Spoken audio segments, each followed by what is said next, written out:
Welcome back, Beat Broganoffs, to Warhammer. Tonight we're diving into the lore of the Greyshields. Before we get into the madness, be sure to like, comment any videos or topics you want to see in the future. Be sure to subscribe from the Emperor. I want to thank you guys for the support. Y'all been killing it like always. Now, let's get into the madness. The vault had no dawn. Beneath the red skin of Mars, far below the forge temples and manufactorum continents, beneath the processional avenues where Skitari cohorts marched in lockstep to the hymnals of machine gods, there was only cold light, iron breath, and the slow pulse of forbidden industry. The chamber stretched beyond mortal sight. It was a buried cathedral of steel and black glass, its ceiling lost in shadow, its walls veined with power conduits, thick as fortress pylons. Stasis columns stood in endless ranks across the vault floor, row after row, phalanx after phalanx, each one filled with amber amniotic gel and the suspended shape of a giant. They hung there like drowned gods. Each warrior was armored in partial warplate, his flesh already hidden beneath black carapace ports, surgical brands, oath scars, and the pale sheen of preserved skin. Their chests were too broad for humanity.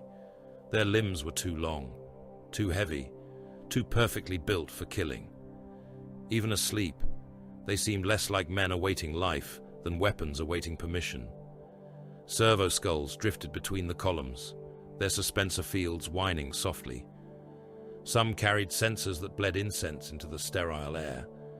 Others bore surgical needles, Auspex lenses, or parchment strips inscribed with Binharic invocations. Their jawbones clicked in dead imitation of speech as they chanted to the machine spirits of the vault. Awaken, verify, sanctify, arm, deploy. The litany repeated without mercy. At the heart of the chamber, red-robed magi stood upon a raised gantry of brass and obsidian. Their flesh was old, where flesh remained at all. Most had surrendered themselves to steel long ago. Optic clusters clicked and rotated in place of eyes. Mechadendrites writhed from their backs in prayerful agitation. Their voices came as bursts of static, data, and religious hunger. A name was not spoken. Names were for warriors after purpose had been assigned. A designation was given instead: Cohort Cineris. Subformation Awakening authorized. Indomitus pattern compliance confirmed. Gene lines verified. Deviation with intolerances. Spiritual contamination undetected. Loyalty architecture intact. Runes ignited across the stasis columns. The vault began to breathe. Within the nearest column, Cadron Voss opened his eyes.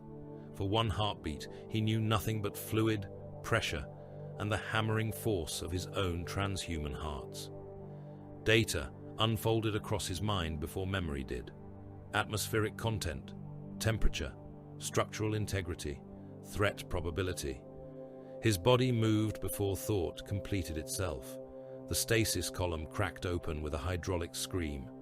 Amber gel poured across the deck in steaming sheets. Voss fell forward onto one knee, naked but for the surgical interface sheath fused to his black carapace. His skin was corpse pale beneath the red lumen glow.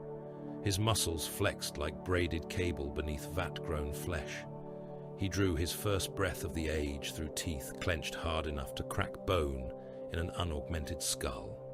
Air entered him. The taste was metal, incense, disinfectant, and old blood. Good. He rose. Around him, other columns began to open. Giants stirred in their coffins. Servo skulls swarmed close, chattering blessings and diagnostics. A vat thrall lurched from the maintenance alcove to assist with the awakening process, its bloated human torso stapled into a wheeled augmetic frame. Half its skull had been replaced by a brass command socket. Its right arm ended in a cluster of surgical tools. The machine was broken. Voss saw it before the Magi did. The thrall's augmetic arm spasmed. A bone saw shrieked awake. Its manipulator claw punched through the glass of a neighboring stasis cradle and tore into the throat of the warrior within. Amniotic gel became red. The half-awake Primarchs inside convulsed as the sword chewed into his neck seal, cutting through tubes, flesh, and the soft meat beneath the jaw. Blood flowered inside the column in thick clouds. The thrall emitted a corrupted burst of static. Voss crossed the distance in 3 strides. The thrall turned. Its surgical cluster snapped toward him. A drill bit skinned the side of his cheek, opening him from cheekbone to jaw. Blood ran down his face in a hot line. Voss seized the augmetic arm with both hands and tore it from the socket. The sound was wet metal and screaming wire. The vat thrall tried to reverse, wheels shrieking against the deck. Voss stepped in, drove the severed arm through its chest, and pinned it against the stasis column it had damaged. The bone saw still spun. It entered the thing's ribcage, churned through old organs and nutrient bladders, and burst from its back in a spray of blackened fluids. The thrall's human mouth opened, showing teeth filed flat by centuries of service grinding. Voss crushed its skull against the glass with one open palm. The head ruptured. Bone fragments, machine oil, and brain matter streaked the column. The dead warrior inside continued to bleed into his own birth fluid. Voss looked once at the ruined Primarchs, non-viable. He turned to the Magi. Threat ended. Continue awakening. The nearest tech priest inclined what remained of his head. Several mechadendrites recorded the corpse, the blood pattern, the efficiency of the kill. Somewhere above, unseen cogitators accepted the loss and amended the cohort strength. No alarm sounded. No lament was given. A life had failed before deployment. The machine of war adjusted and moved on. The others woke in violence, silence, and steam. Aurelian Thane was first to stand after Voss, stepping from his cradle with controlled precision, as if awakening from centuries of stasis had been a scheduled exercise. His features were clean, severe, and untouched by confusion. His eyes moved constantly, measuring routes, exits, personnel, command hierarchy. The blood of Guilliman lived in him as cold order. Bjarric Redhelm came from his column with a snarl. His hands struck the deck first, fingers clawing into the spilled gel, as though he might rip Mars itself open for having confined him. His hair was wet and dark against his skull. His teeth showed too readily. The gene line of Russ announced itself without heraldry, in the brutal joy of breath and tension. Solenth Arkan emerged slowly, his face noble even in the harsh red light. His eyes lingered on the dead warrior in the broken column. For a moment, something like sorrow crossed his features. Then his gaze fixed on the blood, and his pupils tightened. His jaw clenched.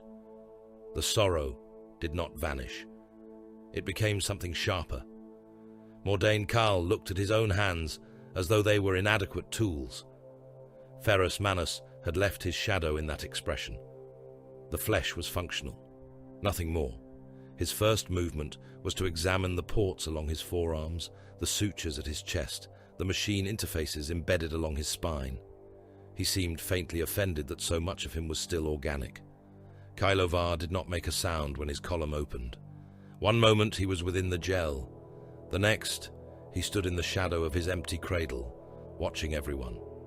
His face was narrow, his eyes dark and sunken beneath a heavy brow. He had already found the blind corners of the vault. Corax's silence lay upon him like a cloak. Sahantor laughed once when he breathed, not from humor, but from impatience. His hands flexed as if seeking a blade. His eyes moved to the far doors, then the gantries, then the open approaches between the stasis ranks. He did not look bored. He looked delayed. Hadrael stood with his head bowed, water and gel running from the cropped black of his hair. He said nothing. He asked nothing. When a servo skull drifted too close to his face, he watched it until its route altered. The gene line of the lion had woken with secrets already behind its eyes. Dravik Noctan came last among them. Massive even for a Primaris, shoulders broad as a shrine door. His skin was dark, his gaze steady, his expression carved with a gravity none of the others possessed. He looked at the dead Vatthrall. He looked at the dead brother in the shattered column. His nostrils flared. "We have lost one before war," he said. Voss faced him. "We have lost one before deployment. That is not the same thing. It is the only thing that matters." The Magi descended among them. They came like carrion priests, clicking and hissing, dragging robes through the blood and amniotic gel. Servo arms unfolded from their shoulders, bearing purity seals, injector needles, lumen probes, and sanctified Auspex claws. Apothecaries came with them, helmed in white, their narthetia folded close like the limbs of predatory insects. They inspected the awakened warriors as sacred artillery. Hearts were checked, lungs measured, reflexes provoked, black carapace integration confirmed, osmodular growth recorded, Biscopea function judged adequate, Belisarian furnace stability tested, sinew coil reinforcement measured under stress, neuroglottis response, oolitic kidney resilience, multi-lung capacity, catalepsy and node responsiveness, all verified under the cold gaze of Mars. Needles entered flesh. Blood was drawn. Flesh was cut and sealed. A warrior of lesser making would have screamed when the Magi opened Voss's side to inspect the layered muscle beneath his ribs. Voss watched them do it. Pain arrived as information. Information did not require complaint. The apothecary before him spoke through his helm grill. "You are Primaris. You are the Primarchs' gift. You are the work of 10,000 years of guarded sin and necessary genius. Your bodies exceed the firstborn template in scale, resilience, and aggression threshold. Your loyalty has been structured for crusade obedience. Your memories will serve command. Your instincts will serve war. Your flesh belongs to the Emperor. Your gene seed belongs to your bloodline. Your lives belong to the Lord Commander." Bjarek spat a clot of stasis fluid onto the deck. "My life belongs to the Allfather." Aurelian turned his head slightly. "The distinction is theological, not operational." Bjarek smiled at him. "You sound like a ledger pretending to be a warrior, and you sound like an animal hoping noise will become doctrine." The Space Wolf Line warrior stepped forward. Sahan's grin widened. Mordain watched with clinical interest. Solanth's hand twitched toward a blade he did not yet possess. Kalo vanished from the line of immediate sight without moving far enough for any mortal to notice. Voss let Bjarek come within arm's reach. The red-helmed warrior, not yet helmed at all, pointed across the awakening ranks. "Look at us, sons of dead kings, chained shoulder to shoulder and told to call it brotherhood. Gilliman has built a cage from dead fathers." Aurelian answered before Voss could. "Brotherhood is a battlefield discipline, not a feeling." Bjarek lunged. He was fast, faster than a mortal eye would have followed. His fist came toward Aurelian's throat with enough force to shatter plasteel. Voss intercepted him. He caught Bjarek by the wrist, turned with the movement, and drove him sideways into a nearby pillar. The impact rang through the vault. Plasteel buckled. Warning runes flashed along the pillar's length.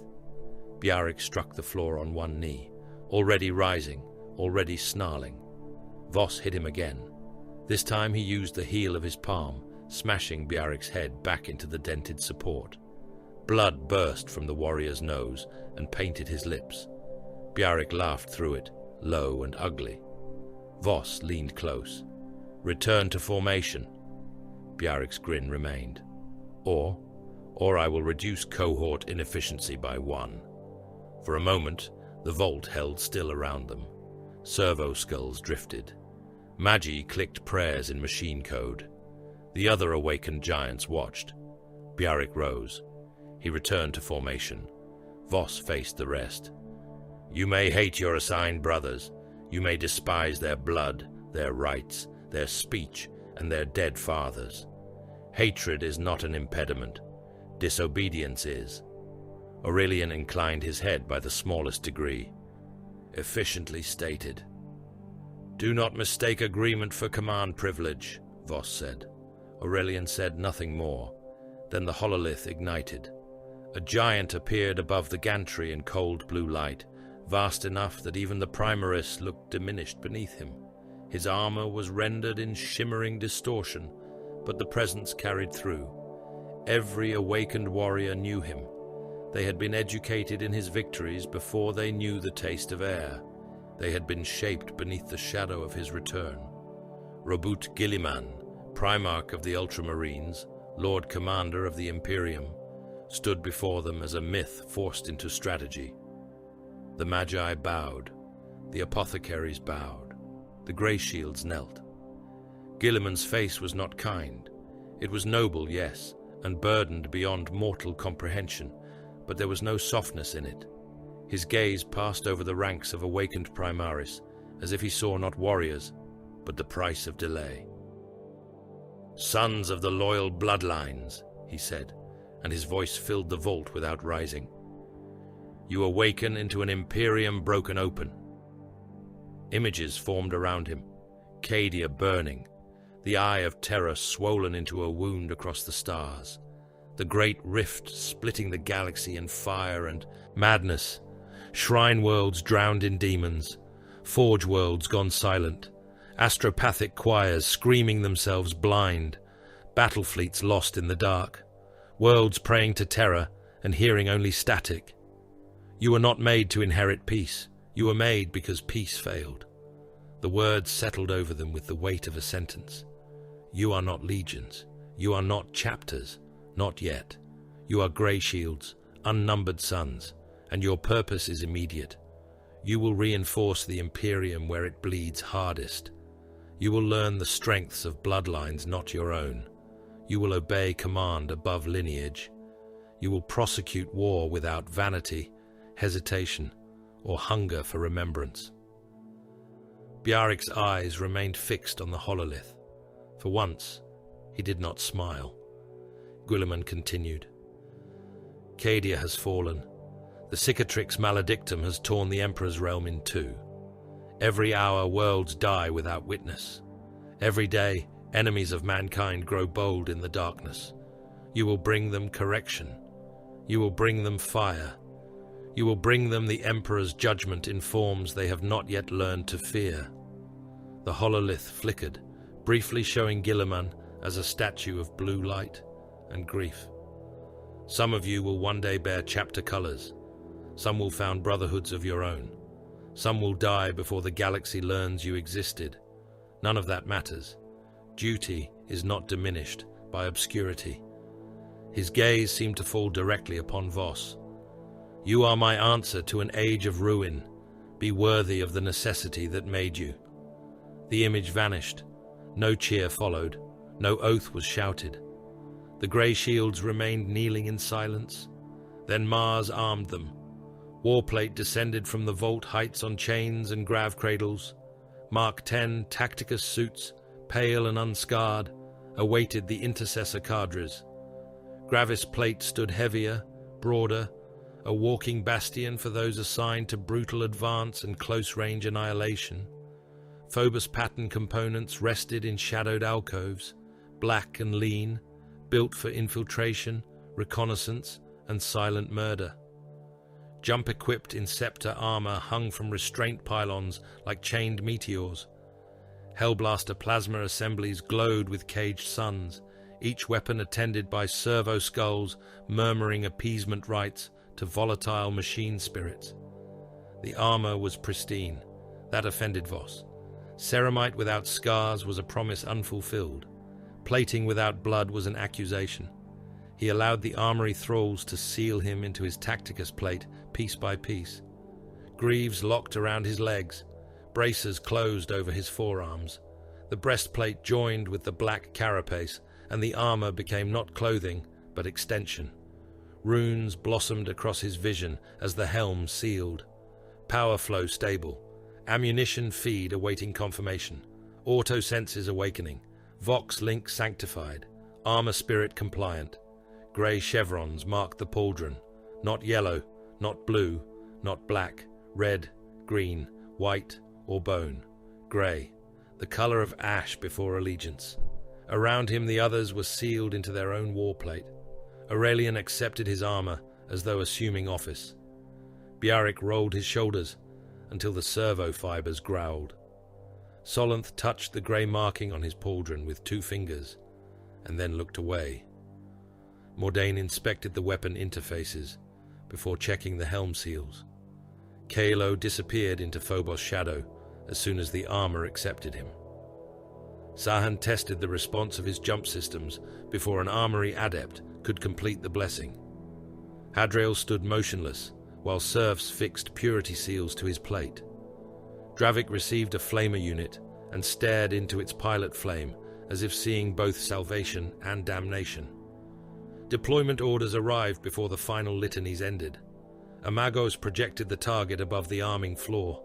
A shrine world rotated in red warning light, its continents veiled by storm systems and orbital debris. Data streamed beside it in Binharic and Gothic. Gathros Secundus, Segmentum Solar Borderwood Reach. Astropathic silence confirmed. Ecclesiarchal tithe interrupted. Orbital defense grid unreliable. Population billions. Status possibly salvageable. Warp shadow deepening, possibly salvageable. Voss understood the meaning. A world was never listed that way unless annihilation had already entered the discussion. Aurelian processed the data aloud. Primary objective? The Magos answered in a voice like rust dragged across bone. Determine strategic viability. Preserve if efficient. Purge if required. Recover relic assets where possible. Deny all enemy exploitation. Dravik's helm turned toward Voss. Billions live there. Then billions will be assessed, Voss said. And if they fail assessment? Voss checked the load of his bolt rifle. The magazine locked home with a heavy, sacred click. Then they will cease to burden the Emperor. The strike cruiser awaited them in orbit, a blade of imperial iron suspended above Mars. Its hangars swallowed Thunderhawks, armor, munitions, coffins, and the newly awakened dead who had not survived their first hour of life. The Greyshields boarded without ceremony. Mortal crew bowed as they passed, though fear soured their sweat beneath the incense. They knew what walked among them. Not angels, not yet. Angels had names, angels had heraldry, angels had histories painted across banners and chapel walls. These warriors had only grey chevrons and orders. When the cruiser translated toward the warp, Voss stood alone before a shielded oculus and watched reality begin to bleed. The stars stretched. The Geller field groaned through the hull like a god grinding its teeth. Beyond the sanctified glass, the great rift burned across the void, a red and impossible wound torn through the skin of creation. It pulsed with colors that had no place in sane sight. It looked alive. It looked hungry. It looked like the galaxy had been opened from throat to belly and left to scream. Voss watched without blinking. He'd been made to defend the Imperium of man.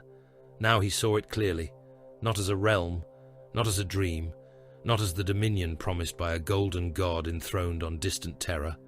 A corpse with guns still firing, a corpse with prayers still crawling from its split mouth, a corpse vast enough to mistake its convulsions for life. Behind him, the ship's translation klaxons howled. Ahead, the warp opened. Kadron Voss rested one gauntlet against the oculus glass and felt the warship tremble around him. Threat confirmed, he said softly. No one answered. The dead galaxy screamed on. Gathros Secundus burned in prayer. From the strategium oculus of the strike cruiser, Kadron Voss watched the shrine world turn beneath a crown of dead ships. The planet's night side was veined with fire. Its oceans were black mirrors, reflecting orbital detonations. Its continents lay beneath storms of ash and chemical incense, and over its equator, suspended upon gravitic chains, older than many imperial dynasties, drifted the cathedral ring. Those cathedrals had once circled the world in solemn procession. Each was a void-born basilica, a city of buttresses, spires, reliquary towers, and adamantium prayer bells large enough to crush hab blocks beneath their fall. They had revolved above Gathros Secundus in eternal devotion, carrying choirs, relics, confessors, pilgrims, penitents, cardinals, servo-cherubim, and the bones of saints whose names had been carved into gold. Now they hung broken. Some had been split open from nave to apse, spilling frozen bodies into space in glittering streams. Some burned with corpse lamps lit by internal fires. Others drifted upside down, their gravitic chains torn loose and whipping through the void like severed tendons. Pilgrim barges crowded the orbital approaches, many of them dead, their hulls swollen with unvented gases and packed with bodies. Distress beacons repeated prayers in distorted loops, each transmission layered over the next, until the Vox became a choir of dead men begging for absolution. "Signal analysis," Aurelian Thane said. His voice carried through the command channel with measured calm. He stood beside Voss in full Tacticus plate, his grey chevron stark beneath the lumen glow. His helm was maglocked to his thigh. His eyes remained on the hololithic tactical display, not on the dying world. Hadriel answered from the Vox station, though no one had ordered him to. Most beacons are automated. Some are crude. Several contain biological life signs. Several contain non-human signal harmonics. Warp interference is increasing. "Enemy dispositions," Voss said. The hololith shifted. Red runes blossomed around orbital bastions, system monitors, defense platforms, and cathedral ships. Some still bore Imperial identification codes. Some still transmitted oaths of loyalty. Some fired on crusade vessels while broadcasting hymns to the Emperor in voices warped beyond sanity. Mordain Kahl's helm turned fractionally. Corrupted assets. "Marked," Voss said. No one objected.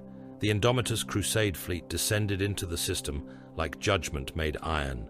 Battleships and grand cruisers advanced in layered formations, their prows aimed toward the shrine world with the patience of executioners. Escort squadrons moved ahead, lances flickering through the void, seeking range. Vox traffic snapped across the battle net in clipped streams. Targeting solutions, shield harmonics, Auspex ghosts, prayers to the Omnissiah, casualty declarations before the wounded had finished dying. The first exchange began as light. A lance beam cut from the lead cruiser and struck an orbital defense platform still marked with the Aquila. The platform's void shields flared in blue-white protest, then ruptured like a saint's eye under a blade. A second lance carved through its bastion core. The structure opened in silence, spilling men, guns, ammunition stacks, chapel relics, and burning air into the void. Its return salvo still fired as it died, macro shells streaking toward the fleet and breaking against layered shields in rippling coronas. More guns joined the hymn. Macro cannon broadsides rolled from the crusade line. The recoil trembled through kilometers of warship hull.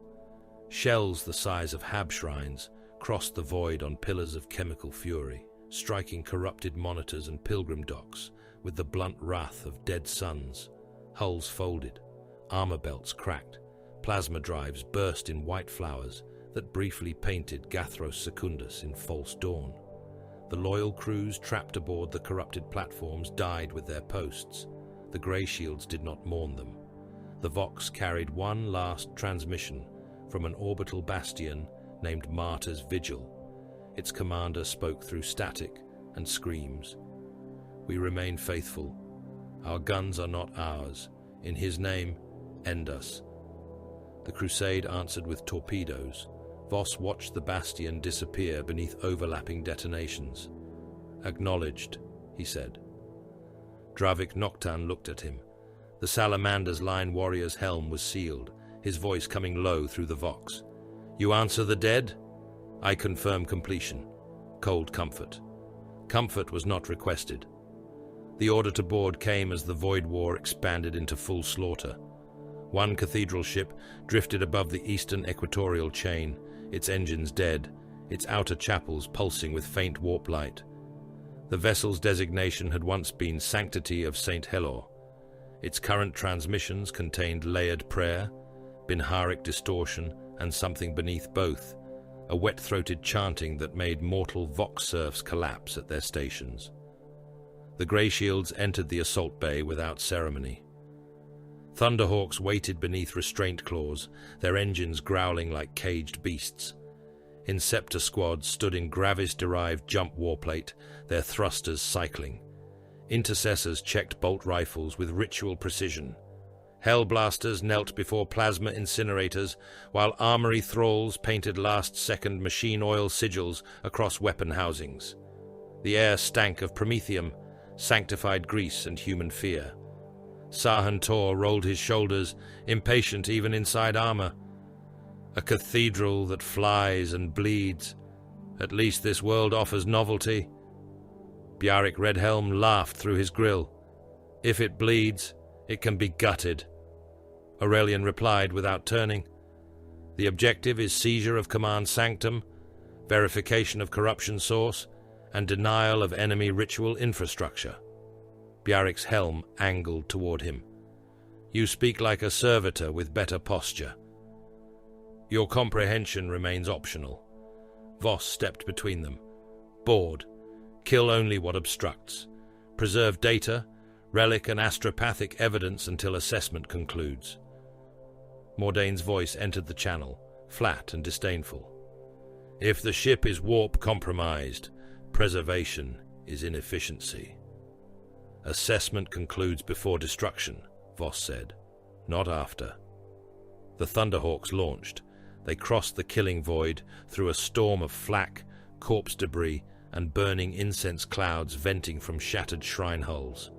A pilgrim barge drifted too close, its viewports crowded with faces.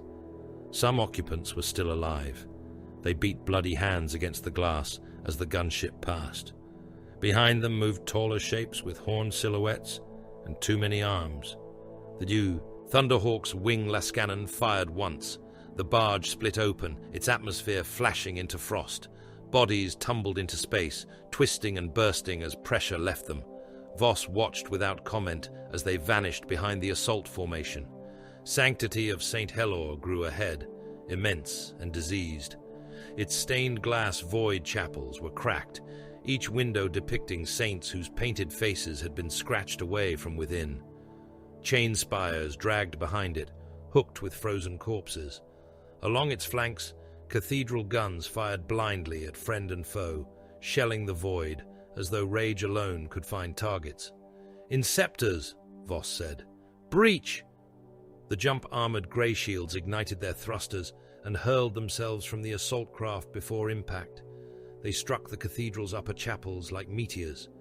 Stained adamantium glass exploded inward. Saints shattered. Bodies and glass fragments sprayed through the nave in sparkling clouds.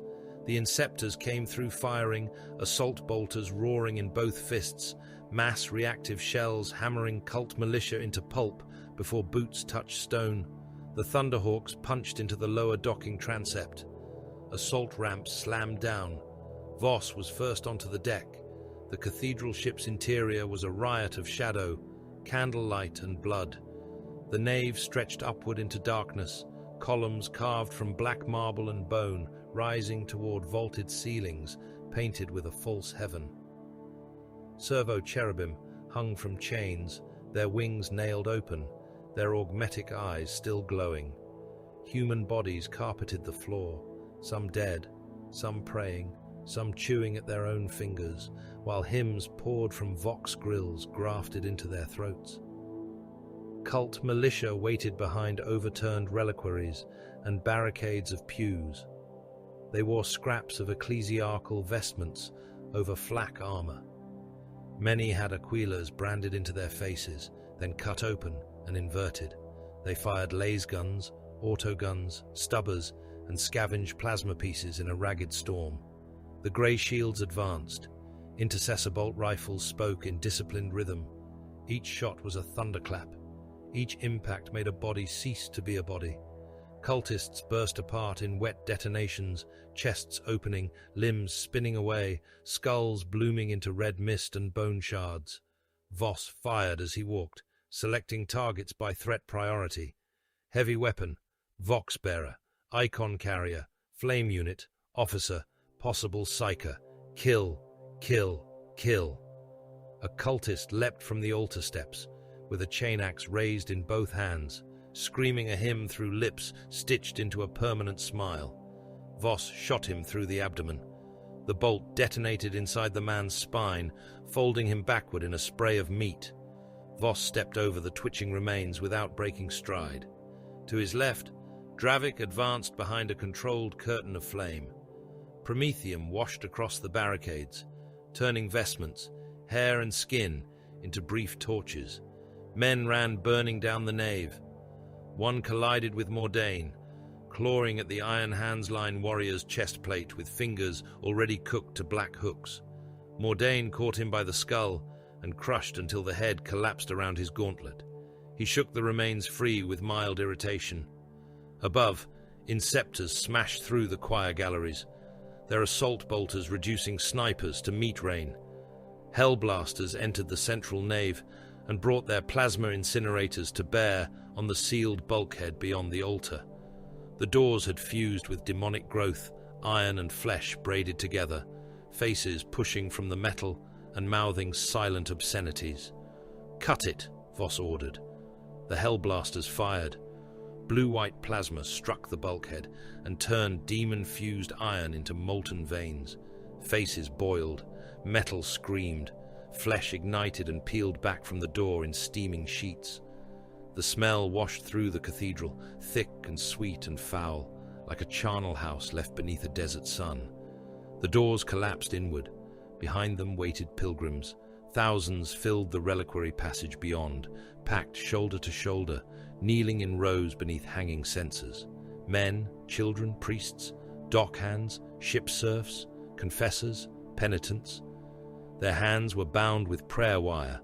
Their mouths had been sewn shut with silver thread looped through lips and cheeks. Many still wore pilgrim tokens and ash-script parchments across their clothing. Some wept silently. Some stared with the empty calm of lobotomized servitors. Their blood glowed beneath their skin. Words moved through their veins. Voss magnified his autosenses. Demonic script crawled in the capillaries of their throats, pulsing in time with a chant too low for mortal hearing. Their bodies were not merely marked. They were text, living scripture written by the warp. Dravik's flamer lowered a fraction. "They are imperial souls." Mordain scanned the mass. "They are contaminated biological relay nodes." "Quarantine," Dravik said. "Seal the passage, summon Apothecarian and Ordo assets." "Quarantine requires time," Mordain said. "The ship is an active ritual platform. Delay increases corruption spread. Termination is efficient." The pilgrims began to stand. The stitches in their mouths tore as jaws opened wider than human bone allowed. Blood ran down their chins. From thousands of throats came one whisper: "Open." The sound pushed against the armor, against the vox, against thought. Mortal serfs listening on the channel screamed. One of the attached navy armsmen behind the Greyshields dropped his shotgun and drove both thumbs into his own eyes before Bjarric ended him with a backhand that broke his neck. Dravik turned to Voss. "They can still be saved." "They were," Voss said. "Now they are vectors." He marked the passage with a red rune. "Promethium saturation." Dravik did not move. Voss looked at him. "Execute." For a heartbeat, no one spoke. Then Dravik raised the flamer. The first gout of promethium filled the passage from floor to archway. Fire swallowed the kneeling ranks. Robes ignited. Hair vanished. Skin blistered, split, blackened. The pilgrims did not scream at first because their mouths were broken open too wide for human sound. Then the heat reached their lungs, and the reliquary became a furnace full of shrieking meat. Blast doors descended between the Greyshields and the burning passage. The metal sealed with a clang that shook dust from the saints carved above them. Through the door came pounding, hands, heads, bodies. The sound continued for several minutes. joined by the wet pop of superheated organs and the crack of bone under thermal stress. Dravik stood before the sealed door, flame unit still hissing. Voss moved past him. Advance! They burned in prayer. They burned in service. The Greyshields left the door behind. The screaming faded beneath bolter fire as they entered the inner decks. Beyond the reliquary, the cathedral ship had become a throat. Corridors pulsed with living tissue beneath layers of gold leaf and marble. Incense mixed with blood vapor. Vox hymns played backward. Statues of saints wept black fluid from hollow eyes. The enemy came in numbers too great to count, surging from hab chapels, confession vaults, pilgrim dormitories, and corpse holds. Cult militia charged in waves, many carrying nothing but knives, censers, chains, and explosives strapped to their ribs. Behind them came mutants with swollen hymn lungs, scribes with quills grown through their fingers, priests whose heads had split into red flowers of teeth. The choir of the open wound revealed itself not through banners, but through sound. Every enemy chanted as they attacked, not loudly, not with rage. They chanted softly, reverently, as though welcoming death as an instrument in a larger rite. Open the wound, open the gate. Let the gods behold us. Word bearers.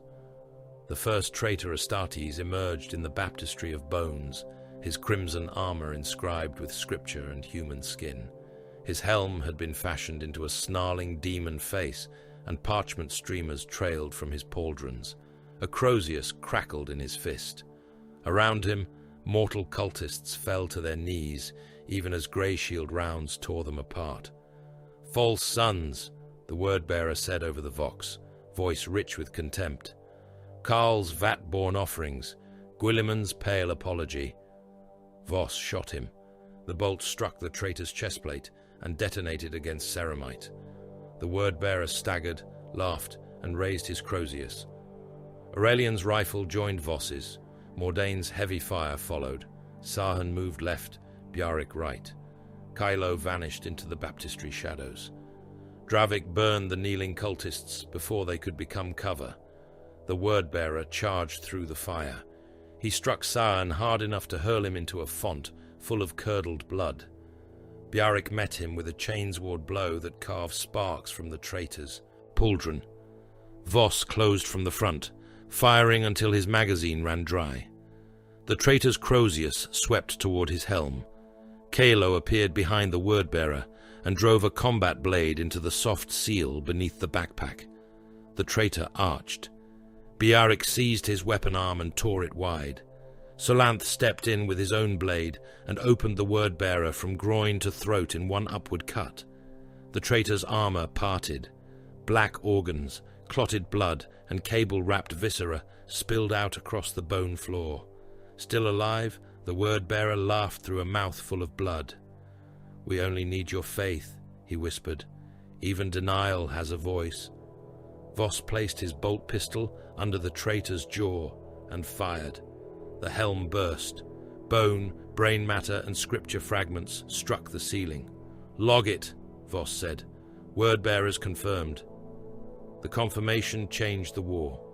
Below, on the surface of Gathros Secundus, the Shrine World's billions had not merely rebelled. They had been arranged. Every pilgrim procession, every mass execution, every cathedral bell, every bloodletting, every distress beacon, every corpse barge and prayer loop formed part of a ritual geometry spanning world and orbit. The faithful of Gathros had been turned into a psychic choir, their agony tuned toward one purpose. A stable warp gate, not a tear, not a passing breach, a door.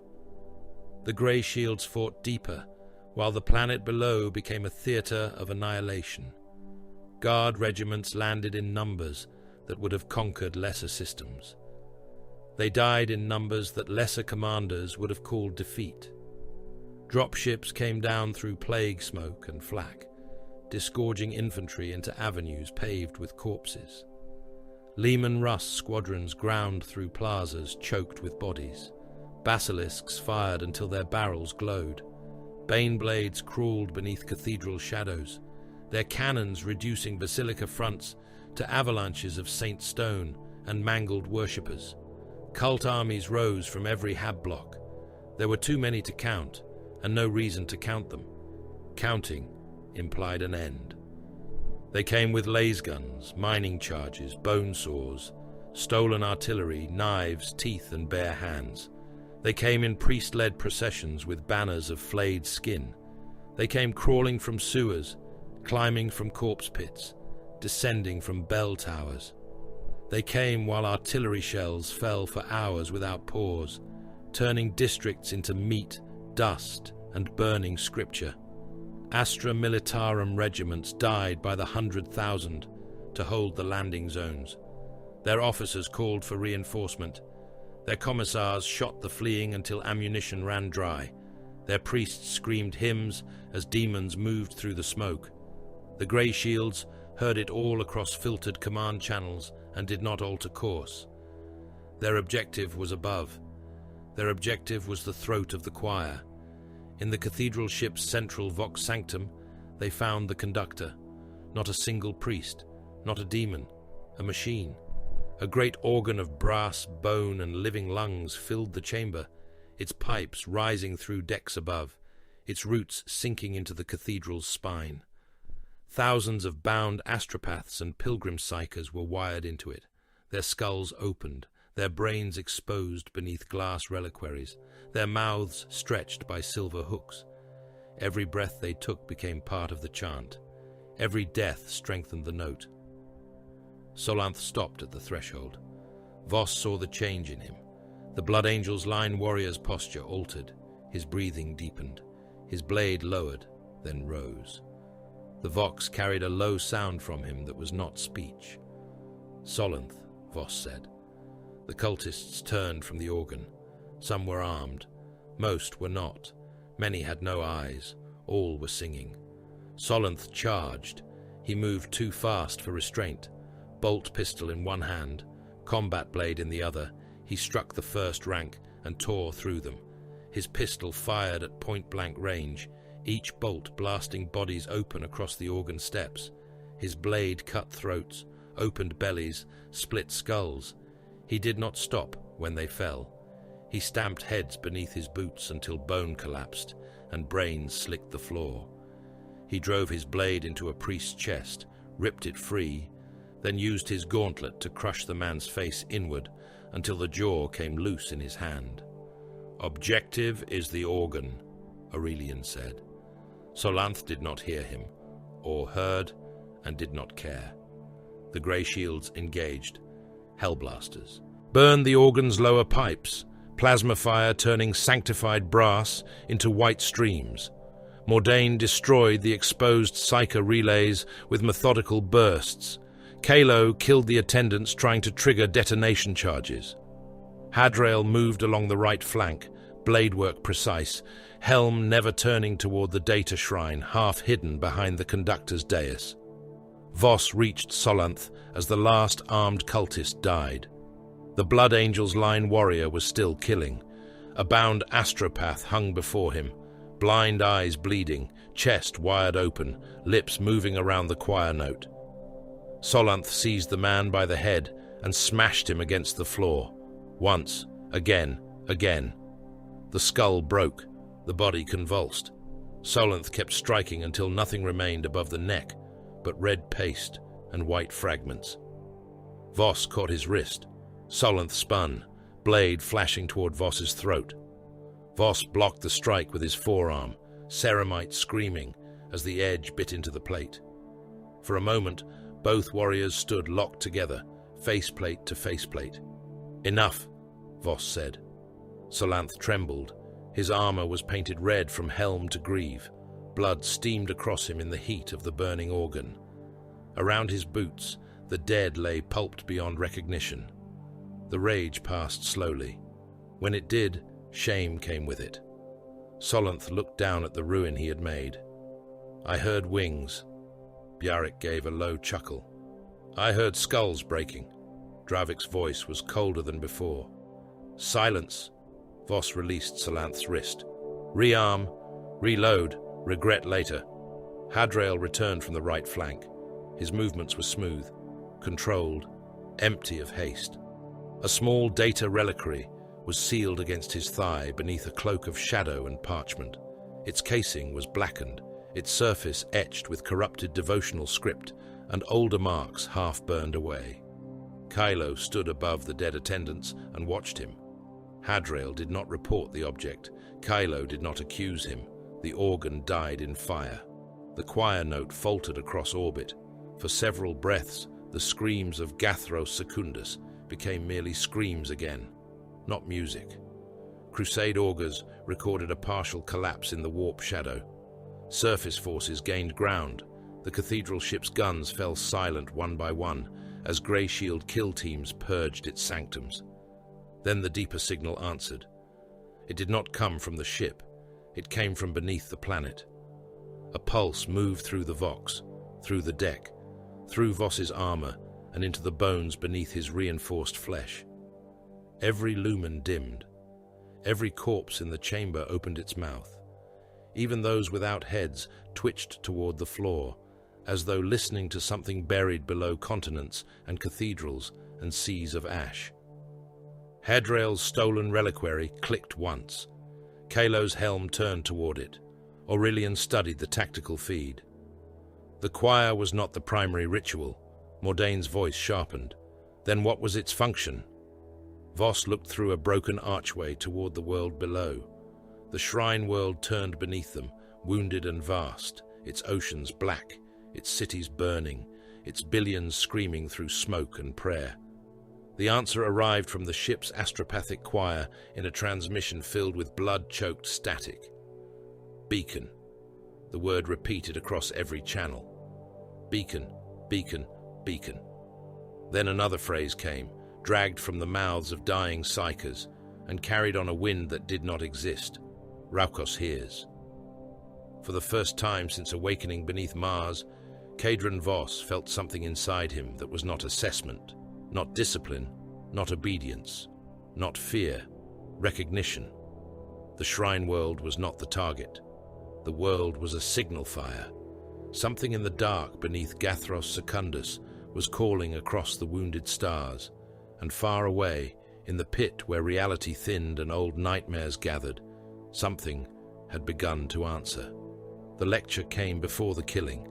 It came in the arming nave of the strike cruiser, beneath lumen strips that flickered with the pulse of the ship's machine spirit and the distant thunder of macro batteries being blessed for war.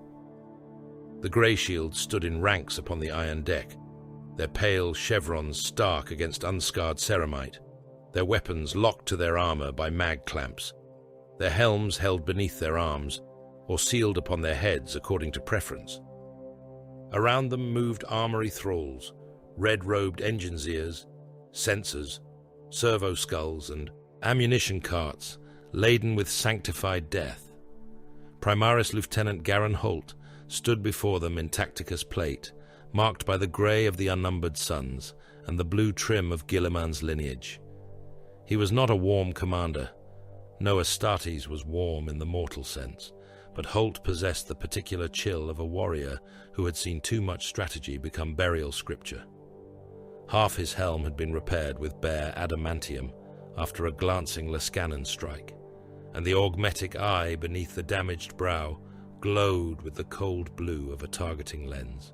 His voice carried through the chamber vox, amplified by the ship and stripped of all softness. You were not awakened to become echoes of dead legions. No one moved. The Great Crusade was built by legions. The Horus heresy was made possible by legions. Remember that truth. Pride marched under banners.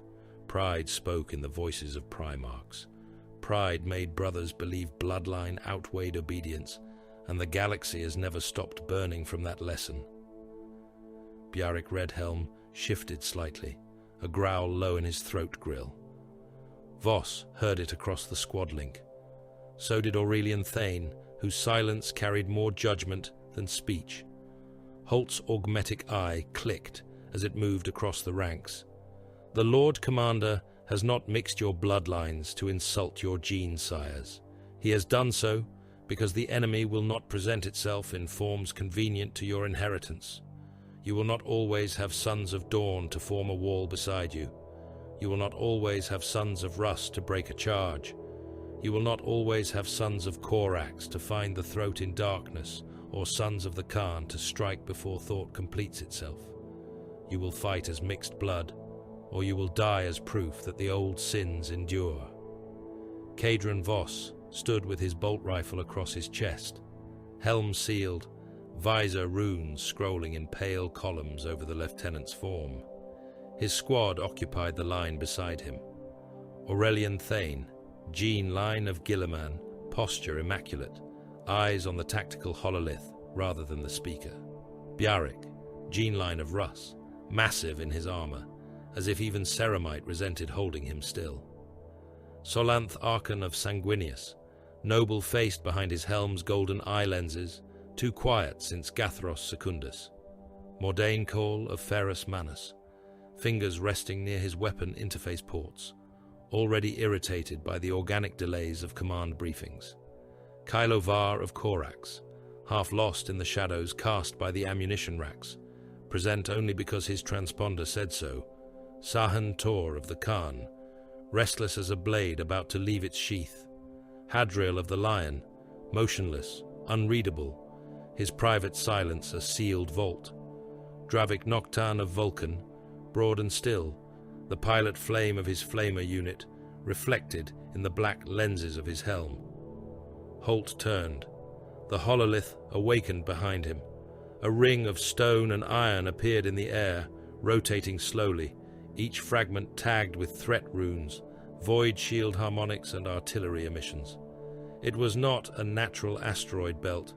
It had been a fortress system once, a chain of hollowed moons and mined rock bodies linked by defense grids, fuel depots and macro artillery emplacements. Now, it was a necklace of traitor guns choking the Crusade's advance corridor. The ossuary belt, Holt said, formerly a defensive cordon protecting the outer approach to the Gathros translation route. Current status hostile. Enemy composition includes corrupted planetary militia, dark Mechanicum indenture cadres, Iron Warriors detachments, and slave labor battalions fused into munition processing systems. The belt is shelling our fleet corridors and killing the guard convoys before they can reach low anchor. The hololith shifted. Red lines showed artillery trajectories. Each line ended in the icon of a destroyed vessel, a crippled transport, a lost regiment. Shield cohort Cineris will take fortified body Karan. The rock swelled in the hololith. It had been an asteroid once. Now it was a gun skull in the void, planed flat in places by ancient engines, ribbed with fortress walls, studded with macro cannon tubes and lance emitters, its internal chambers bored deep into the mineral body. It rotated slowly, bleeding heat from weapon ports and engine vents. Holt looked upon them one last time. You are not here to prove your lineage. You are here to make your lineage irrelevant before victory. Any warrior who cannot accept mixed blood command will be recorded as strategically defective. Bjarric laughed once, a low bark over the squad link. A pretty way to call a warrior useless. Aurelian replied, "It is an accurate way." Voss said, "Silence. Prepare for insertion."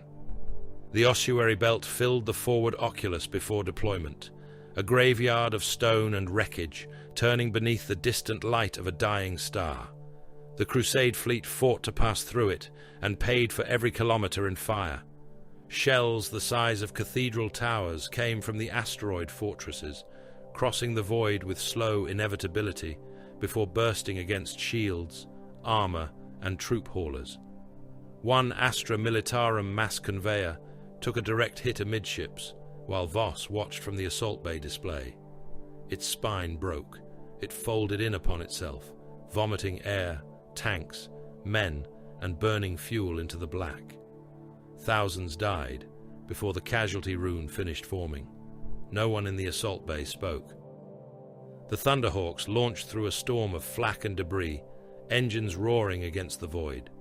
Grav chute cadres followed in their wake, dark shapes dropping from insertion craft into the asteroid's thin envelope of industrial exhaust and weapon wash. Sahan Tor led the first descent. He did not fall. He hunted downward. Flak bursts opened around him in black-orange flowers. Shrapnel rang against his armor. His grav chute screamed warning chimes. Sahan twisted through the storm, rotating his body in sharp bursts of controlled violence, passing between streams of tracer fire, close enough for shells to score molten lines across his greaves. 2 Greyshields behind him were struck and spun away, trailing vapor and blood. Sahan did not slow. He marked the western gun trench, voxed correction runes, and hit the fortress wall boots first.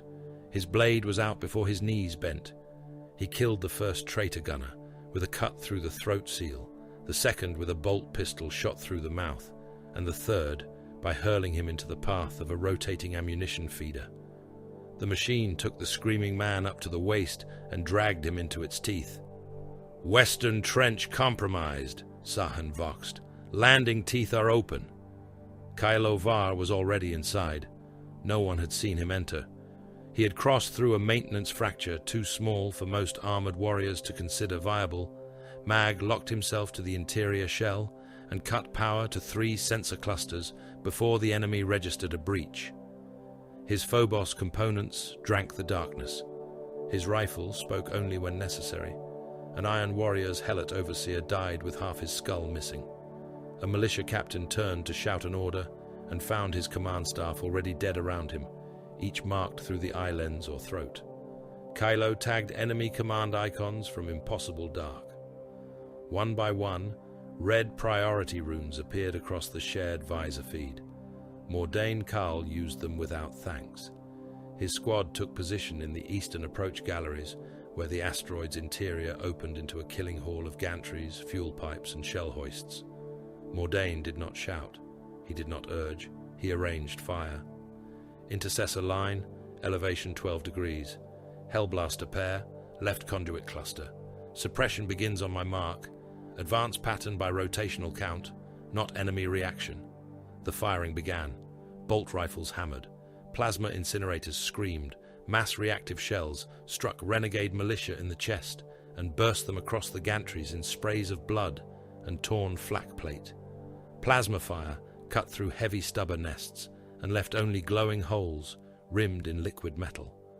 Mordain's voice moved through the vox like a machine tallying results. Target group ended. Next. Ammunition expenditure acceptable. Right gantry weakening. Avoid collapse until further enemy density accumulates.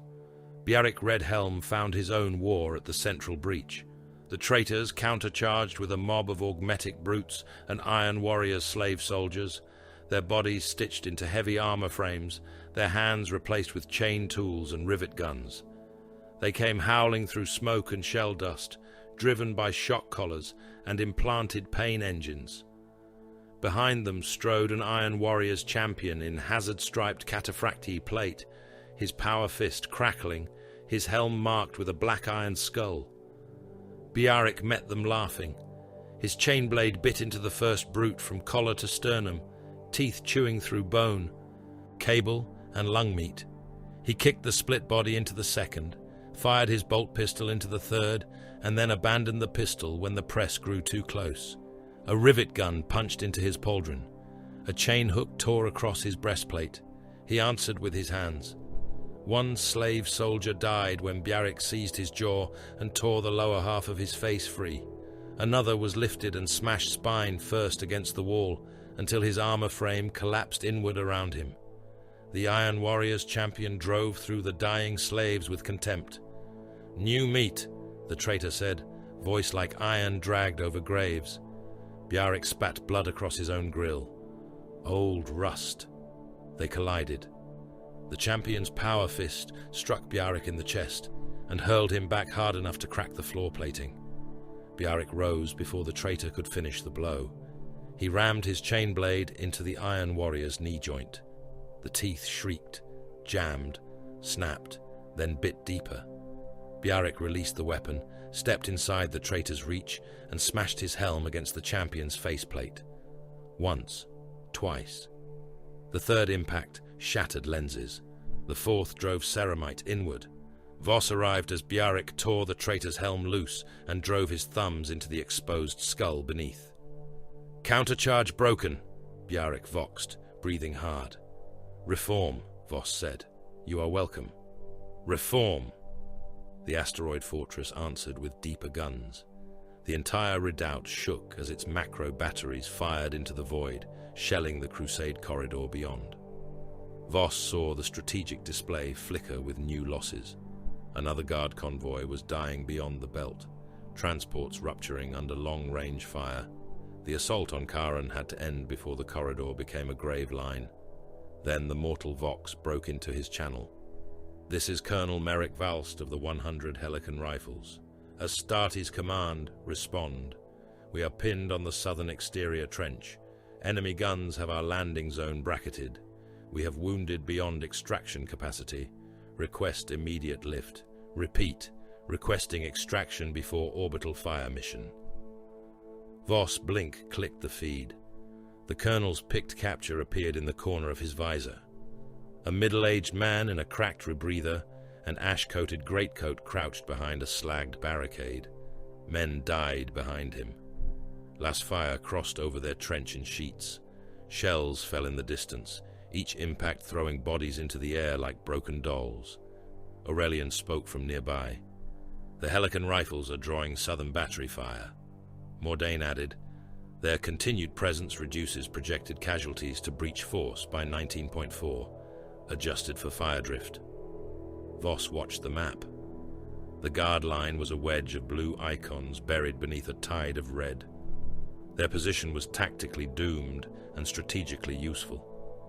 Colonel Valst shouted over the Vox, "I know you can hear me, my lord. We have held the trench. We have done what was ordered. For the throne, pull us out." Dravik's voice entered the squad link. "They have served. Extraction is possible if we redirect Thunderhawk Talon Primus." "Negative," Aurelian said. "That gunship is carrying melter charges to the inner shield node." "They will die," Dravik said. "Yes," Voss answered. The colonel heard enough of the silence to understand. His face hardened beneath the blood and dust. "Curse you, then. Curse your grey hides. We are men of the Emperor, not sandbags for your glory." Voss did not raise his voice. "Your death has purchased 8 minutes. Spend them well." He cut the channel. The Helican Rifles died under bombardment and enemy counter-assault, while the Greyshields breached the southern shield spine. Their deaths pinned the fortress guns long enough for Sahan's insertion teams to reach the relay arteries. When the orbital fire mission came, it did not spare them. Lance strikes burned the trench line, the enemy line, the bodies, the wounded and the regimental standard into the same glassed scar upon the asteroid's surface. The breach opened. Inside, Karen was worse than a fortress. It was a factory of suffering. The asteroid's inner galleries had been hollowed into ammunition temples where shells moved along conveyor chains through red darkness. Slave thralls filled the chambers, not working the machines, but forming part of them. Men had been fused into elevator, stacks, their spines bolted to pistons, their mouths stretched around iron breathing tubes. Limbless bodies hung from munition racks, wired into loading cogitators by nails through their skulls. Their eyes rolled in pain as command impulses forced them to haul shells they could no longer see. In one loading hall, dying men fed ammunition to the great guns by muscle spasm and shock impulse. A line of prisoners had been grafted waist-deep into the floor. Each time a shell passed, their arms jerked upward under electrical command, pushing the munition forward. Those too weak to move were crushed beneath the next shell and smeared into the conveyor teeth. Servitors scraped the remains into lubricant vats. Bjarek's laughter died. Dravik said nothing, but the flame unit in his gauntlets clicked awake. Mordain studied the system. Ammunition throughput is crude but effective. Dravik turned his helm slowly. They are alive. Barely. Functionally, they are components. Then the components suffer. Mordain's voice remained flat.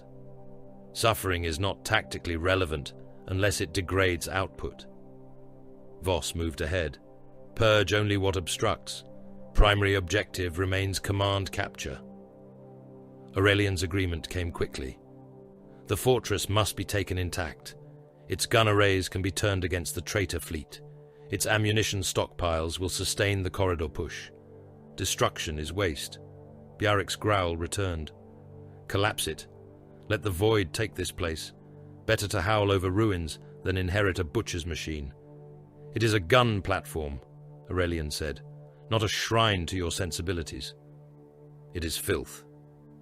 It is useful filth. The argument might have grown teeth, but Voss ended it. We capture the fortress. Bjaric's helm snapped toward him.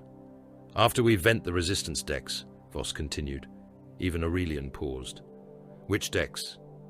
Voss marked the hololith with 3 red bands through the asteroid's inner habitable layers. Enemy density high, prisoner density high, structural importance low.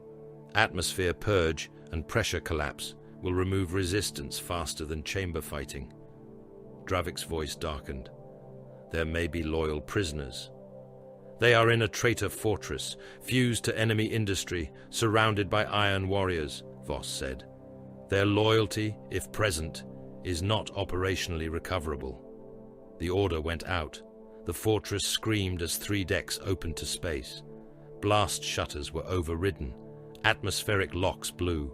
Entire galleries became storms of blood, tools, parchment, loose ammunition, and human bodies. Traitor militia clawed at doorframes as decompression tore them into the void. Slave thralls fused to the floor could not move.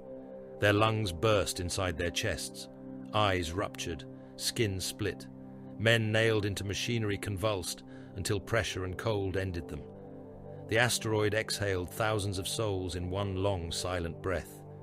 The Greyshields advanced through the sealed spine while frost formed over the bulkheads.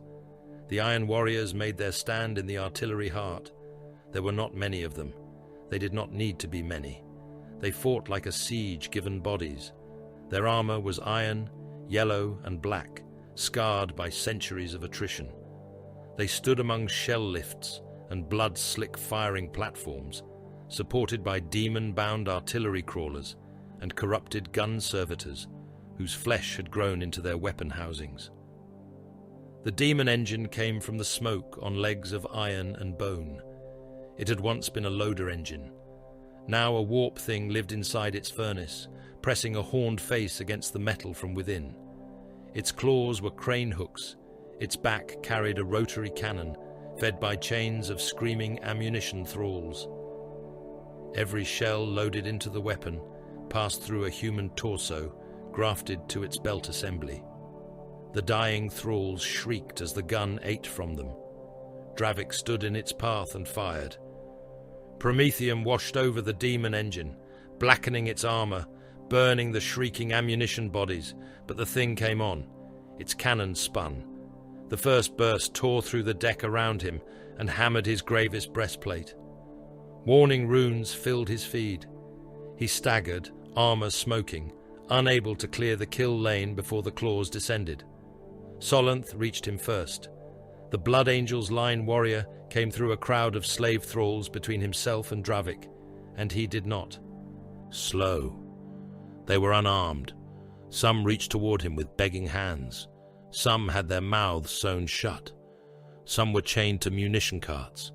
Solanth cut through them as if they were fog. His combat blade opened bellies, throats, and faces. His bolt pistol fired into bodies at contact range, bursting them apart in sprays that painted his armor red. A chained prisoner raised both hands in plea. Solanth split him from shoulder to hip and vaulted through the gore before the corpse fell. He struck the daemon engine from the side. His blade found a seam beneath its neck plating. Dravik recovered, planted his feet, and poured flame into the wound Solanth made. The demon inside howled. Bjarric came next, driving a crack grenade into the engine's leg joint with his bare hand. Voss and Aurelian concentrated bolt fire into the exposed furnace. Mordain marked weak points with cold precision. Kalo killed the Iron Warrior's warpsmith, directing it, a single shot through the back of the skull from somewhere no one had cleared. The demon engine fell. Solanth stood amid the dead slave thralls, chest rising and falling, blade dripping. Dravik looked at the bodies between them, and then at the warrior who had saved him. "You killed them to reach me." Solanth's voice was quiet. "Yes. They were prisoners. They were between a brother and death." Dravik stared at him for a long moment.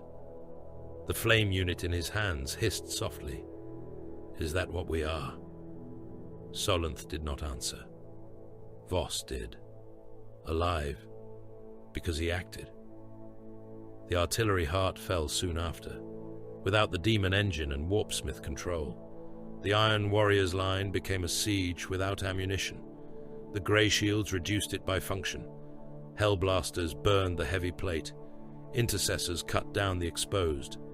Bjarric and Sahun hunted the survivors through the shell galleries. Mordain forced the gun systems into Imperial compliance with the assistance of engineers who shook while they worked. Aurelian coordinated the transition of fire control, redirecting Karen's guns away from the Crusade corridor and into the traitor fleet gathering beyond the belt. The first captured macro cannon fired under Greyshield command. Its shell crossed the void and struck a heretic cruiser amidships. The cruiser's shields failed under the second shot. The third broke its spine. Across the belt, other guns followed, one by one, until Karen's artillery sang for the Imperium again. The victory saved millions of Crusade troops. The mortal prisoners aboard Karen did not live to hear of it. Most had died in the vented decks. Others were burned with the demon engine. Others remained fused to the ammunition systems until the Mechanicus declared their extraction inefficient and their contamination probable. Voss authorized termination. Dravik carried out part of it with flame, his silence heavier than anger. When the fortress was secured, the Greyshields stood amid the artillery heart, while the guns thundered around them, firing through the asteroid's armored skin into the void. Blood and oil ran together in the deck channels. Frost still clung to the doors of the purged levels. The air tasted of promethium, plasma discharge, opened bodies, and hot metal. Aurelian reviewed the strategic feed. Corridor casualties reduced, fleet passage stabilizing, fortress capture justified. Bjarric wiped gore from the teeth of his damaged chainblade. "Say it louder. Perhaps the dead will applaud." Mordain looked at the ruined ammunition elevators. "They are dead. They will not." Sahun laughed softly. No joy lived in it. Voss turned away from them. "Resupply, reorganize, prepare for counter-assault." No one praised the fallen Helican rifles. No one spoke the names of the prisoners. The fortress guns continued to fire, and in the calculus of the Crusade, that was remembrance enough. Later, in a chapel cell claimed from the Iron Warrior's command deck, Hadriel opened the data reliquary he had taken from Gathros Secundus. He did so alone, or believed he did. The reliquary unfolded beneath his gauntlet after he spoke words no Greyshield should have known. Its corrupted casing split into petal segments, revealing a cracked crystal core suspended in a cage of black iron. Static crawled across his helm display. For a moment, the chamber lights dimmed. A sigil appeared. Hadriel went utterly still. It was not the mark of the word-bearers, not the eye, not the eight-pointed star. It was older in implication and more dangerous in silence. A broken wing, a sword reversed, a sign buried beneath layers of encrypted devotional filth, tied by implication, by shame, by history, to the sons of the Lion, and to sins never confessed beyond the circles of the unforgiven. Hadriel's breathing did not change. His heart did not quicken. His armor betrayed nothing. He accessed the shared archive and deleted the visual record. He scrubbed the attached metadata. He erased the automatic threat tag. He sealed the reliquary again and stood in the dark, alone with the kind of knowledge that made Brotherhood a liability. In the ventilation shadow above the chapel cell, Kylo Var watched without moving. The Raven Guard line warrior had already copied the file. He waited until Hadrael left.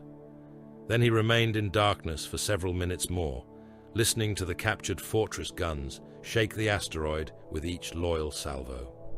Mixed blood, the lieutenant had said. Kylo considered the phrase as the Void War burned beyond the walls. Mixed blood did not mean trust. It only meant the wound would be harder to see when it opened.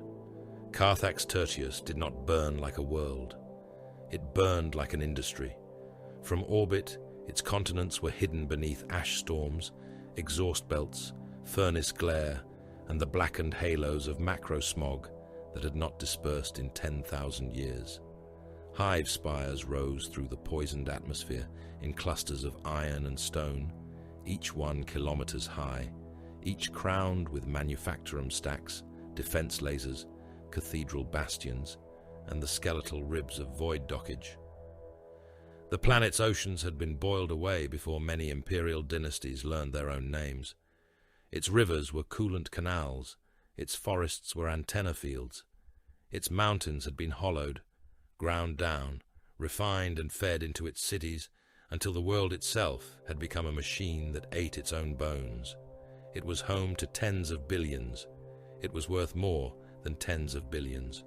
That was why the Crusade had come. That was why it would not be abandoned. The hololithic image of Carthax Tertius turned above the strategium table aboard the strike cruiser Oath of Cinders. Red wound runes pulsed across its northern hemisphere. Hive Mortigan, Hive Clade, Hive Joran, Hive Ascendant, and the lesser industrial stacks around them were under mass uprising. Entire manufactorum guilds had opened their gates to the enemy. Planetary defense force formations had fractured into loyal, rebel, and unknown elements. Vox towers sang hymns to the dark gods in stolen ministorum cadence. Labor cohorts by the million had taken up cutting tools, mining lasers, chain hooks, cargo lifters, and corpse cart blades. Above the planet, the war of void and fire continued. Indomitus Crusade warships hung in disciplined formation, their shields shimmering beneath the impact of defense laser beams and missile storms from the surface. Orbital fire answered in measured fury. Lance strikes came down like spears from the hand of an angry god, turning districts into sheets of glass. Macro shells descended through cloud and smoke, their entry trails glowing white, their impacts flattening city blocks into concentric rings of dust, flame, and pulverized human remains. Defense platforms died in silence beyond the atmosphere. Troop carriers descended through flak so thick it seemed the sky had become an iron forest. Cadron Voss watched without reverence. His helm displayed casualty projections faster than mortal eyes could have read them. His autosenses tracked fire patterns, thermal blooms, shield failures, troop concentrations, and reactor stability warnings. Every city was a number of guns, routes, bodies, fuel reservoirs, shrine nodes, and failure points. Every district was a calculation waiting to be solved by death. Aurelian Thane stood to his right, hands clasped behind his back, posture immaculate even as the ship trembled beneath distant battery recoil. Hive Mortigan's reactor cathedral remains active, the Gilliman line warrior said. Enemy forces control the outer sanctum and lower access galleries. Loyalist elements are contained in the upper manufactorum shelves. Reactor overload is projected if Traitor Command reaches the primary coolant shrine. Mordain Kal's voice entered the command link, flat and metallic through his helm grill. Detonation yield! The Mechanicus adepts attending the strategium clicked and hissed among themselves. One answered in Gothic, spoiled by Binharic undertone. Continental extinction probable. Manufactorum chain collapse certain. Fuel output loss sufficient to strand 3 Crusade fleets within the inner war corridor. Voss absorbed the answer. Objective. The Margos extended a brass finger into the hololith. Hive Mortigan enlarged until its inner structures hovered above the table, a vertical maze of hab layers, smelting arteries, transport shafts, barracks blocks, sanctified coolant rivers, and the reactor cathedral at its core. Seize the primary reactor cathedral, prevent overload, preserve core function, purge hostile infestation, lower population strata, designated non-essential unless obstructing tactical routes. Dravik Noctan's helm turned toward the Magos. Non-essential. The word emerged from him like a stone dropped into a grave. The Magos did not understand judgment. Correct. Bjarric Redhelm gave a low growl of amusement. At least Mars speaks honestly. Voss turned away from the hololith. Deployment by Thunderhawk. Assault squads to pierce upper smoke layer and cut through Sanctum Gate Helios. Hellblasters will neutralize heavy weapon nests around the reactor approach. Intercessors form kill corridors. Bjarric and Sahin, countercharge response. Mordain, suppressive coordination. Kylo, command decapitation. Hadrail, secure data vault access and deny enemy ritual control. Dravik, flame clearance. Solanth Arkan stood apart, unmoving. Since Gathros Secundus, the sanguineous line warrior had spoken less. The red had been scrubbed from his armor, but Voss still remembered him standing in the choir chamber, blade rising and falling after all purpose had ended. Solanth, Voss said. The golden lenses of Solanth's helm lifted. You remain with me. A pause. As ordered. The Thunderhawks descended into hell made industrial. Hive Mortigan filled the forward vision slit, a mountain range of black spires rising through boiling storm fronts. Lightning crawled between antenna towers. Furnace stacks vented pillars of orange flame into the lower clouds. Bridges the size of cities connected one hive shelf to another, many of them broken, their spans hanging over abysses full of smoke and falling bodies. Sirens wailed across every frequency. Some warned of contamination. Some called workers to shift change. Some screamed evacuation orders that could never be obeyed. Some had been corrupted into laughter. The descent shook the gunship like a beast trying to escape its own skeleton. Flak burst around the formation, hammering the hull with fragments. A Thunderhawk to port took a direct hit from a surface missile. Its wing tore away. The machine spirit fought for another breath, engines screaming. Then the craft rolled into the side of a habstack and vanished in a bloom of fire and debris. Armored bodies fell from the rupture, some still alive, their transponders winking out as they struck the hive far below. Loss recorded, Aurelian said over the vox. Bjarric snarled. Cold little ledger. Accurate little ledger, Sahantor replied.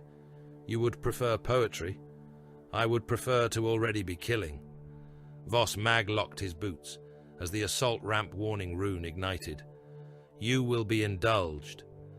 The ramp dropped. Heat entered like a living thing. The Greyshields fell into smoke, fire, and screaming air. Jump units flared. Grav chutes dragged at descent angles. The world below became a storm of muzzle flashes and furnace light. They landed on Sanctum Gate Helios amid a rebel militia mustering yard where corrupted planetary soldiers were forming behind barricades of slag, sandbags, and crucified overseers. The rebels had time to see grey chevrons through the smoke. They did not have time to understand them. Voss fired before his boots finished locking to the deck. His bolt rifle bucked against his gauntlets, each shell a sanctified mass-reactive judgment. The first traitor PDF officer lost his torso in a red burst that painted the men behind him. The second was struck through the throat, head and helm tumbling away from a body that remained standing for half a second before collapsing. Heavy stubber crews died as plasma incinerators cut through their nests, guns and gunners erased in blue-white light. The Greyshields advanced by fire discipline. Not rage, not noise, not spectacle, precision. Voss's autosenses pierced smoke, heat and dust. Human shapes appeared in thermal outline behind barricades, beneath gantries, inside shrine windows, and under vehicle hulls. Target runes flashed, bolt rifles answered, torsos burst, limbs tore free, skull fragments ticked against ceramite like hail. A mutant with 3 arms and a mining saw rushed from a furnace alcove. Solanth shot out its knees, stepped aside as it fell, and opened the back of its skull with a single downward strike. Dravik's flamer roared across the left flank. Prometheum washed through a crowd of guild militia carrying chain hooks and furnace pikes. They vanished behind a wall of liquid fire. Some ran out of it, with skin sloughing from their bones, eyes boiled white, mouths open in cooked screams. Bjarric met them laughing and smashed them aside with his shoulder, his chain blade chewing through those still capable of standing. Sahan Tor struck the right flank like a blade carried by storm wind. He moved ahead of the line, too fast for mortal tracking, bolt pistol barking, curved combat blade flashing in arcs that opened throats and bellies. A traitor sergeant swung a power maul at his head. Sahan ducked, cut the man's hamstring, rose behind him, and drove his blade through the base of the skull. Right approach open, Sahan voxed. Bjarric's snarl answered. Try to leave some. Move faster, Wolf. They pushed into the hive. Inside, Hive Mortigan was a vertical slaughterhouse. Transit shafts roared with emergency movement. Cargo elevators climbed through smoke-carrying tanks, ammunition, refugees, bodies, and burning machinery. Manufactorum bells tolled over the roar of battle. The air was thick with ash, hot oil, chemical stink, and the iron tang of exposed meat. Above them, Titan maniples strode through the outer ash districts, their god engines visible through shattered wall openings as moving cathedrals of war. Volcano cannons fired into corrupted hive towers and turned their upper levels into falling stars. War horns bellowed deep enough to shake teeth in human skulls. Below the Titans' feet, Skitarii cohorts advanced through irradiated streets, red robes snapping in thermal winds, galvanic rifles rising and falling in perfect rhythm. Their Binharic kill prayers chattered across noospheric channels like insect mandibles. Astra Militarum infantry followed in waves behind Lehman Russ squadrons, men reduced to silhouettes against muzzle flare, dying by the thousands for intersections, bridges, loading yards and stairwells that would be lost and retaken before the hour ended. Voss did not look down at them except through tactical overlays. The reactor cathedral mattered. All else existed to enable its seizure. Resistance thickened at the lower evacuation concourses.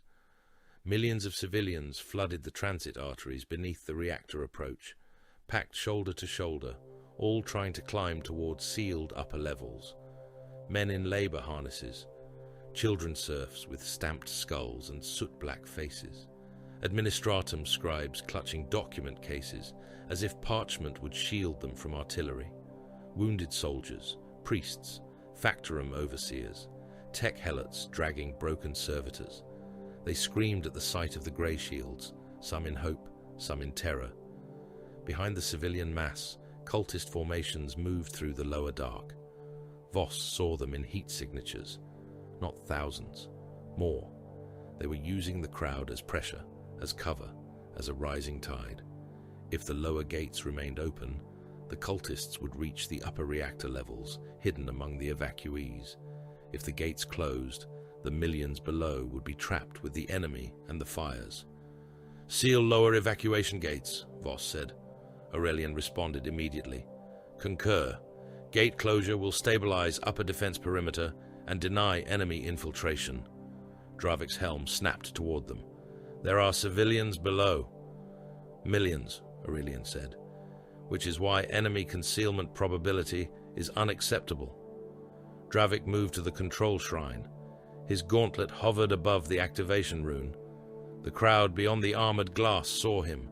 Thousands pressed forward, mouths opening, hands slamming against the barrier. The sound came through the gate as a dull, wet thunder. "Open in the Emperor's name. Let us through. Mercy, angels. Mercy." Dravik did not press the rune. Voss stepped beside him. "We are not executioners of the Imperium's own," Dravik said. "Every warrior of the Emperor is an executioner," Voss replied. "Some merely pretend the blade is not in their hand. The enemy is behind them. The enemy is among them. They are workers, serfs, children. They are mass. The enemy is using mass. Remove the variable." Dravik's hand remained still. Voss's voice dropped. "Execute the order, Noctan, or step aside and be recorded as obstruction." For a moment, the roar of the hive seemed to fall away. Then, Dravik pressed the rune.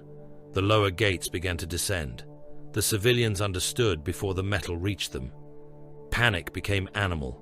The front ranks clawed at the closing barrier. Some tried to crawl beneath it. The gate crushed them slowly, bodies folding under adamantium teeth, arms snapping, heads bursting as pressure increased. Blood spread across the threshold in a widening sheet. Behind them, millions screamed as the way upward closed forever. The gates sealed. Aurelian marked the perimeter stable. Dravik stared at the blood leaking beneath the gate. Voss moved on. The traitors reached the upper levels anyway, but not in numbers large enough to drown the assault. They came through maintenance shafts, ventilation arteries, and corpse disposal ducts, pale with dust and madness. Mutant mobs threw themselves against the Greyshields and died in heaps. Corrupted manufacturum guilds fought with heavy industrial tools, plasma cutters, rivet cannons, and cargo exoskeletons daubed in blasphemous sigils.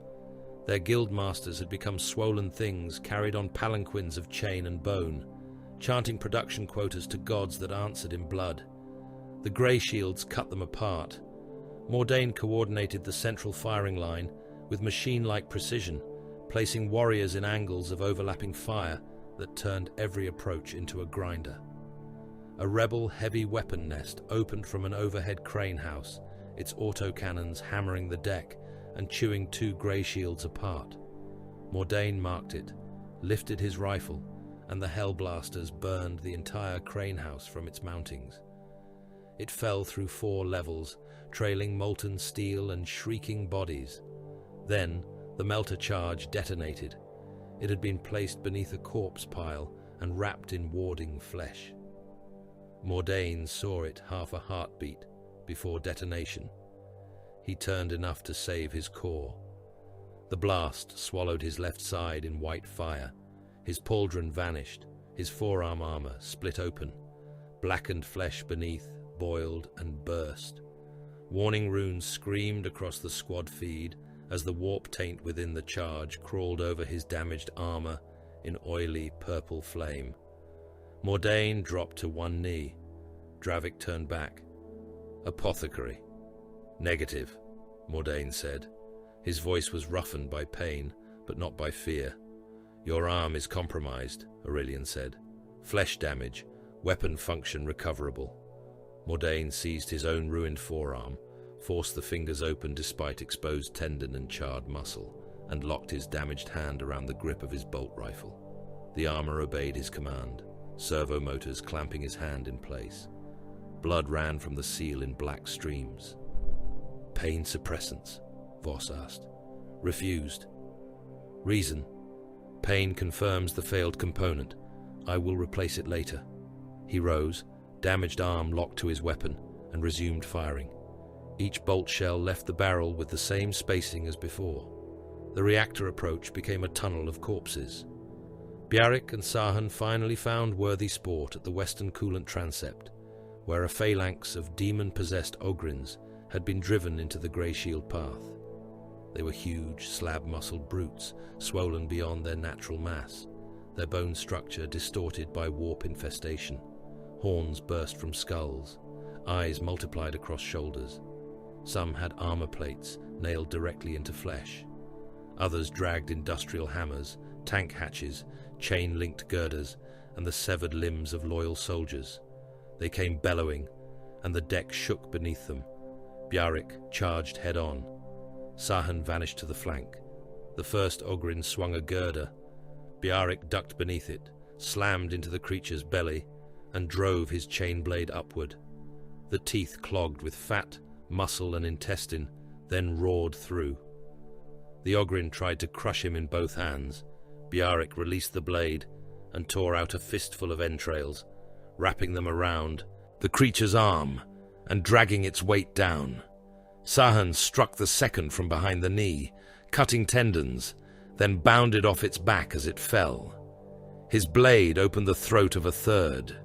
He fired point blank into the eye clusters of a fourth, each bolt detonating inside the skull until the head came apart in chunks. Bjarek ripped his trapped chain blade free and laughed. "That one was mine." "You were taking too long," Sahun replied. "Come closer and say it." Sahun moved past him in a blur, killing another Ogryn by severing the spinal cables of the demon harness fused to its back. "Move faster." The rivalry became a weapon. The Ogryn phalanx tried to face both directions and failed. Bjarek broke their front with brute force, punching into them like a Fenrisian beast amid prey. Sahun cut the rear and flanks with storm-swift precision. Between savagery and speed, the phalanx collapsed into a heap of twitching limbs, burst organs, split skulls, and steaming black blood. The Greyshields reached the reactor cathedral as the overload cycle began. The chamber was vast enough to house a city district. The reactor core rose at its center, a caged sun trapped within rings of adamantium, brass, coolant glass, and prayer-inscribed machinery. Around it stood statues of the machine god, the Emperor, forgotten forge saints, and skeletal angelic constructs holding coolant pipes in iron hands.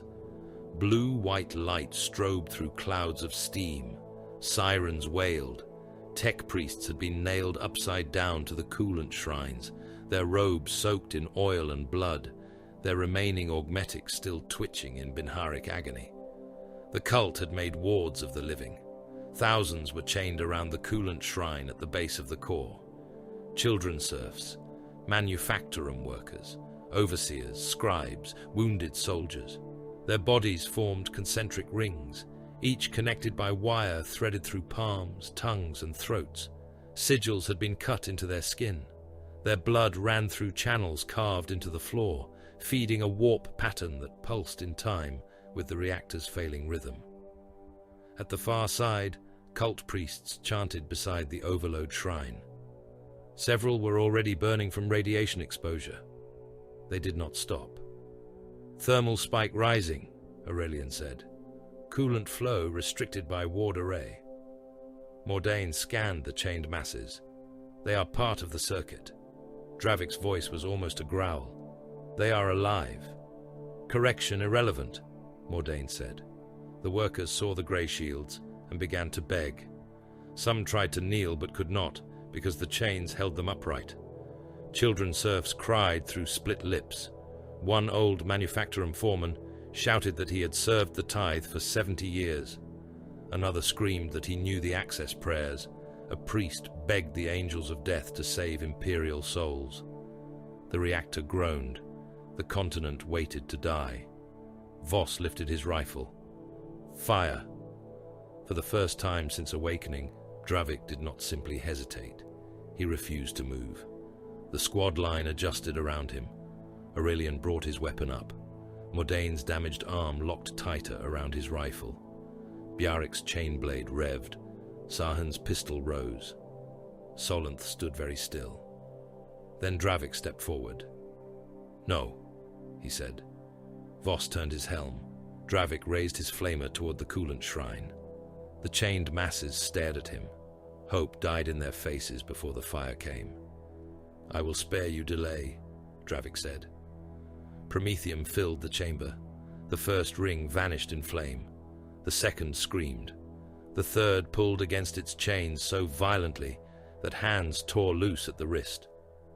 Fire rolled across the living wards, consuming skin, hair, cloth, parchment, eyes, tongues, prayer beads, and the sigils carved into their flesh. Burning children serfs twisted against the wire until their bodies became black shapes inside the inferno. Workers burst as superheated air inside them expanded. Chains glowed red. Fat ran in flaming streams across the coolant channels. Dravik did not stop. He walked the flame around the shrine in a full circle, slow, thorough, merciful only in the speed with which he made refusal impossible. When the wards broke, the warp pattern failed. The coolant shrine screamed open. Floods of supercooled fluid roared into the reactor's lower arteries, and the overload cycle began to drop. The cult priests shrieked in despair. Voss killed them with disciplined shots. When the chamber fell silent, except for the reactor's stabilizing thunder and the crackle of burning bodies, Dravik lowered the flamer. His armor was blackened by soot. His lenses reflected a shrine of ash. Voss looked at the cooling runes. Objective secured. No one answered. Hive Mortigan lived. That was the report transmitted to the Crusade fleet. The reactor cathedral remained functional. The continent did not die. 3 Crusade fleets retained their refueling chain. Manufacturum output would resume under martial control after purgation, corpse removal, loyalty assessment, and the execution of compromised labor guilds. Strategically, it was a victory. The survivors did not cheer when the Greyshields emerged. They stood in the upper galleries, behind sealed gates streaked with the blood of those trapped below. Their faces were grey with ash. Their clothes were burned. Their eyes followed the Primarchs warriors with something deeper than fear. Mortals often mistook the Adeptus Astartes for deliverance until they saw deliverance work. A child serf with half his face bandaged whispered first. Then a laborer repeated it. Then a wounded officer, staring at the soot-blackened giant with the flamer, said it louder. The Emperor's Ashmen. The name spread through the gallery in a murmur. Not angels, not saviors. Ashmen. Dravik heard it and bowed his head. Voss heard it and accepted the designation without correction. Ash meant the fire had done its work. Ash meant obstruction had ended. Ash meant the reactor still lived. The fleets would move, the crusade would continue, and the Imperium would spend this world until nothing remained but smoke and obedience. He looked down through the broken gallery glass at the sealed lower gates. Beyond them, millions were dying in darkness, crushed between cultists, smoke, starvation, and the consequences of his order. He felt nothing that altered the arithmetic. Resupply, he said. The hive is saved. Behind him, Carthax Tertius burned on, alive because others were not. The order to divide Shield Cohort Cineris came without ceremony. No bell tolled for it. No chaplain spoke over the company vox. No banner was lowered. No oath was amended. No serf painted over the grey chevrons that still marked their pauldrons like ash upon bone. The command simply arrived in the cold language of the crusade, carried through encrypted channels and sanctified by the sigils of the Lord Commander's authority. Elements of Cineris were to remain with the main thrust of the Indomitus crusade. Elements were to depart. Voss stood in the embarkation vault of the Oath of Cinders and watched warriors who had bled beside him march toward other hangars, other gunships, other wars. Some had names he knew. Some had only helm markings and battlefield functions stored in his retinal archive. Their loss was recorded by assignment, not grief. War did not pause to let brotherhood understand itself. The crusade had too many wounds and not enough hands to close them. Aurelian Thane read the deployment order from a slate held in one gauntlet. His face remained uncovered, calm beneath the harsh white lumen strips. Shield Cohort Cineris is reduced by almost half. Remaining elements under your immediate command are attached to Torchbearer Fleet Oryx Spear. Bjarric Redhelm leaned against an ammunition shrine, his chain-blade mag locked across his back. Torchbearers, a soft name. It is accurate, Aurelian said. They carry the Primarch's gift. They carry gene seed, armor, instruction, apothecarian vaults, Martian arrogance and gilded watchers, Mordain Cole said. His damaged arm had been rebuilt after Carthax, with augmetic reinforcement beneath the armor plating. He flexed the fingers of the replacement gauntlet, as if testing whether flesh had finally learned obedience. The name is Ornament. Dravik Nocturne stood apart from them, watching the departing Greyshields. Since Hive Mortigan, soot had been cleaned from his warplate, but something of the reactor cathedral remained in him. His flamer rested across his chest. The weapon's pilot light was dead for transit, yet Voss could almost smell the burned children's serfs every time he looked at it. "Where are we being sent?" Dravik asked. Aurelian answered. The Dawn Bloodline Successor Chapter, known as the Sable Castellans, Fortress Monastery designation, Black Redoubt. The chapter has not answered terror since the Noctis Eterna. Their last strength report before the darkness listed them as severely understrength after campaigns in the Ghoul Stars. The Torchbearer fleet is to deliver Primarchs reinforcement cadres, the means to create more, and Lord Commander Gilliman's writ of compliance. Dawn's sons, Bjarek said, baring his teeth. This will be cheerful. Voss accepted the slate and reviewed the seal. Mission parameters. Contact, deliver, confirm loyalty, rebuild force strength, if compromised, contain and deny. Deny, Sahantor said with a thin laugh. A precise word for killing brothers. Potential brothers, Aurelian corrected. Hadriel, silent until then, turned his helm slightly. A chapter that refuses terror after the Great Rift is either dead, broken, or guarding something. Kalovar looked at him from the shadow beneath a loading crane. Guarding something from whom? Hadriel did not answer. The Torchbearer fleet awaited beyond Mars's red dominion, like a procession of relics and execution blades. It was smaller than a full Crusade battle group, but holier in implication. Its core vessels bore sealed gene vaults, Primaris implantation protocols, Mars-sanctified bioengines, armory forges, apothecarian vessels, and chapter writs marked by the Lord Commander. Mechanicus arc craft moved among them, hunched and vast, their hulls crawling with repair drones and incense trails. A Custodes cruiser held position at the center of the formation, gold and black, silent as a judgment not yet spoken. Voss watched it from the transfer shuttle. The Custodes did not need to announce themselves. They were a pressure in the air before they were seen, a reminder that some weapons had been made before the Imperium learned to fear its own creations.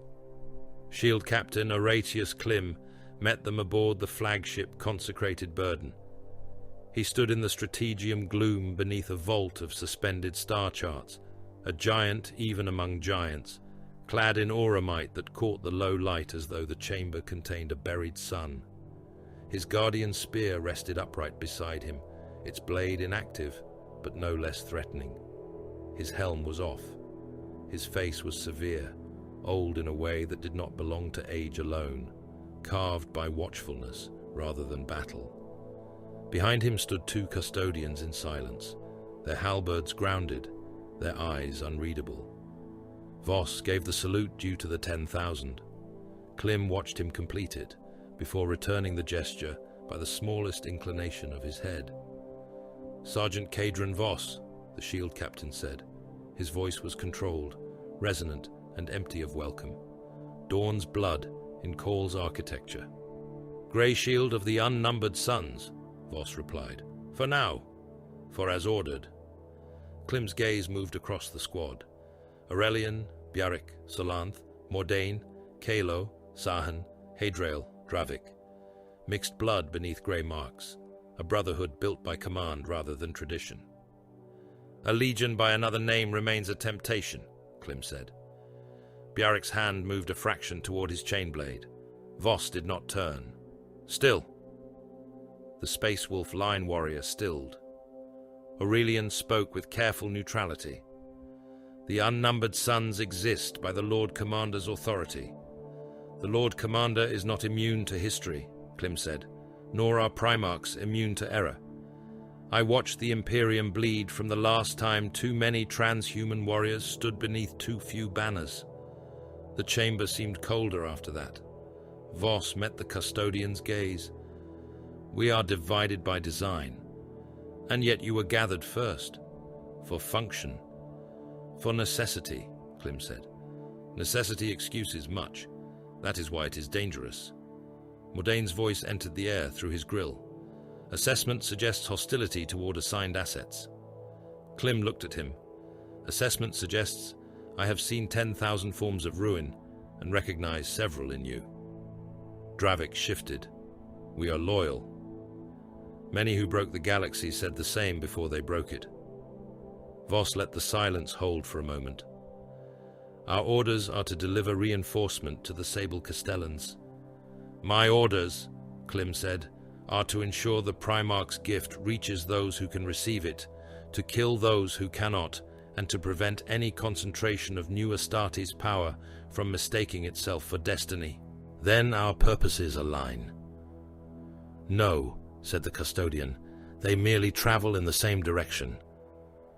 The fleet entered the wounded warp 2 hours later.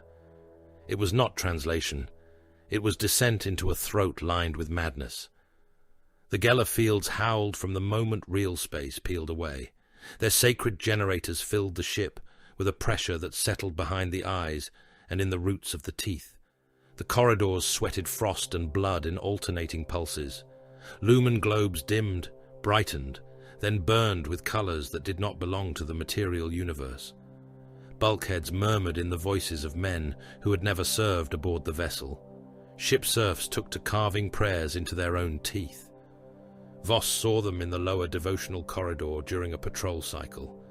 Dozens knelt before a shrine to the Emperor Ascendant, lips cut open, hands shaking as they used sharpened wire and broken ration spoons to etch tiny aquillas into enamel. Their mouths were full of blood. They whispered through it, each syllable wet and fevered. The field holds, the field holds, the field holds. One looked up as Voss passed. The man's eyes had gone white. My lord, he said, smiling through red teeth. The angels outside are knocking. Voss looked to the accompanying armsman. Remove him from duty. Check the shrine for contamination. Burn the tools. The armsman saluted, hand trembling. Further above, the astropathic choir suffered worse. Their chamber was sealed behind hexagrammic wards, but the screams reached every deck when the warp current surged. The astropaths bled from their eyes in unison, blind faces tilted toward visions no sane mind should retain. They spoke in fragments between seizures. Black walls, no false suns. A bell without a clapper. Brothers shooting brothers in a hall of bones. Raukos beneath the skin. Then the choirmaster bit through his tongue and drowned in his own blood before the Medici servitors could reach him. The custodes did not react to any of it. They stood in the strategium gloom like golden statues, while the fleet's navigator guided them through the wounded corridor. Klim remained motionless for hours, one hand resting upon his guardian spear, his gaze fixed upon the shifting warp chart. Mortals collapsed around him. Tech priests chanted Binharic exorcisms. Servo skulls spun in panic loops. The shield captain did not blink. Bjarek watched him from across the chamber. "Does the Gilded One sleep standing?" Sahan answered. "Ask him. I prefer my head attached." A rare moment of wisdom. Solanth said nothing. He had spent the warp passage in silence, watching his own gauntlets as if expecting them to remember blood without instruction. Hadrael kept to the data chapels whenever duty allowed. Kalo followed him rarely enough to avoid pattern detection, and often enough to learn that the Dark Angel's line warrior was searching old archives under sealed permissions he should not have possessed. Voss noticed both facts. He did not yet act. The fleet tore free of the warp into a dead system. No sun greeted them, only a dim corpse star burning low in the void. Its light fell upon shattered mining moons, frozen debris fields, and the black planet of Vordrast, a barren rock used only as a foundation for the fortress monastery above it. The Black Redoubt stood in high anchor over the planet's northern pole, a fortress of adamantium bastions, siege walls, lance towers, reliquary docks and armor-plated chapels. It was ugly in the way Dawn's sons often built truthfully. No ornament that did not also serve defense. No grace that could not survive bombardment. It was alive. Its guns opened fire. The first salvo struck the lead Mechanicus arc before Hales had completed. Void shields flared. The second salvo punched through an escort frigate and tore out its spine. The vessel broke in two, its forward half still transmitting identity codes as it drifted away from its burning engines.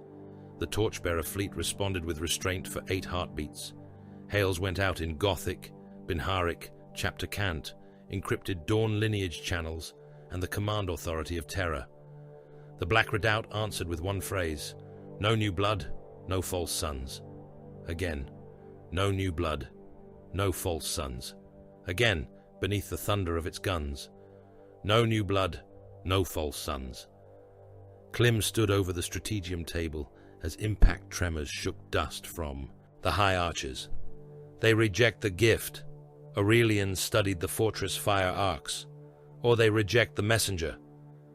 Voss watched the tactical feed update. Their guns are disciplined. Targeting engines functional. They are not feral. No signs of demonic transmission in the Vox phrase, Mordain said. No confirmed corruption. Dravik looked toward the planet display. Then they are loyal. They are firing on the Emperor's fleet, Voss said. They may believe us imposters.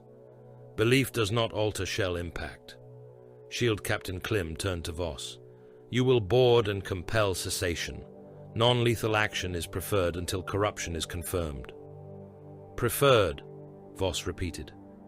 Do not pretend ignorance of the word. I understand it. I question its duration.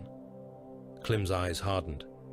You will not slaughter a loyal chapter for wounded pride. Voss looked toward the display of the damaged escort. Pride is irrelevant.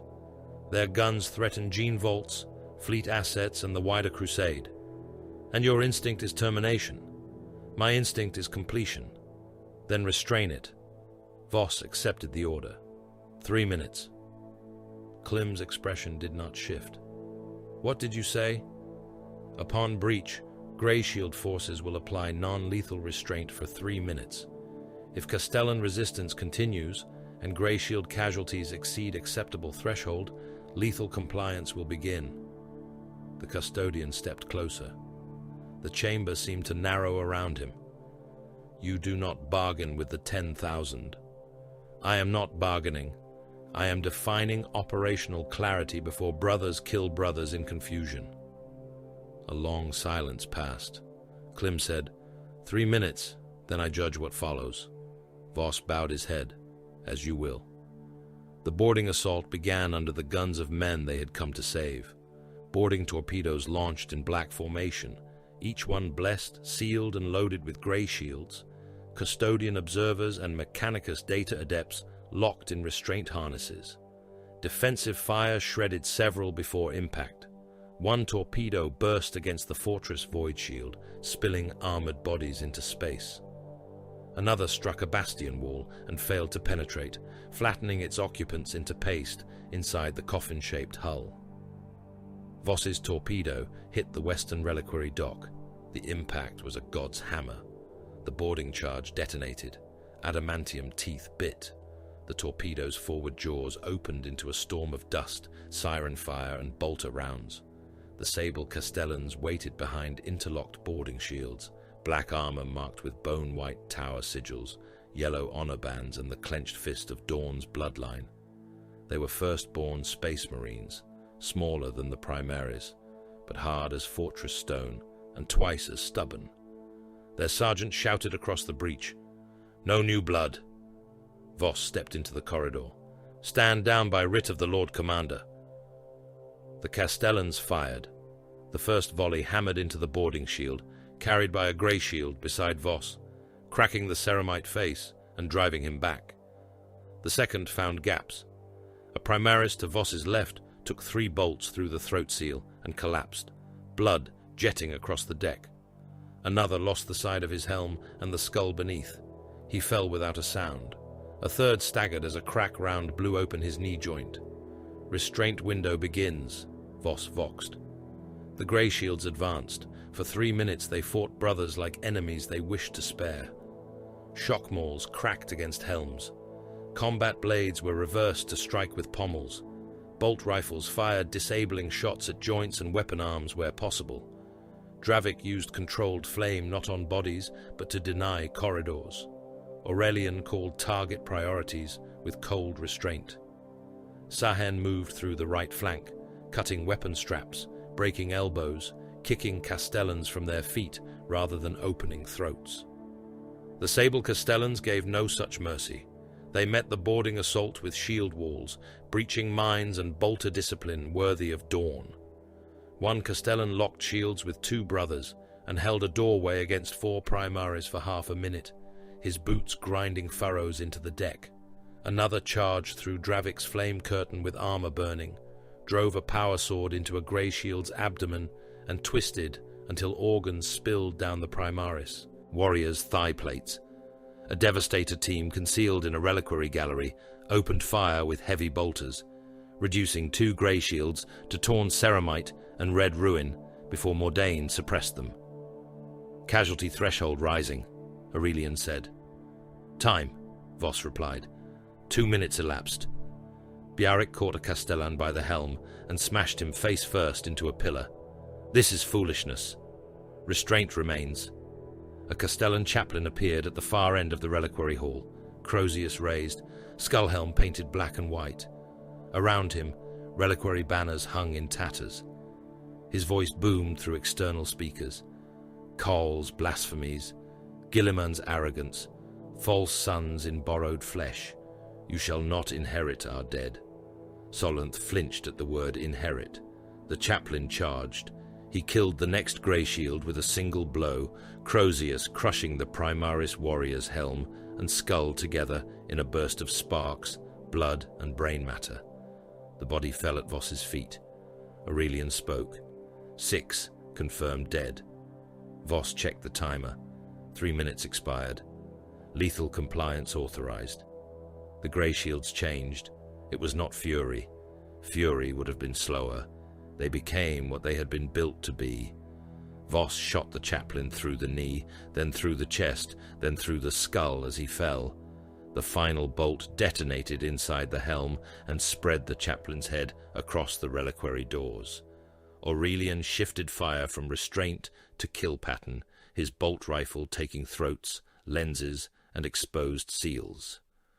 Mordain's heavy fire turned the Devastator gallery into a cascade of shattered stone and meat. Biarik stopped breaking limbs and started removing them. He tore a Castellan's shield aside, drove his chain blade through the warrior's abdomen, and ripped upward until the teeth burst from the collar. Sahan became a storm of blades in the side corridors. He killed without pause now, no longer avoiding hearts and throats. Hadrael fought like a duelist carved from night, his blade entering armor seals with secretive precision. Kylo killed from darkness, marking officers and vox-bearers first, each shot removing command from the fortress 1 head at a time. Dravik was last to surrender restraint. A Castellan fired into him point blank, bolts bursting against his breastplate and shoulder. Dravik seized the warrior's bolter, crushed the weapon in one hand, and drove flame beneath the Castellan's helm seal. Fire filled the armor from within. The sable Castellan staggered, clawing at his own gorget, as smoke poured from his eye lenses. When he fell, Dravik stepped over him and continued. Voss did not hate the sable Castellans. That made the killing clean. They were not cowards. They were not weak. They were not traitors in the simple sense. They were sons of dawn, ruined by darkness, paranoia and siege-bred certainty. Voss respected every shield wall they formed, every disciplined volley, every refusal to yield. He respected their stubbornness the way a siege master respects an enemy gate. Then he broke them because the gate was in the way. The fight moved from dock to reliquary hall, from reliquary hall to reclusium, from reclusium to the inner fortress nave where the chapter's dead stood in sarcophagus alcoves beneath black banners. Bolter duels filled sacred halls with thunder. Statues of past heroes lost faces to stray fire. Gene relic caskets shattered. The floor became slick with blood from old and new Astartes alike. Hadriel found the truth beneath the Reclusium altar. The hidden chamber opened only after he forced a dead chaplain's thumb against the gene lock. Inside were records sealed in wax, bone, and black iron. The walls were covered in scratched oaths. Candles had burned down to lakes of hardened tallow. At the center lay a broken demon mask, nailed beneath a warded glass plate, still whispering despite the hexagrammic chains around it. The demon had entered during the Great Rift, not as an army, not as a plague, as a voice. It had worn the confession vox. It had whispered through the Reclusium walls. It had spoken in the tones of dead chapter masters, telling the sable Castellans that Terra had fallen, that Guilliman was a puppet, that Primaris reinforcements were replacements sent to erase them. The chaplains had discovered the infiltration too late. Rather than report possible shame or risk corruption spreading through open channels, they had hidden the evidence and preached suspicion until suspicion became doctrine. Hadriel copied the files. Then he found something else within the same archive. Old data fragments from a joint campaign with a Dark Angel's successor chapter. Names, coordinates, prisoner transfers, redacted confessions, and a broken wing sigil buried beneath layers of oath encryption. He sealed those first. Kylo watched from the chamber threshold. "Report it," the Raven Guard line warrior said. Hadriel did not turn. "The demon infiltration will be reported when the fortress is secure. And the rest? There is no rest." Kylo's rifle remained lowered. "You hide loudly for one born of secrets." Hadriel finally faced him. "Careful, brother. That word is wearing thin." Before Hadriel could answer, Voss's command rune flashed across the squad link. Inner nave breached. Chapter command present. They reached the chapter master in the Hall of Black Oaths. Chapter Master Corvan Routh of the Sable Castellans stood beneath a cracked statue of Rogel Dawn, his Terminator armor scarred, his cloak burned, his storm shield split and sparking. Around him lay the last of his honor guard. Some still breathed, most did not. Custodian wardens had entered by then, gold among the grey and black, their guardian spears held ready but unfired. Shield Captain Klim watched from the rear of the hall, his expression unreadable. Routh fought until his sword arm was broken. He fought after that with the shield. He went to one knee only when Voss drove a boot into the shattered joint of his greave and brought him down through force, not surrender. The remaining Sable Castellans saw their lord fall and ceased firing one by one, not because faith returned, not because Terra's writ had convinced them, not because they suddenly believed the grey-marked giants were salvation. They stopped because they had no ammunition, no command network, no shield line, and no strength left with which to deny reality. They knelt from exhaustion. The silence after battle was obscene. Blood smoked on the floor. Incense burners swung above ruined bodies. The statue of Dawn stared down with a stone face half cracked by bolter fire. Gene Vault adepts began moving into the fortress under custodian guard. Apothecaries stepped over the dead, already deciding whose gene seed could be recovered and whose body had become unusable ruin. Voss stood before Routh. The chapter master's helm had been removed. His face was old, grey and streaked with blood. One eye was swollen shut. The other burned with hatred, undimmed by defeat. "The Primarch's gift will be delivered," Voss said. "Your chapter will endure." Routh spat blood onto Voss's greave. It ran down the grey chevron like red paint. "You are not salvation," the chapter master said, voice thick with broken teeth and contempt. "You are replacement." For a moment, no one moved. Klim watched Voss closely. Dravik's fist tightened around his weapon. Aurelian's expression remained still, but his eyes flicked once toward the bodies of the dead Sable Castellans. Voss looked down at the blood on his armor. He could have denied it. He could have spoken of Guilliman, of terror, of the Emperor's necessity, of gene seed and continuity and survival. He could have offered the words that made slaughter sound like duty, and duty sound like mercy. Instead, he answered as a son of Dawn's blood should answer a broken fortress. Yes. Routh closed his remaining eye. The Black Redoubt was secured. The Sable Castellans lived. And in the halls where their dead lay cooling beside grey-marked giants, the Primarch's gift entered like a blade beneath the ribs of history. The rite began in the arming chapel of the Oath of Cinders, beneath a ceiling of black iron ribs and hanging chains. No priest presided over it. No mortal voice was permitted to shape the words of transhuman blood. The chapel had been emptied of serfs, armory thralls, remembrancers, scribes, medici attendants, and all others whose frail hearts might mistake the ceremony for devotion. Only the Greyshields remained, standing in a loose circle upon the deck, each warrior armoured from throat to heel, each helm mag locked at the hip or held beneath one arm, each grey chevron catching the red light of the lumen braziers. The chamber smelled of machine oil, incense, and old wounds. At its centre stood a shallow basin of black stone, filled with ash from battlefields the squad had already left behind. Gathros, Secundus, Charon, Hive Mortigan, the Black Redoubt. Grey powder and darker flakes of burned flesh had been mixed together by a silent servitor and sealed beneath a purity chain until the rite began. Voss looked down into the ash and saw nothing sacred in it. Ash meant completion. Ash meant the fire had judged, and nothing useful remained.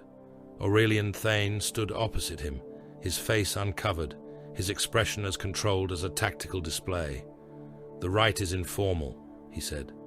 "It has no chapter authority." Bjarric Redhelm gave a low snort. "Then why are we doing it?" "Because mixed blood requires declared inheritance," Aurelian replied. "A warrior who does not know the shape of his own gene sire's shadow will stumble when another brother's shadow crosses it." Sahentor smiled faintly. "You have been polishing that sentence since Mars. I composed it during warp transit. That is worse." Mordain Cole's augmetic fingers clicked once against the casing of his bolt rifle. "Sentiment wrapped in strategic vocabulary remains sentiment." Dravik Noctan looked toward the basin. "And yet you came." "I was ordered to attend." "No," Voss said. "You were not." Mordain's eyes shifted to him. For a moment, the Iron Hands Line warrior said nothing. Then he replied, "Then I judged attendance to be efficient." Kailovar stood half in shadow, though the chamber offered little true darkness. His helm was sealed. No one had heard him enter. Hadrel watched him from the far side of the circle, and Kalo watched everything while seeming to look nowhere. Since the Black Redoubt, suspicion had joined the squad like another warrior. It did not speak. It did not need to. Solanth Arkan stood nearest the basin. He had cleaned his armor after the moonless battles of the previous campaign, but tiny flecks of dark matter remained in the joints of his gauntlets, where even servitor brushes had failed to reach. He looked at the ash too long. Voss began because someone had to. "I am of Rogel Dawn," he said. His voice did not rise. It did not need to. The Praetorian, the wall between mankind and ruin. Duty without comfort, obedience without applause, endurance without the lie of reward. Dawn taught that a fortress is not stone, it is will given shape. If the wall must stand, the man within it is already spent. Bjarric's mouth twisted. "Joyless?" "Correct." Aurelian followed without pause. "I am of Robut Gilliman, the Avenging Sun. Order against galactic madness. Law when impulse would waste victory. Calculation when fury would feed defeat. Gilliman taught that civilization survives only when war serves structure, and structure survives only when warriors accept command beyond pride." Bjarric rolled his shoulders. "You do love him like a scribe loves ink. I honor function. You worship tables, and you worship weather." Bjarek grinned, showing teeth filed by habit or inclination. I am of Leman Russ, the Wolf King, the blade in winter, the laugh before the charge, the fang at the throat of monsters and kings. Russ taught that some truths are too cold for courts and too bloody for parchment. When the dark comes, better a beast at the door than a philosopher behind it. Sahan gave him a sideways glance. That was almost elegant. I have depths. Puddles have depths. Bjarek's grin widened. Sahan stepped forward before the exchange could grow claws. I am of Jagatai Khan, the Warhawk, speed as judgment, distance as deception, the strike before the enemy knows he has been seen. The Khan taught that a blade still in its sheath has already failed if the moment has passed. We are not walls. We are the cut that makes walls unnecessary. Voss did not answer, though he felt the disagreement settle between them like a drawn line. Mordain spoke next. I am of Ferrus Manus, the Gorgon, iron over frailty, correction over indulgence. The flesh is not sin, but it is suspect. Weakness deserves correction. Failure deserves excision. Ferrus taught that mercy toward defect permits defect to propagate. Dravik's gaze hardened. And what of those too weak to fight? They require protection if useful, termination if compromised, replacement if inefficient. That is not protection, it is clarity. Dravik turned his eyes to the ash. The red lumen glow caught the dark planes of his face. I am a Vulcan, the Lord of Drakes, the flame in the dark, the hammer that breaks the oppressor and the hand that lifts the helpless. Vulcan taught that strength without protection becomes tyranny, and fire without purpose becomes only hunger. Silence answered him, not because the words were foolish, because every warrior in the circle remembered Carthax Tertius. They remembered Dravik's flamer turning the coolant shrine into a pyre. They remembered children serfs burning in chained rings while the reactor stabilized. They remembered the name the survivors had given them, the Emperor's Ashmen. Voss said nothing. Dravik looked at him as if silence were an accusation. Hadriel's turn came like a door closing in the dark. I am of Lion L. Johnson, the first, the hunter beneath the forest canopy, the sword in secrecy, the watchman whose oath does not ask permission to remain unspoken. The lion taught that loyalty is not noise. Some wars are won because truth remains buried until the blade is already in the traitor's heart. Kalo's helm turned slightly. Convenient, the Raven Guardline warrior said. Hadriel's eyes did not leave the basin. Necessary. Kalo stepped forward last, though Solanth had not yet spoken. I am of Corvus Corax, the Raven Lord, shadow against tyranny, silence before execution, the unseen blade. Corax taught that an enemy does not need to hear your oath. He needs only to discover he is already dead. Bjarek looked to Solanth. And the angel? Solanth did not move. Aurelian's face softened by a degree so slight that only transhuman senses would note it. Brother? Solanth took one breath, then another. I am of Sanguinius, he said. The name carried weight the chamber did not know how to bear. The great angel, the one who saw beauty in mankind and died defending it, the one who stood before the arch-traitor when the end came. He taught... Solanth stopped. His hands tightened. For a heartbeat, Voss saw him again in the choir chamber, crushing the astropath's skull long after death had claimed it. He saw the bloodlust behind noble eyes. He saw shame trying to cage something older than reason. Solanth's voice came lower. He taught sacrifice. No one forced him to continue. The rite ended there. The alert sirens began before the ash basin was sealed. Red light washed across the chapel. The ship's vox crackled with layered command traffic, astropathic distortion, and the clipped urgency of officers trying not to sound afraid. Voss reached for his helm and locked it into place as the first tactical runes descended across his vision. Aurelian was already receiving the data. Distress call.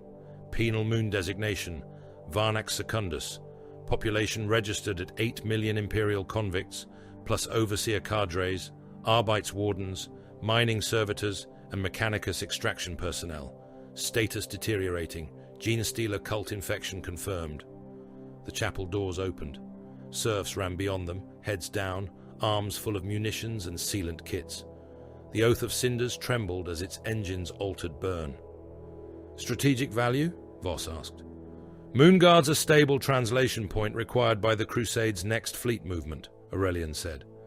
Loss of the moon risks enemy interdiction of the corridor. If the cult holds the translation point, Tyranid vanguard organisms may draw larger infestation toward the route. Bjarric pulled his helm on. A prison full of clawed things. Sahin checked his blade. Finally, a mission with honesty. Dravic's voice came over the squad link. 8 million prisoners, Mordain answered first. Convicts. Still Imperial lives. Imperial liabilities with infection probability rising. Voss turned toward the arming deck. Briefing in transit. No prolonged siege. No rescue priority. No negotiation. Decapitate cult leadership. Destroy brood nexus. Sterilize infected sectors from orbit. Dravic did not answer. He did not need to. Voss heard the refusal forming in his silence. Varnax Secundus was a black moon locked in the gravity well of a dead gas giant, its surface scarred by strip mines, prison keeps, and exhaust vents. From orbit, it looked like a skull scraped clean by industry. Penal blocks covered its equatorial band in armored clusters, each connected by rail tunnels, mine shafts, and punishment roads lined with electro-gallows. The convicts had dug promethium shale, rare metals and radioactive ores for generations. They had died in the dark by the thousands, and the Imperium had replaced them by the millions. Now the dark had bred teeth. The first landings met no organized fire. That was worse. The Thunderhawks descended through dust storms and static, settling beside penitentiary mine complex Absolution Tertius. Its walls stood intact. Its watchtowers were manned by shapes that did not move correctly. Its gates were open. No one came out.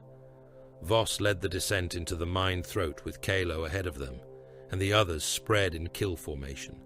The tunnels swallowed them immediately. Rock walls pressed close, wet with condensation and mineral runoff. Old prayer placards hung beside punishment notices, their text scratched over with curling cult sigils. Lumen strips flickered in long, dying rows. Somewhere far below, machinery still worked without supervision, pistons hammering, drills screaming, conveyor belts dragging loads no overseer would ever count. The Auspex returned contacts, too many contacts. The runes stuttered, multiplied, collapsed, and returned again. Hundreds, thousands, tens of thousands. Some moved like men.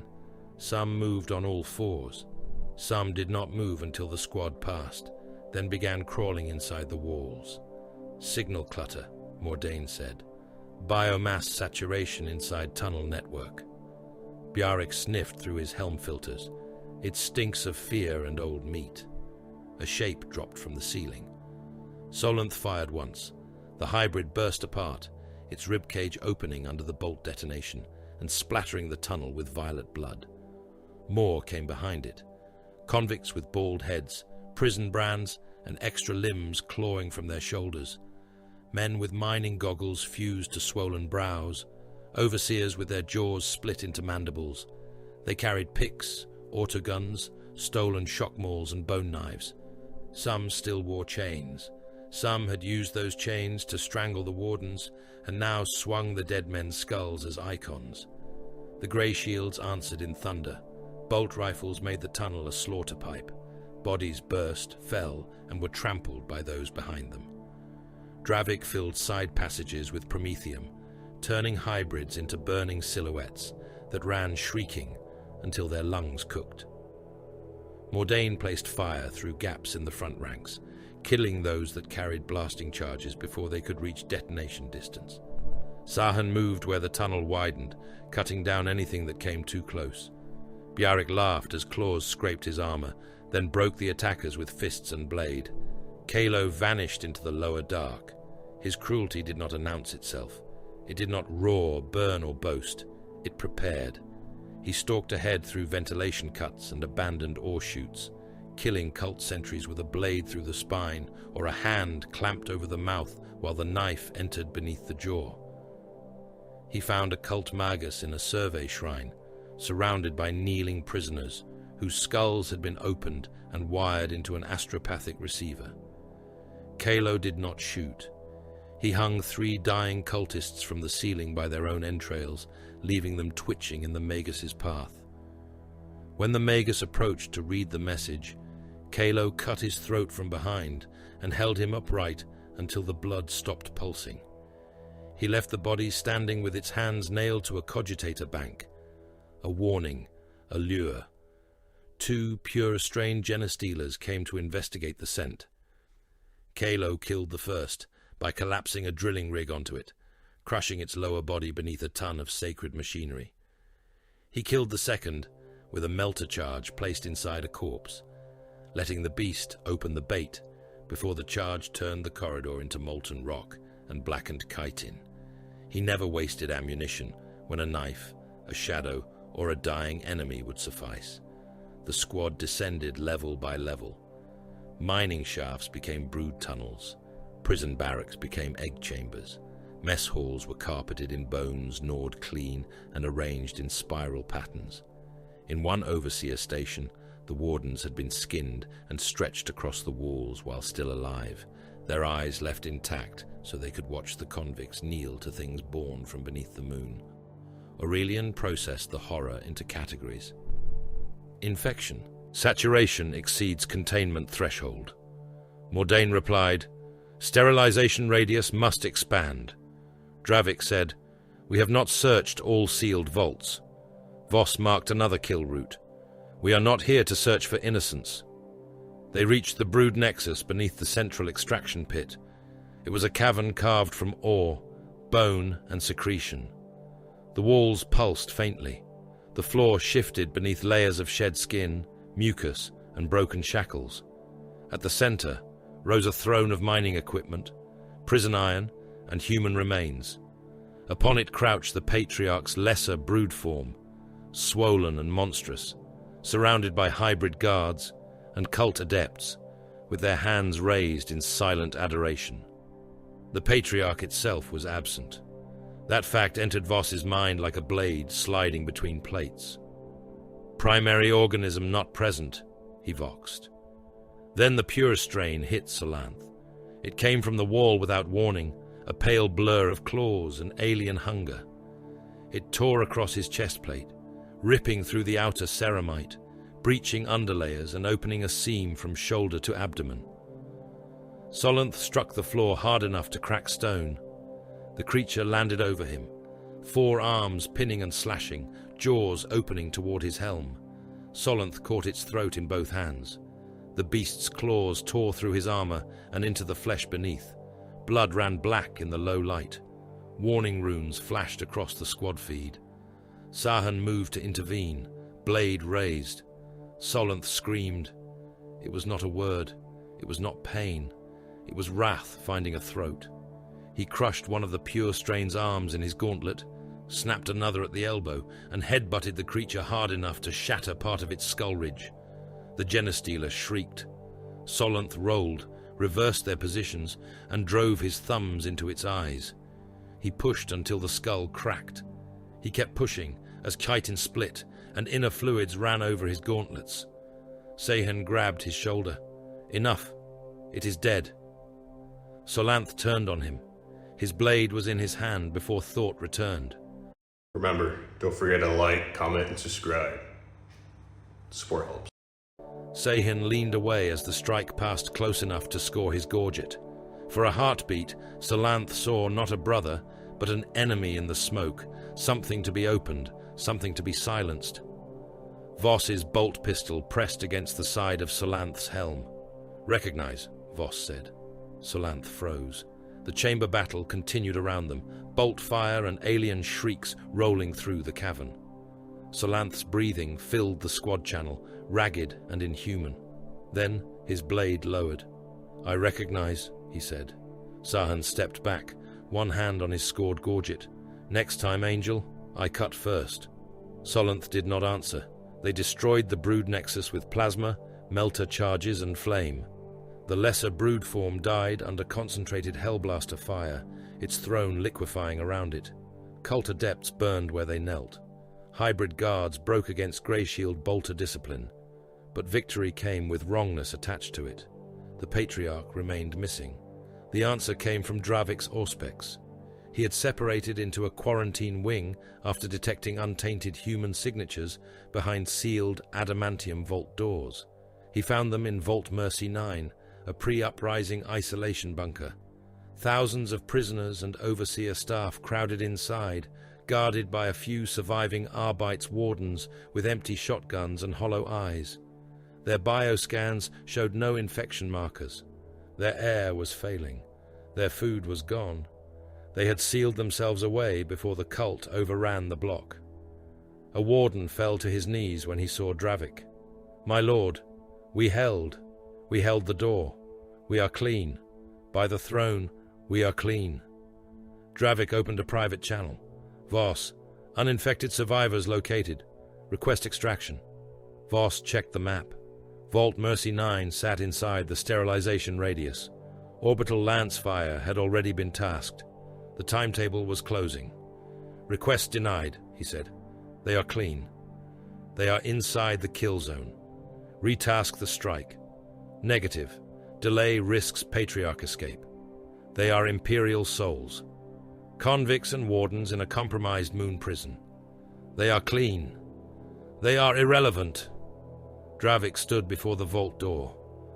On the other side, thousands watched him through thick glass, hands pressed to the barrier, eyes bright with the first fragile poison of hope. "Dravik," Voss said, "do not open that door." Dravik opened it. The survivors poured out, weeping, coughing, praising the Emperor. They touched his armor as if it were a relic. Dravik shoved them toward the upper access rail, ordering them to move, to stay together, to obey without panic. For a few minutes, mercy looked like success. The hidden cargo elevator accepted the first groups. The Arbite's wardens saluted with trembling hands. A child-faced convict, no older than the furnace serfs of Carthax, sobbed against the boot of a space marine who had chosen not to burn him. Then the Patriarch unfolded from inside a corpse cart. It had been waiting in stillness among the dead, stacked in the vault's waste corner, its alien body folded impossibly tight, its psychic presence masked beneath the terror of the survivors. When the doors opened and the crowd moved, it moved with them. It killed the first Greyshield by taking his head off.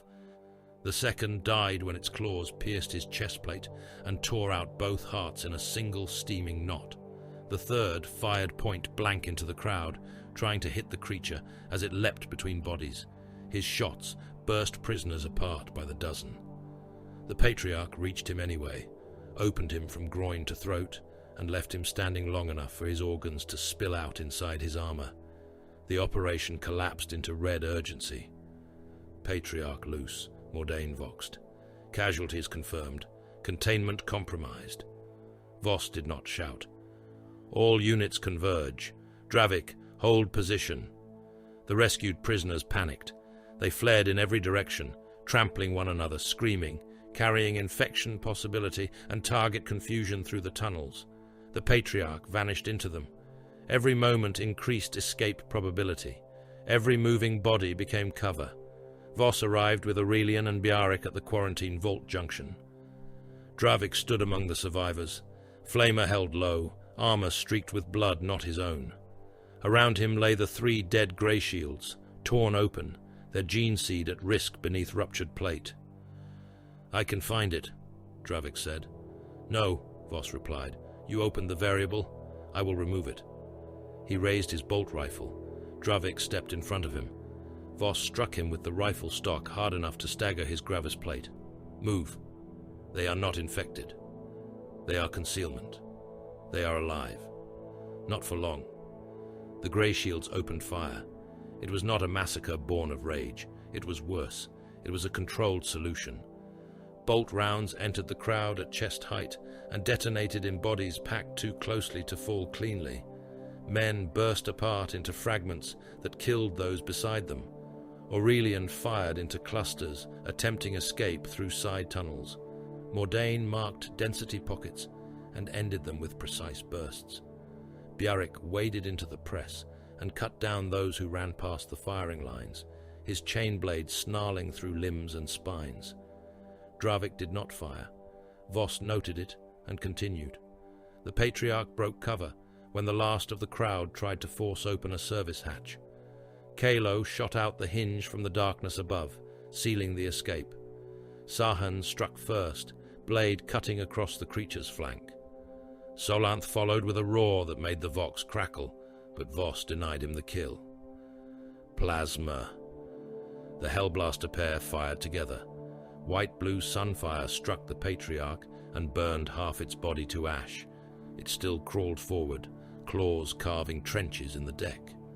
Voss stepped close and emptied his pistol into its skull until nothing remained but smoke, chitin, and twitching alien nerves. The tunnels fell quiet, except for the moans of dying prisoners. Voss walked among them. He executed the wounded with bolt pistol shots. One shell per head where possible, more where skull structure or panic movement demanded correction. He did not hurry. He did not speak. He ensured no survivor remained to carry uncertainty beyond the vault complex. Dravik watched. Voss made him watch. When the last body stopped moving, Voss turned toward the upper transit shaft. Extraction. Lance strike begins on confirmation. They withdrew to the surface under fire from scattered hybrids and dying cult pockets. The Thunderhawk carried them into low orbit, its troop base silent but for damaged armor servos and the wet breathing of wounded warriors. Dravik stood near the rear ramp, flamer still locked in both hands. Below, Varnak. Secundus turned in darkness. Lance fire descended from the Oath of Cinders. The quarantine vault complex vanished in a column of white light. Rock boiled. Prison blocks collapsed into molten pits. Mining shafts became chimneys of fire. The sterilization pattern spread, lance after lance, erasing infected sectors, sealed vaults, bone chapels, brood tunnels, and every corpse that might have carried the enemy's future inside it. Voss stood beside Dravik as the moon burned. He did not strike him. He did not order chains, confinement, or censure brands. He did not call for an apothecary to test him for emotional instability. He simply made the Salamander's line warrior stand at the viewing slit until the last assigned target became glass. Compassion is not forbidden, Voss said. Inefficiency is. Dravik did not turn. His voice came low, almost lost beneath the Thunderhawk's engines. One day you will call cruelty efficiency so often that you forget there was ever a difference. Voss watched the final lance strike fall. Difference does not alter outcome. Dravik said nothing more, but in the reflection of the viewing slit, Voss saw the way the other warrior looked at him. Not with doubt, not with disagreement. Hatred had a clearer shape than either. The dead of the Barlight war zone did not rest. They lay in drifts, in dunes, in ridges that stretched to the horizon beneath a sky the color of old bruises. Human bones, Xeno's chitin, broken ceramite, dried blood, shattered icons, fragments of winged chalices and torn scraps of battle plate had become part of the ash desert. The wind moved through them with a sound like teeth shaken in a skull. Sometimes the bones shifted when nothing touched them. Sometimes the ground sighed as buried digestion pools collapsed beneath their own acids. Sometimes, far above, the rotting carcass of a Tyranid bioship vented black spores into orbit, and the sky answered with fire from Imperial guns. The crusade had not come to win the war. The great devouring had already passed. It had come to kill what remained.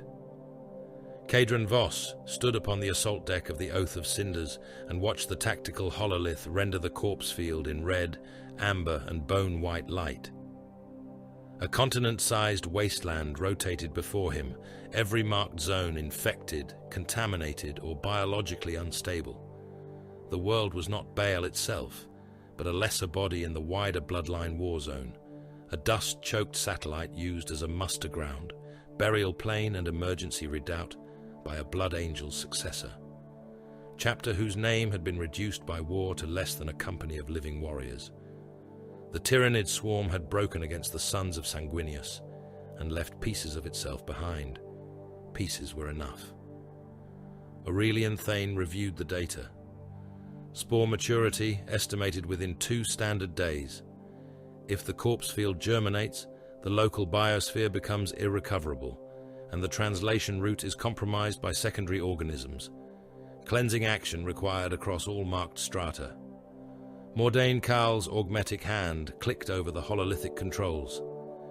Enemy remnants include gaunt swarms, warrior broods, buried synapse nodes, digestion pools, dormant bioforms, and at least 3 Carnifex-class organisms moving beneath the bone drifts. Orbital saturation is limited by friendly gene seed recovery operations and Blood Angel's successor reliquary claims. Bjarek Redhelm grunted. The dead making demands. How imperial. Dravik Noctan said nothing. He had spoken less since Varnak Secundus. His silence no longer carried sorrow alone. It had edges now. Solanth Arkan stood close to the hololith, his helm under one arm. The red light of the display turned his features into something hollow and severe. He had been staring at the icons of the Blood Angel's successors since the briefing began. A winged blood drop, a saw-toothed chalice, a black tear over red. He knew them without having met them. They belonged to his blood in ways the grey chevron did not. Voss watched him watch them. "You will maintain command discipline," Voss said. Solanth did not look away from the display. "I have maintained it. You have survived its absence." That earned a glance. Sahantor smiled faintly from the edge of the chamber. "There is a difference, Angel." Solanth's eyes darkened. "Do not call me that."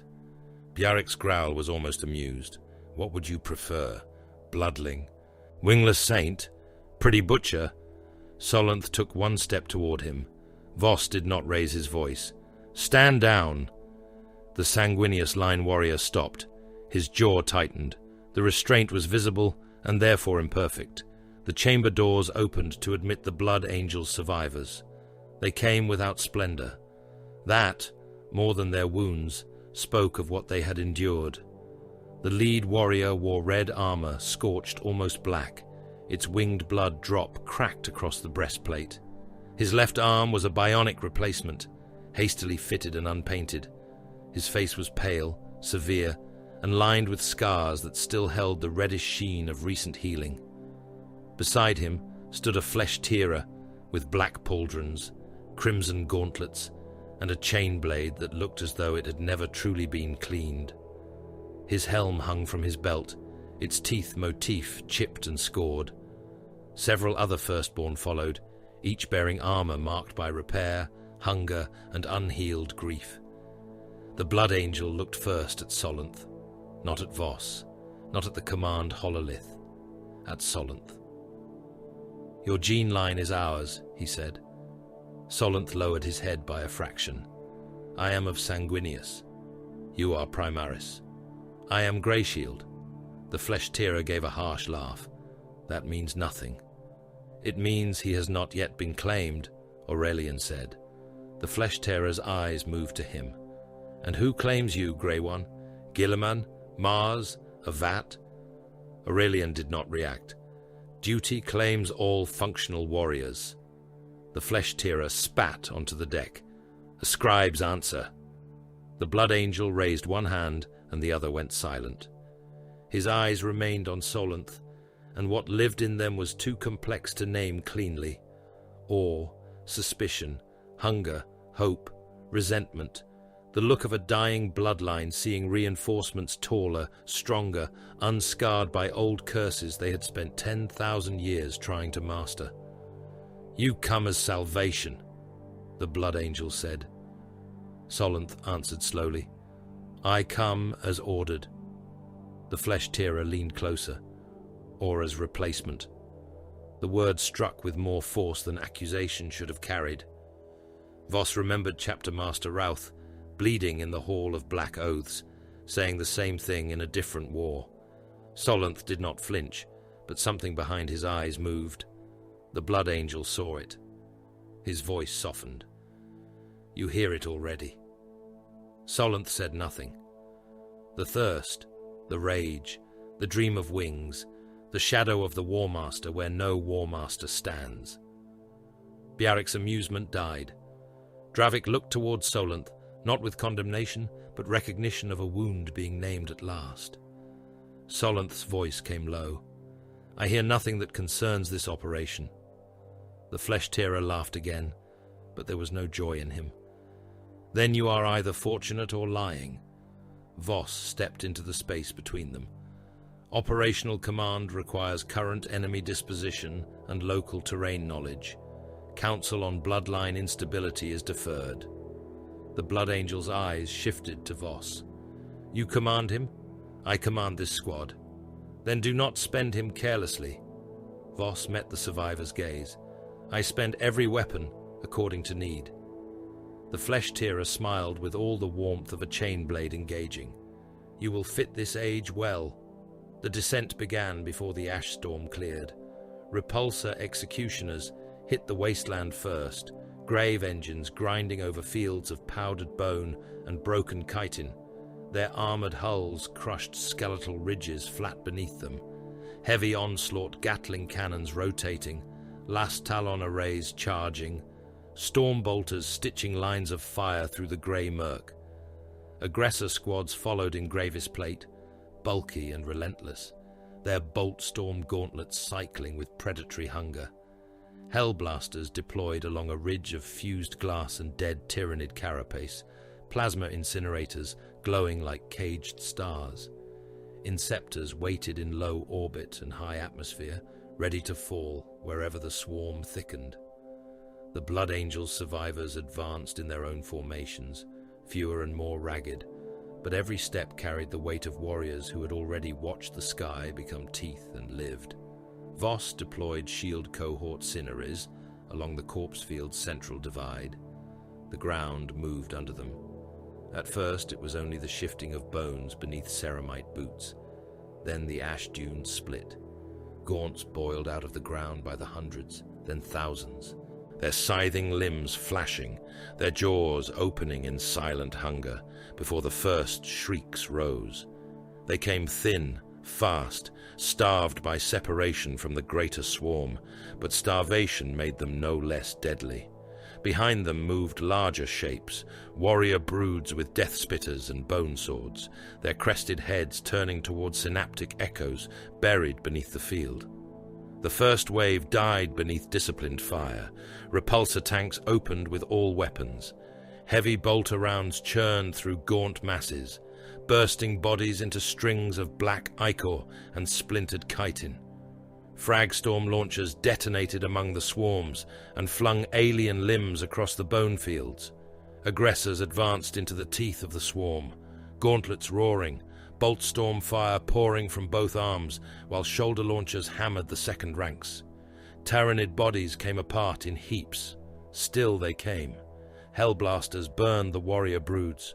Plasma struck the larger organisms and reduced them to sunlit ruin, carapaces splitting, inner fluids flash boiling, limbs thrashing as white-blue fire ate through alien muscle. One warrior continued forward with its torso cored out, dragging a bone sword until Aurelian put a bolt through its skull and ended the synaptic twitch. Voss moved through the center, firing by priority. His auto-senses tracked heat, motion, biological density, and threat geometry. Smoke did not blind him. Ash did not confuse him. Dust became data. His bolt rifle spoke, and Xenos died. Bjaric waded into a knot of gaunts that reached the line. His chain blade tore through them in arcs of wet slaughter. One leapt onto his back, claws scraping at his helm.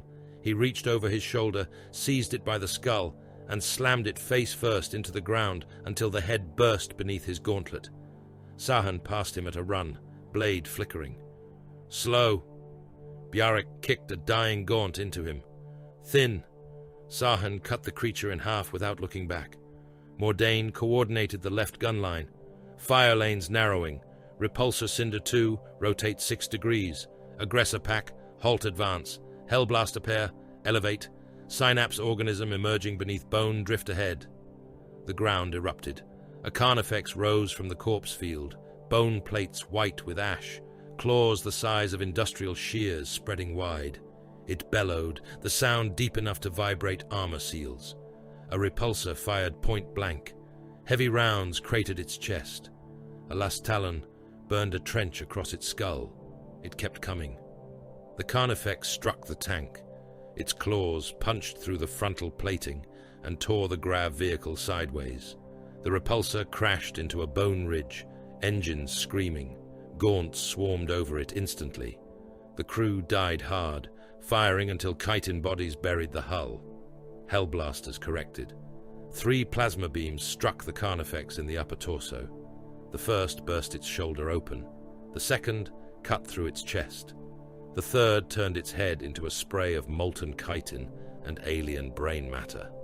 It collapsed, crushing its own swarming gaunts beneath it. Above, the sky split with descending fire. Inceptors dropped into a living swarm like meteors. Their jump packs roared as they slammed down amid the Xenos tide, assault bolters firing in paired thunder. Gaunts burst around them in circles. One Inceptor was dragged down by sheer mass, his armor disappearing beneath clawed bodies. He detonated his remaining grenades before the swarm opened him. The blast lifted alien corpses in a dark flower, and for a moment the air rained limbs. The pace did not slow. The ash desert kept giving birth to enemies.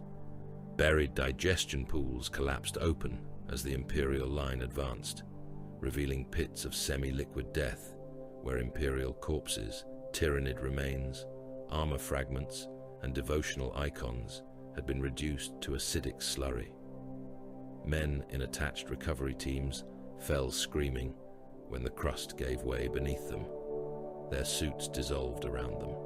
Their flesh ran from their bones in strips before the Greyshields could mark the hazard. Dravik burned the pools after that, turning acid fog into chemical fire. Solanth fought near the Blood Angel survivors. At first he was perfect. He moved with terrible grace, every shot placed, every cut efficient. He fought beside the Firstborn as though he had known their rhythms for centuries.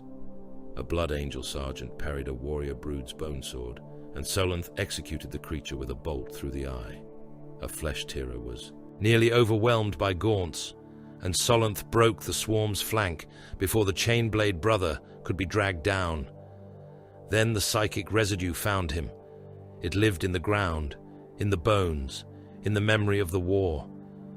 The Tyranid hive mind had pressed itself against this place so hard that even after its retreat, thought echoes remained. Not words, pressure, hunger, shadow. Beneath it, the bloodline answered with older ghosts. Solanth heard wings. He turned, but the sky held only spores and burning bioships. He heard a blade striking armor in a chamber he had never seen. He heard a father he had never met fall beneath a brother who should not be. The gaunts before him became black-armored shapes for half a heartbeat. Their jaws became snarling helms. Their claws became talons upon a Warmaster's plate. Every Xenos face carried the shadow of Horus. His breath changed.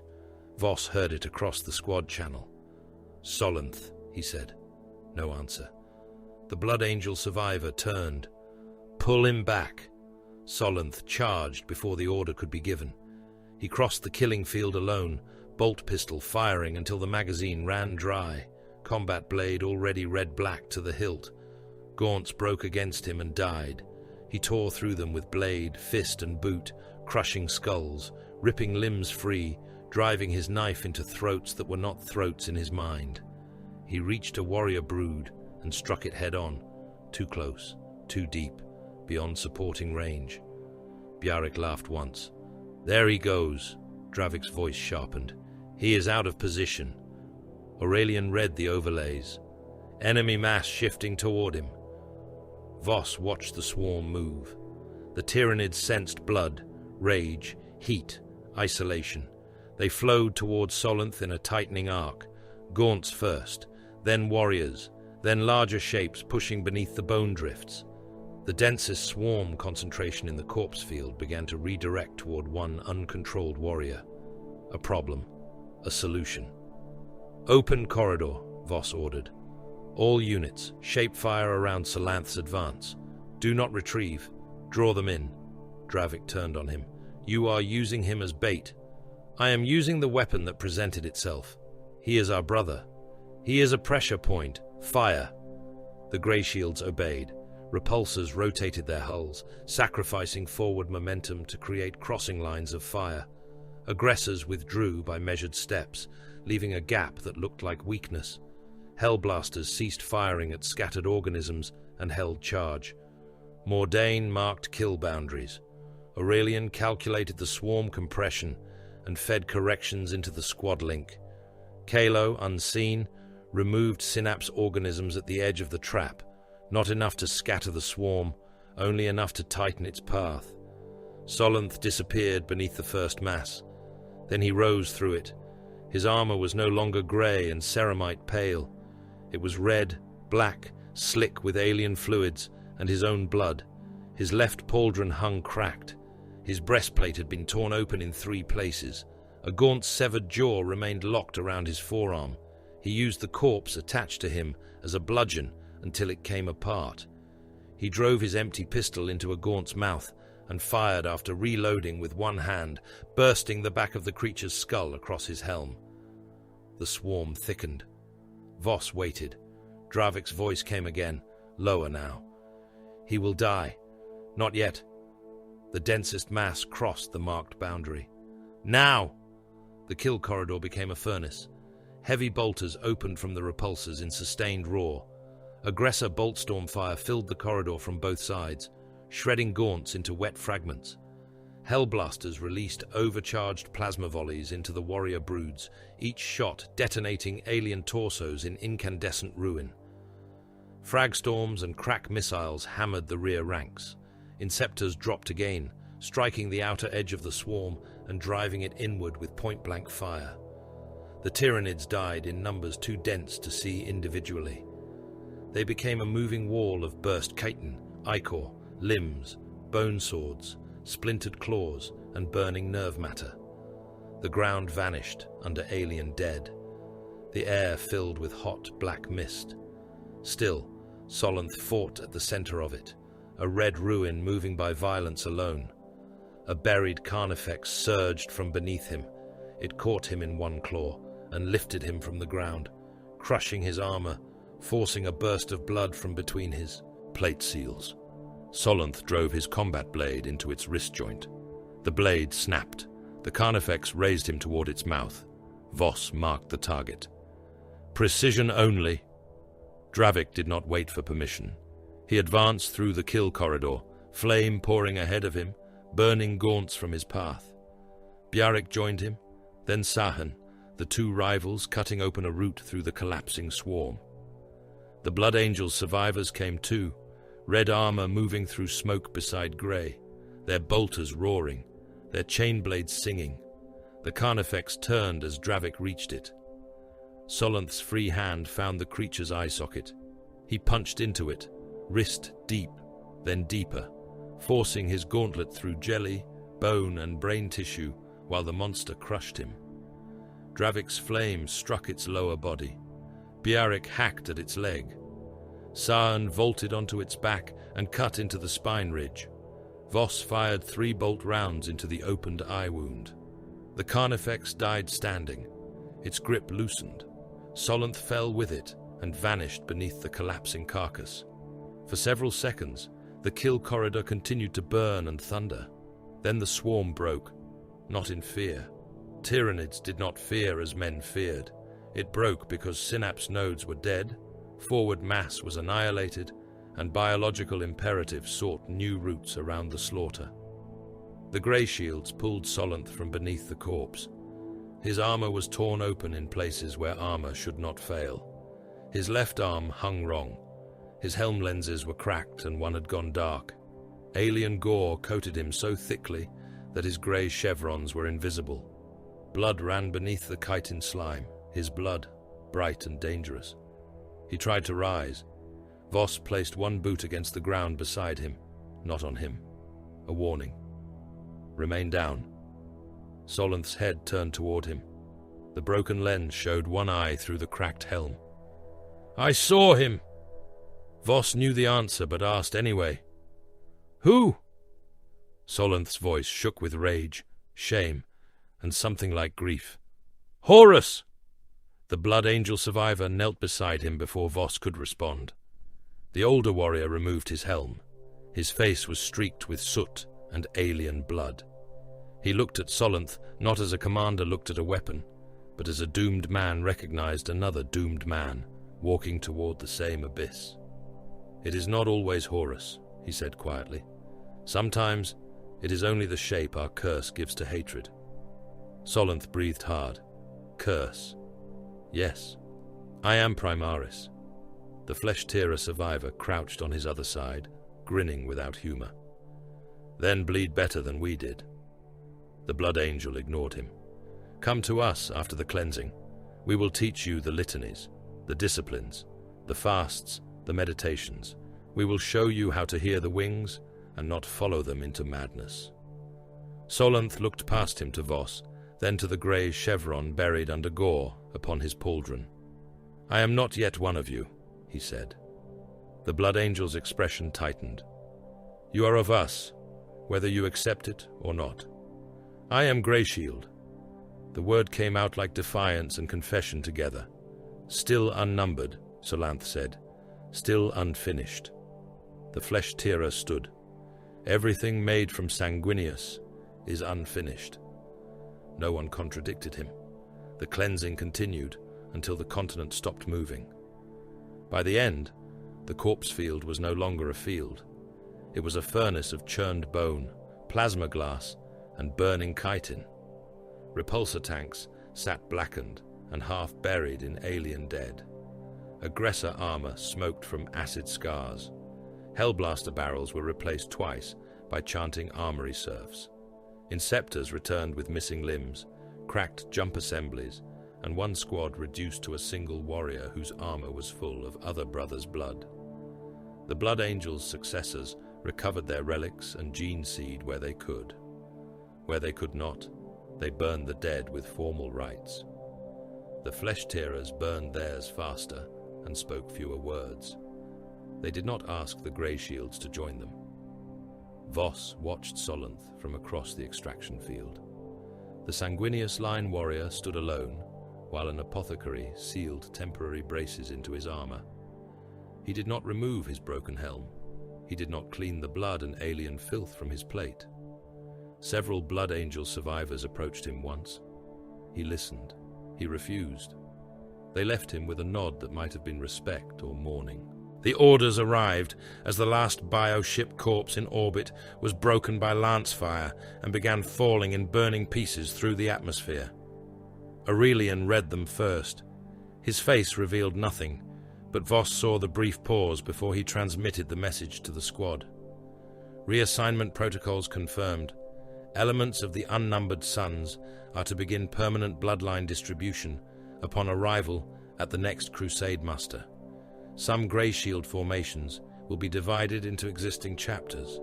Others are marked for successor foundations. Our cohort remains active for now, but individual transfer lists are being prepared. Bjarric stared at him. "Already? It was always the design," Aurelian said. Sahan wiped ichor from his blade. "We learn to fight together, then are scattered." "Correct." Bjarric laughed, but it was hollow. "Guilliman has a cruel sense of humor for a man with none." Mordane's augmetic hand flexed. "Mixed blood was a temporary training condition. Attachment to temporary conditions is inefficient. Dravik looked at him. You speak like a tomb door closing. Better a door than a wound. Hadriel said nothing. Kalo watched him say it. Solanth heard the orders from where he stood near the extraction ramp. He crossed the ash toward Voss slowly, damaged armor grinding with each step. The ground beneath him was mud made from Tyrannid blood, human ash and bone dust. "Sergeant," he said. Voss turned. Solanth looked toward the Blood Angel survivors, then to the Greyshields preparing to board, then to the burning horizon where the last Gaunts died under flamers and heavy bolters. Were we ever meant to be brothers? The question was quiet. That made it more dangerous than anger. Dravik heard it. So did Aurelian, Bjarrik, Sahin, Mordain, Hadriel, and Kaelo. None interrupted. The ash wind moved through them and carried the stink of burned Xenos across the field. Voss looked at Solanth for a long moment. He could have offered the lie. He knew its shape. Brotherhood through shared battle. Brotherhood through bloodshed in common cause. Brotherhood through survival, pain, and obedience. Mortals required such words. Some Astartes did too, though they disguised the need beneath oath and right. Voss did not. "No," he said. "We were meant to function." Solanth's cracked helm dipped slightly. Perhaps he had expected the answer. Perhaps that made it worse. Behind them, the Thunderhawk engines roared awake. Above, the corpse ships burned in the sky like falling red stars. Ahead waited the next war, the next division, the next command that would spend them, according to a design none of them had chosen. The Greyshields boarded in silence, still unnumbered, still unfinished, still functioning. On Terra, they whispered of legions. They whispered in sealed galleries beneath the Senatorum Imperialis, behind incense veils and devotional screens, under the gaze of cherubim with recording lenses hidden in their dead infant faces. They whispered in the palaces of ancient bloodlines, in the private chapels of cardinals, in the red shadow of administratum archive stacks where scribes could vanish for hearing the wrong syllable. They whispered behind hands heavy with rings, behind masks of state, behind faith so old it had become indistinguishable from fear. The Lord Commander had returned. The avenging sun had crossed the stars with armies too vast to count. The unnumbered suns marched beneath grey chevrons, not chapter heraldry. They came from the gene lines of the loyal Primarchs. They moved in mixed formations. They answered to Guilliman. They were not called legions, but the dead had taught the Imperium that names were often the first lies before betrayal. The Codex Astartes had been written to prevent such concentration of transhuman power. Its author now commanded the largest gathering of new space marines the galaxy had seen since the old wars of brother against brother. Those who hated Guilliman smiled behind their sanctity. Those who feared him prayed louder. Those who served him understood that necessity had become a blade pressed against law's throat. Robert Guilliman knew the danger. That did not make the danger disappear. Cadron Voss heard none of the whispers directly. He had not been made for court poison. He had been made for the answer that came after diplomacy failed and the last sanctioned argument became artillery. Yet the whispers reached him as orders, and orders were the only language politics possessed that mattered. The Greyshields would be reduced again. Not yet. Not before the cemetery stars. The muster gathered beneath a dying cluster of suns where imperial worlds had perished during the Noctis Eterna. No single system bore the name. The cemetery stars were a region, a graveyard of dead planets, dead stations, dead vows, and dead maps. Astropathic routes through the cluster had gone blind during the Great Darkness. When the light returned, what answered imperial hails did so in the voices of heretics. Worlds that had once tithed grain, metal, bodies, and prayer now served as mustering grounds for the arch-enemy. Black Legion warbands had taken the fortress moons. Renegade knight households stalked the irradiated plains beneath banners made from cathedral skins. Demon engines crawled through the ruins of Manufactoria, fed by cults that offered prisoners, fuel, and their own children into furnaces where iron learned hatred. Warp tides licked at the edge of every Auspex sweep. Ships vanished in clear void and returned as burning hulks crewed by corpses that still begged for docking rights. Against that, the Indomitus Crusade assembled. The muster filled the void with the architecture of war. Navy battleships hung in procession lines longer than continents, their prows carved into rams, aquilas, and saints with swords. Macro batteries sat dormant but loaded, each shell blessed by sweating priests and branded by engine seers with machine cant. Mechanicus arc vessels drifted among them like red iron moons, their hulls crawling with forge drones, Skitari landers and incense exhaust. Astra Militarum troop convoys gathered in thick shoals, each transport packed with regiments that would soon become numbers on casualty parchment. Knight households stood mag-locked upon carrier decks, their war engines kneeling in chains, banners furled until drop rites began. Skitari maniples waited in perfect formation, chanting Binharic kill prayers no mortal throat could imitate. Greyshield cohorts moved between embarkation platforms in disciplined streams, grey chevrons everywhere, legionary in scale even when every document swore they were not a legion. Voss watched from the command gallery of the Oath of Cinders. The ship was no longer merely a strike cruiser. It had become a temporary node in a crusade organism that spanned warships, fleets, void stations, and orbital muster scaffolds. Data flowed through its strategium until the air seemed full of invisible knives. Aurelian Thane stood at the hololith, reviewing attrition tallies. Command casualties in Shield Cohort Cineris exceed sustainable thresholds, he said. Lieutenant Holt is dead. Captain Merivan is unrecovered. Sergeant Cadre is reduced across all attached kill teams. Command reassignment has been authorized. Voss already knew. The order rune burned in the center of his visor. Temporary command of a demi-company was assigned to him until the conclusion of the Cemetery Stars operation, or until death, replacement, reassignment, or strategic dissolution rendered the order void. Bjarric Redhelm read the designation over the squad link and laughed. They give you more lives to spend. They were always going to be spent, Voss said. Dravik Noctan looked at him from across the chamber. That is not command. It is command stripped of poetry. Sahan Tor leaned against the rail, helm under one arm, restless even in stillness. How many squads? 3 mixed squads under direct authority, Aurelian said. Remnants of Talon Ash, Spear Cineres, and Pike Mortigan. Bloodline composition uneven. Several warriors have petitioned to fight beside their gene kin. Bjarric's grin showed through the shadows. Then let them. Wolves with wolves, angels with angels, stone men with stone men, less whining. No, Voss said. The word ended the matter for him, though not for the others.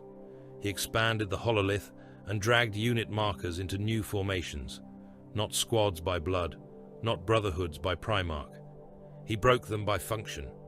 Breacher elements together, fire support together, fast assault together, reconnaissance assets dispersed among kill groups, plasma bearers where armor density was highest, aggressor plate where corridor resistance would be heaviest, Phobos elements paired with intercessor sections not gathered into their own shadow. Brotherhood. He formed kill prongs, not lineages. Anger moved through the gathered Greyshields. A son of Russ from Talon Ash struck his fist against his breastplate. My brothers fight in the spear line. Your brothers fight where ordered, Voss said. A Blood Angel's line warrior, helm painted with a small devotional chalice beneath his grey chevron, spoke with controlled strain. The sons of Sanguinius understand one another's flaws. We should be grouped for mutual discipline. You will be dispersed for mutual accountability. A son of Guilliman nodded approval. A son of the Khan cursed under his breath. A son of Vulcan looked toward Dravik, who gave no answer. Bjarek stepped close to Voss, voice low over the private link. This will break them. Then they were already broken. Aurelian considered the formation map. The structure is sound. That will comfort the dead, Sahan said. Mordain Kal's augmetic fingers clicked against the casing of his rifle. Functional organization should have been implemented earlier. Lineage petitions are emotional residue. Dravik's helm turned toward him. Residue is what remains when something has burned. Then remove it. The argument might have grown, but Kylo Var spoke from the shadows behind the command dais. Hadrael has been forwarding sealed fragments. The chamber stilled. Hadrael stood near the strategium wall, beneath a banner of grey and black, motionless, as if the accusation had passed through him and struck someone else. His helm was sealed. The green lens glare hid whatever lived behind his eyes. Voss turned. Clarify. Kalo stepped into the lumen glow. He held a data shard between two fingers. Recovered reliquary fragments from Gathros Secundus. Archive scraps from the Black Redoubt. Additional material taken from the ossuary belt after the Iron Warrior's action. He erased portions from shared record and transmitted sealed copies through Dark Angel's lineage channels. Bjarek's chainblade came off its maglock with a snarl of teeth waking into motion. Traitor. Hadrael did not move. Loyalty is not always confession. Bjarek took a step. That sounds like a traitor polishing his own knife. Aurelian's voice hardened. Explain the transmissions. Hadrael looked not at him, but at Voss. Some data concerns matters under old oath jurisdiction. We are Greyshields, Voss said. We have no chapter oaths. Blood remembers what banners have not yet claimed. Kalo's voice was soft. Convenient again. Sahan drew his blade with a whisper of metal. I tire of secrets that grow teeth. Dravik did not draw a weapon. That made his anger more dangerous. Did your silence endanger the squad? Hadrael's answer came after a pause too long for comfort. Not intentionally. Mordain raised his rifle halfway. Intent does not mitigate compromise. Bjarek lunged. Voss intercepted him for the second time since Mars, but this time Bjarek did not yield easily. Their armor crashed together, ceramite grinding. Bjarek's chainblade roared inches from Hadrael's helm. Voss drove an elbow into his gorget and shoved him back. Stand down. He hides enemy signs and calls it loyalty. I said stand down. Hadrael's hand rested near his own blade. Kalo's rifle remained pointed at the deck, though the line from barrel to Hadrael's throat was clear. Aurelian shifted subtly to cover both. Sahan smiled without humor, blade loose in his hand. Dravik watched Voss, waiting to see whether this would become another execution named Necessity. The squad was one breath from breaking. Then the Black Legion arrived inside the ship. The first warning was not an alarm. It was the sudden death of the astropathic choir 2 decks above, their final screams cutting across every Vox channel in a burst of blood and static. The second warning was the taste of ozone and hot iron. The third was the teleport flare. Black light split the strategium. Chaos Terminators materialized in the command pit, vast in ancient plate, their armor black as the spaces between stars and trimmed in gold that had seen 10,000 years of murder. The eye of Horus glared from their pauldrons. Trophy racks rose from their backs, hung with skulls, purity seals, broken helms and strips of skin covered in prayers stolen from loyal dead.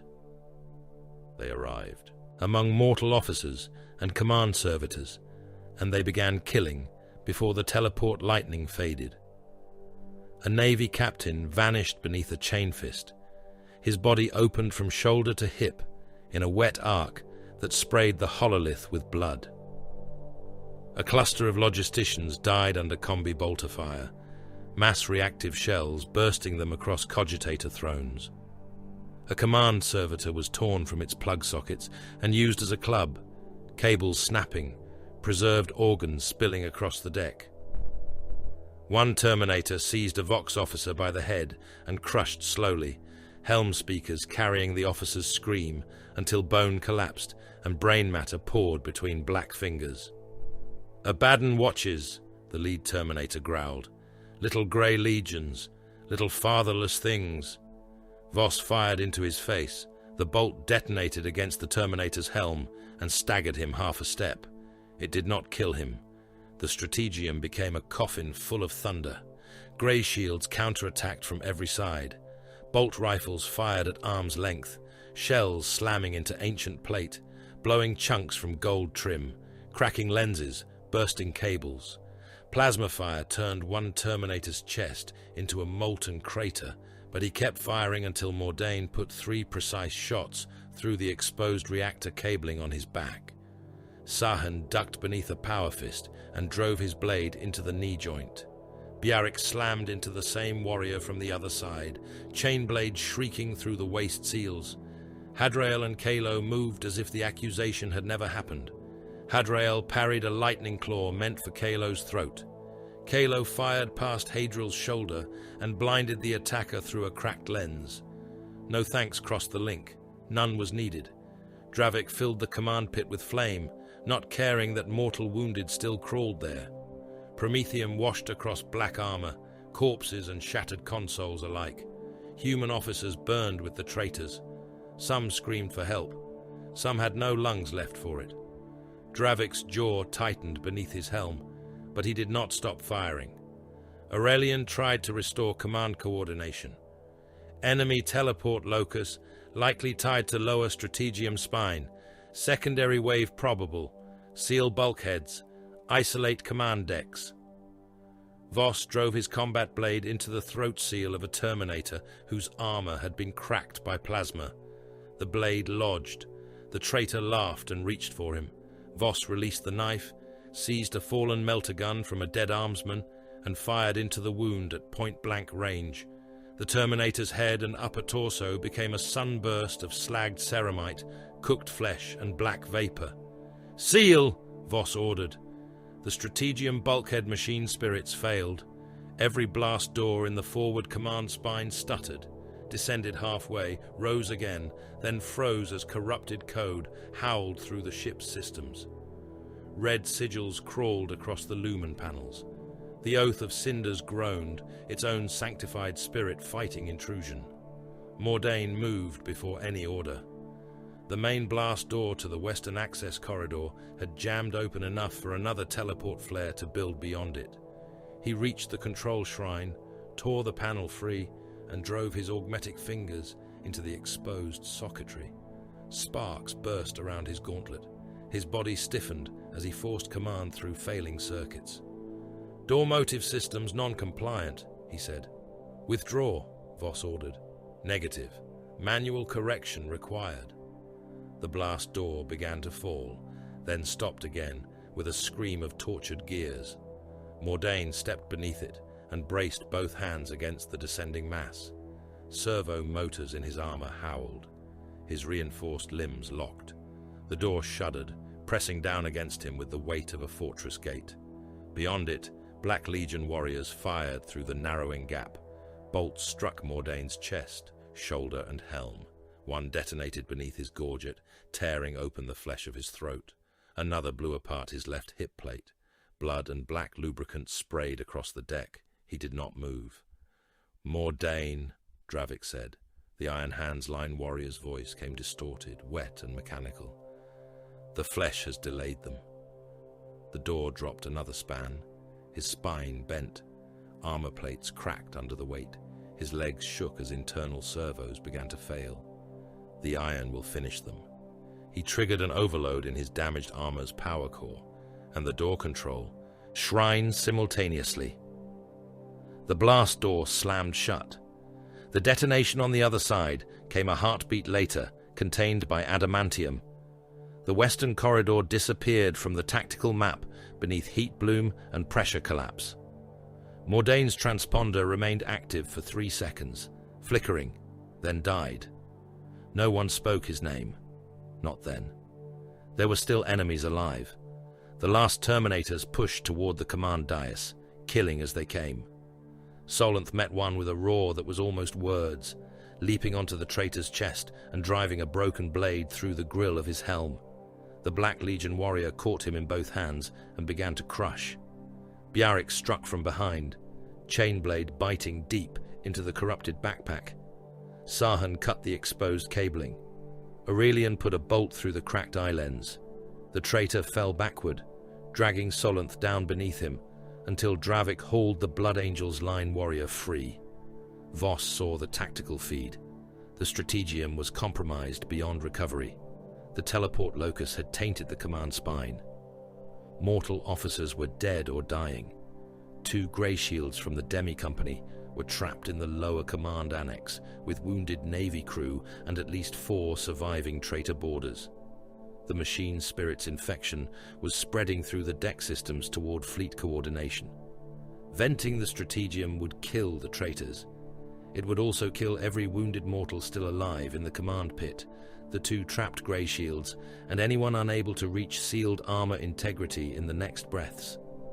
Aurelian saw the same solution. Compartment purge will preserve the ship. Dravik turned. There are loyal crew alive.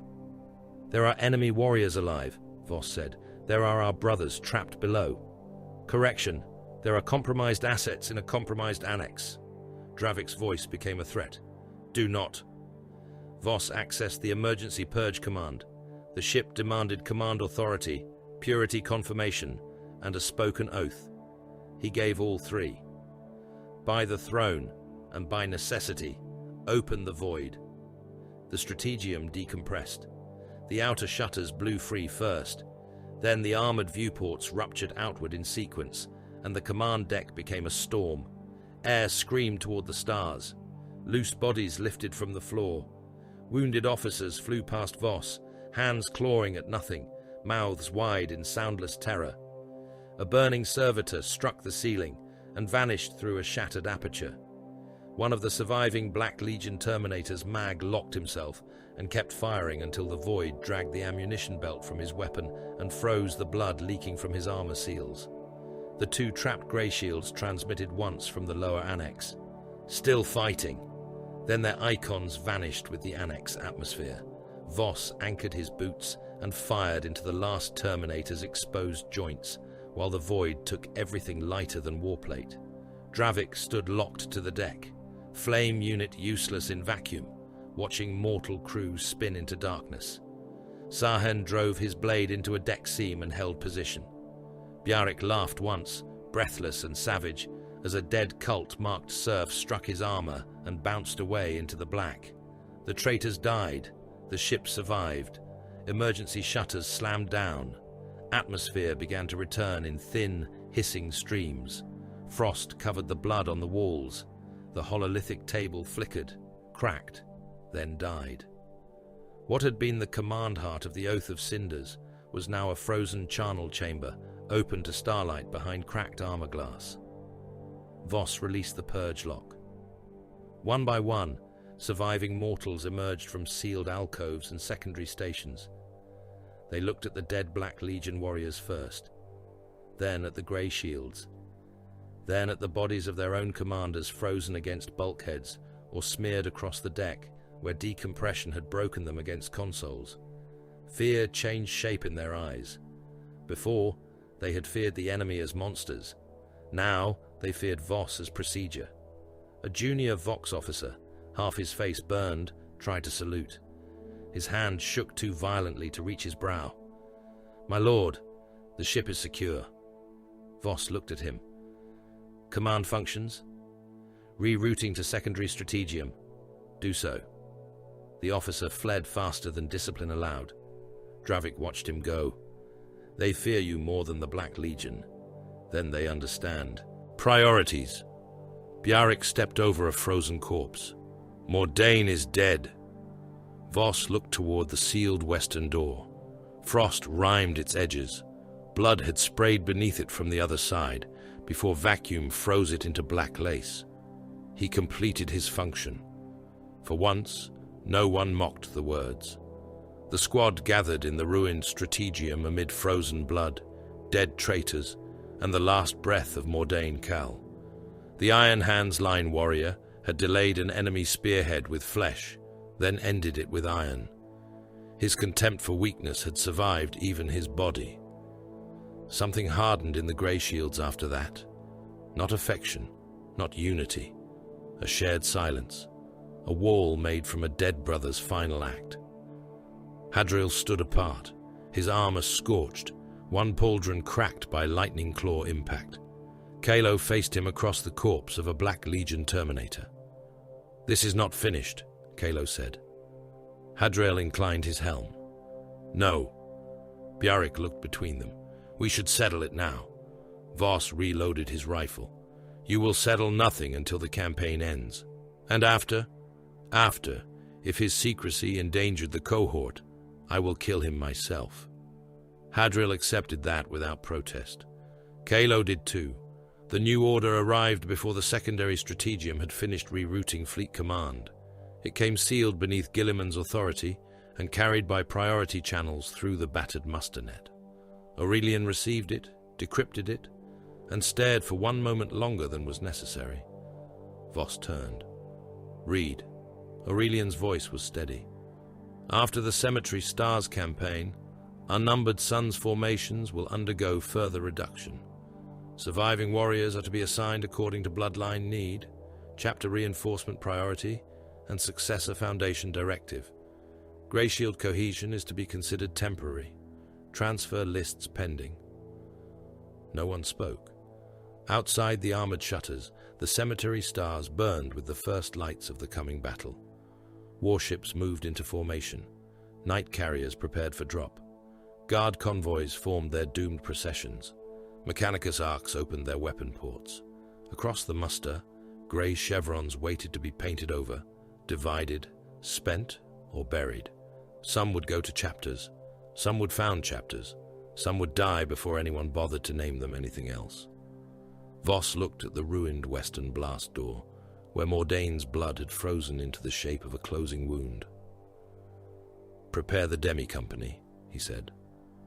Dravic's voice came low. "For reassignment?" Voss turned toward the stars. "For war." Varadon Prime had once been green.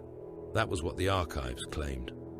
The old cartographic plates showed continents quilted in harvest zones, grain oceans beneath regulated weather, continents spanning irrigation veins glittering beneath an obedient sun. The world had fed regiments, fleets, pilgrim routes and fortress systems for generations beyond any living governor's memory. It had not been beautiful. Beauty was not required. It had been productive. Now its continents were the color of rot. From orbit, the agri-world looked bruised and swollen, its atmosphere stained brown, yellow, and corpse gray by plague clouds moving in slow spirals across the hemispheres. Great harvest seas had collapsed into sludge basins. Irrigation canals had become black arteries, choked with bloated livestock, drowned laborers and fungal mats thick enough to foul orbital auspex returns. The grain belts still stood in places, but they bent under the weight of mold, seed pox, and wet growths that pulsed like organs beneath the husks. Varadon Prime still lived. That was the horror of it. Its cities still transmitted. Its churches still rang bells. Its grain vault still reported sealed integrity. Its population still begged for rescue in a billion overlapping voices. Its governor claimed containment remained possible. Its guard commanders demanded evacuation corridors. Its Mechanicus overseers demanded sample rights and vault inspection priority. Its ecclesiarchy prelates demanded that the faithful be allowed to die in martyrdom rather than be judged impure by warriors who had never been born of mothers. The Greyshields wanted certainty. Cadron Voss stood in the secondary strategium of the Oath of Cinders and watched Varadon Prime rotate within a hololithic cage of red threat runes. The ship's primary strategium remained sealed after. The Black Legion teleport assault, its walls still scarred by vacuum frost and traitor blood. Command had moved here, into a narrower chamber where the air smelled of heated cogitators, incense and new fear. The mortal crew moved around him carefully now. They did not meet his lenses unless ordered. They had watched him open the void upon their own wounded. They understood what his obedience cost them. Aurelian Thane manipulated the hololith with calm precision. Varadon Prime supplies grain and nutrient block stock to 7 active war fronts. The vaults contain enough sealed harvest mass to sustain billions of Imperial soldiers for an extended campaign cycle. And contamination? Voss asked. Unconfirmed in the primary vaults, confirmed across surface population, livestock networks, lower processing facilities, river systems, and at least 9 atmospheric layers, plague vector displays, Nurgle-aligned signatures, though not all infections have become overt mutation. Dravik Nocturn's voice came from behind them, low and heavy. The people still live. They are infected, Aurelian said. Not all. Unknown. Unknown is not guilty. Aurelian turned from the display. Unknown is not safe. The chamber doors opened. Representatives of the wider fleet appeared upon hololithic pedestals, each rendered in flickering light. An Astra Militarum general in a rebreather mask, his uniform spotted with rot from planetfall exposure. A Mechanicus Magos whose body was more containment engine than priest. A Ministorum Cardinal with blood streaming from his eyes as he continued to chant beneath his breath. A Navy Lord Captain, hollow-faced from casualty reports. The general spoke first. There are loyal regiments planetside. Millions of guardsmen remain combat-capable in the northern trenches and around Vault Primus. We can still pull them out if the fleet commits landers. The Magos clicked and hissed, Binharic agitation fouling his Gothic. Evacuation risks pathogen transmission. Samples must be collected from strata, grain, blood, soil, atmospheric condensation, and mutated harvest cultures before broad purgation. Ignorance is waste. The Cardinal's hololith shimmered, as though plague static crawled over his image. The people of Varadon must be allowed to confess beneath their own bells. Let the sinners burn in faith. Let the pure ascend through suffering. Do not deny them martyrdom with cold calculations. Voss listened to them all and heard only competing inefficiencies. Then the sealed authorization arrived. It descended into the hololith as a black rune edged in gold, wrapped in sigils of the Lord Commander's authority, Fleet Command confirmation, and Mechanicus quarantine assent. Aurelian read it once and transmitted the core to Voss's visor. Extremis Cineris.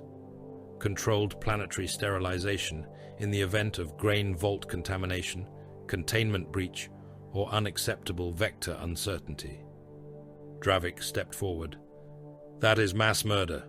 Aurelian's answer came without hesitation. Allowing contaminated grain off-world would murder more. You do not know it is contaminated. That is what we will determine. And if doubt remains? Voss looked at the planet. Doubt dies with the world. The Cardinal began shouting prayers across the hololithic channel.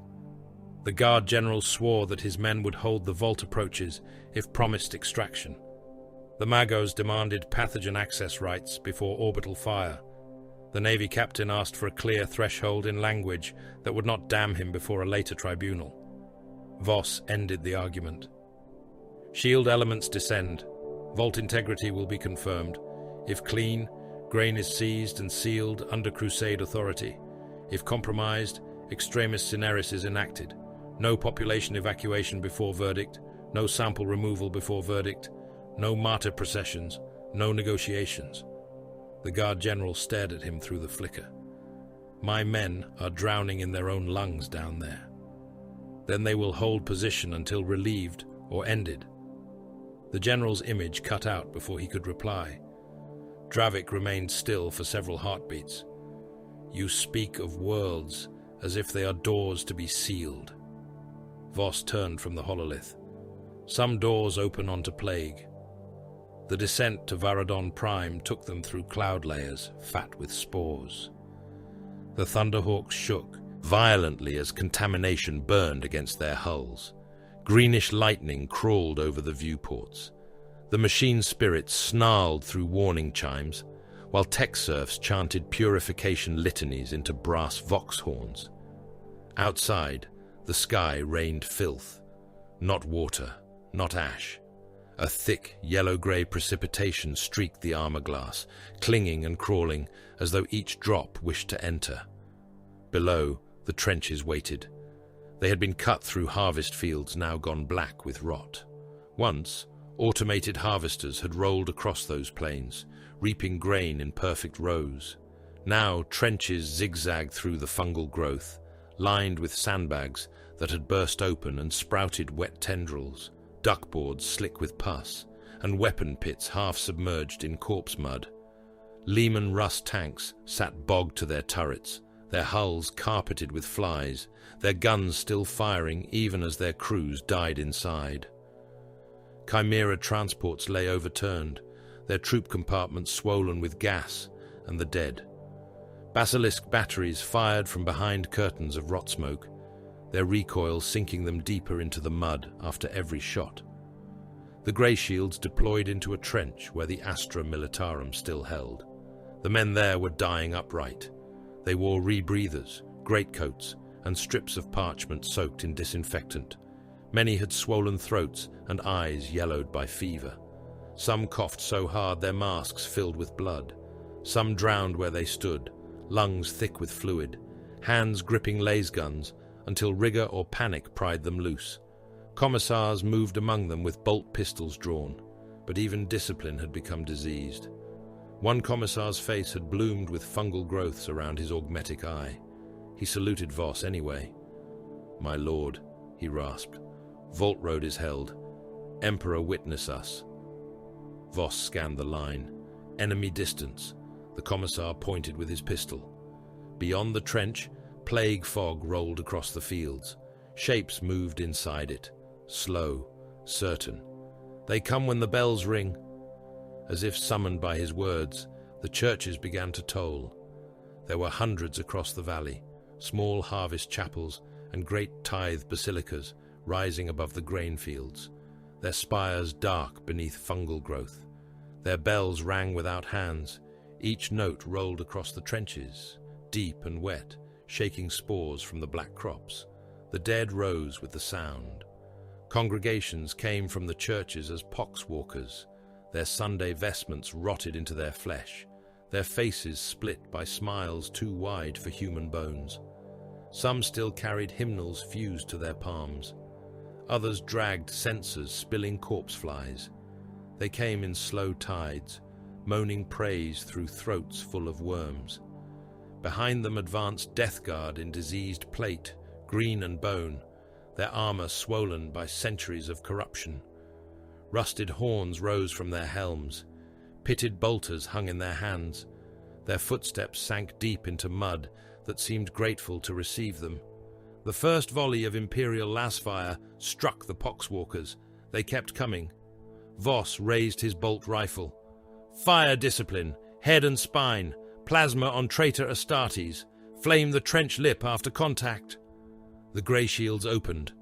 Bolt rounds burst plague bodies apart in wet eruptions.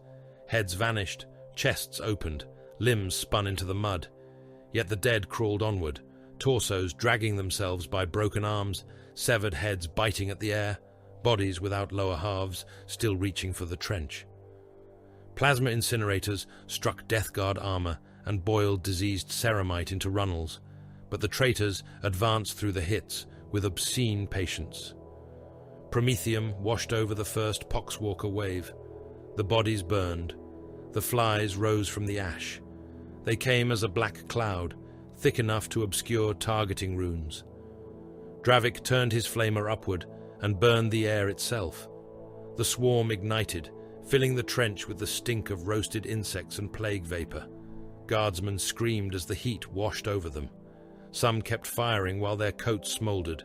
Others fell into the mud and did not rise. The Death Guard reached the trench. One of them dropped into the line like a collapsing statue. He crushed a guardsman beneath one boot and drove a plague knife into another's belly, twisting until the man's entrails slid out in grey ropes. Bjarek struck him with a chain blade across the neck. The teeth dug deep, clogged, and screamed. The Death Guard turned slowly, almost amused. Bjarek headbutted him hard enough to crack his own helm lens, then shoved a grenade into the split throat seal. The explosion burst the traitor's head and upper chest, outward in a rain of diseased meat, helm fragments, and black phlegm. Bjarek stepped from the spray laughing, then coughed as plague fluid sizzled across his gorget. "Rotten bastards," he snarled. "They are resilient," Aurelian said. "They are offensive." Both statements are true. Sahan moved along the trench wall, like speed given purpose, cutting down poxwalkers before they could drag guardsmen under. His blade flickered through necks and wrists. He vaulted a collapsed tank, landed behind a Death Guard warrior, and drove his knife into the exposed vent of the traitor's backpack. When the warrior turned, Sahan was already gone, and a hellblaster shot cored the diseased giant from the front. Hadril and Kalo worked the fog edges, one visible, one unseen. Hadril fought with restrained precision, blade and bolter finding seals, joints, and eye lenses. Kalo killed plague champions by eliminating what guided them: bell ringers, vox carriers, fly-shrouded icon bearers. He hung one dying cult preacher from a chapel bell rope, letting the man's convulsions ring the bell out of rhythm. When the poxwalker tide turned toward the false sound, artillery erased them. Then Lord Ver Morthus spoke. His voice came across every vox channel at once, slow and amused, thick with phlegm and ancient patience. New meat in old armor. The Death Guard warlord emerged from the plague fog upon the vault road. He was enormous, even for a traitor Astartes, his Terminator plate swollen into a walking reliquary of rot. Bells hung from his armor on chains of intestine. His scythe dragged behind him, its blade black with toxins that smoked where they touched rain. A cracked halo of rusted iron rose from his back, and within it hung the shrunken heads of Imperial officers, still blinking, still trying to scream. "You shine so clean," Morthus said. "You are fresh. The galaxy will teach you to rot." Voss marked him as priority. Solanth moved before the order. The Blood Angels line warrior had been quiet throughout the descent, silent in the trench, too controlled, too still. Now the bells, the flies, the psychic weight of corruption, and the sight of Morthus's obscene trophies broke something inside him. His breathing became a growl. His blade came free. He did not wait for the line to form. "Solanth," Voss said. No answer. Solanth charged the road alone. Dravik swore and stepped after him. Voss caught his signal. "Hold. He is alone. He is opening the guard." Morthus laughed as Solanth came. The sound made nearby guardsmen vomit blood into their masks. Death Guard elites moved to intercept, Plague Marines in cracked armor, their bolters firing shells that burst with disease vapor. Solanth ran through the fire. One round detonated against his pauldron and filled the air with yellow smoke. Another struck his thigh and tore armor open. He did not slow. He hit the first Plague Marine with enough force to drive both of them into the mud. His blade punched through the traitor's gorget. He ripped it free, slashed across the helm of another, and used the broken edge to carve into a third's belly plate until loops of black intestines spilled out, writhing with maggots. Solanth kept going, drenched now in filth and gore, seeing something no one else saw. Morthus raised his scythe. "Little angel," the warlord said, "you bring me warm blood." Solanth struck him. The blow did not kill. It did not even wound deeply. But it forced Morthus to shift his stance, to turn his torso, to lower his scythe angle by a fraction. Voss used the fraction. Bjarek, Sahan, flanks, Aurelian, coordinate plasma on elite guard, hellblasters, overcharge on my mark. Dravik's voice cracked with anger. "You are sacrificing him. I used the weapon that presented itself. You keep saying that, as if it absolves you. Fire!" Bjarek hit Morthus's left flank like a siege ram with teeth. Sahan struck the right as a blur, cutting at tubes, bells, joints, and exposed cabling. The Death Guard elite turned to protect their lord and stepped into Aurelian's firing pattern. Hellblasters released overcharged plasma. The first volley turned 2 Plague Marines into boiling craters. The second burst open a Blight launcher team, its diseased ammunition detonating and spraying liquid corruption across the road. The third struck Morthus's guard captain and burned him from the inside out, light blazing through cracks in his armor before he collapsed into a puddle of fused plate and rancid fat. Solanth was beneath Morthus's scythe. The blade came down and took part of his backpack, sliced across his shoulder, and bit into his upper chest. Armor split, blood sprayed. Solanth screamed, not in pain, but in hatred. He drove his broken blade into Morthus's abdomen and twisted with both hands. The warlord looked down at him. "Good," Morthus whispered. "There. That is the galaxy entering you." Voss fired into the wound Solanth had opened. Bjarek's chainblade bit into the warlord's knee. Sahan drove grenades beneath the rear plate. Aurelian ordered another plasma volley, danger close, and the Hellblasters obeyed. Morthus disappeared in white-blue fire.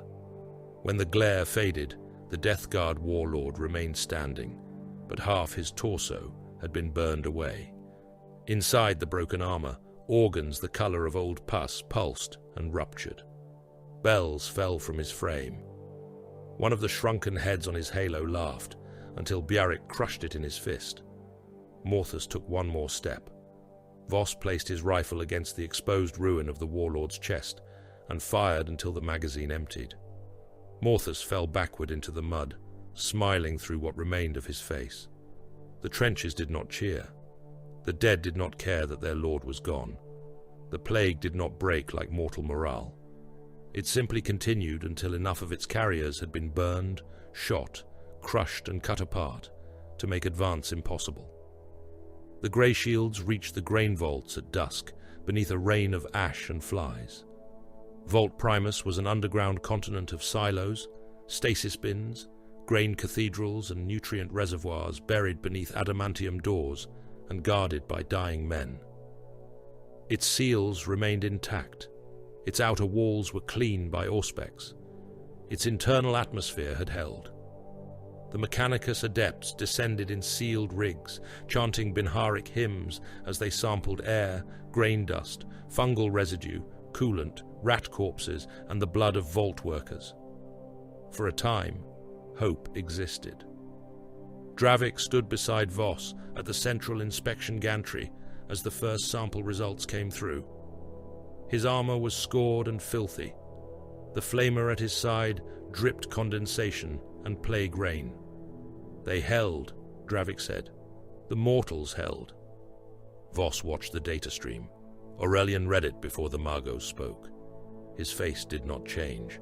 Microscopic contamination. Not visible rot. Not open bloom. Not crawling corruption. Something smaller. Spores embedded inside grain seams. Plague signatures dormant within preserved harvest mass.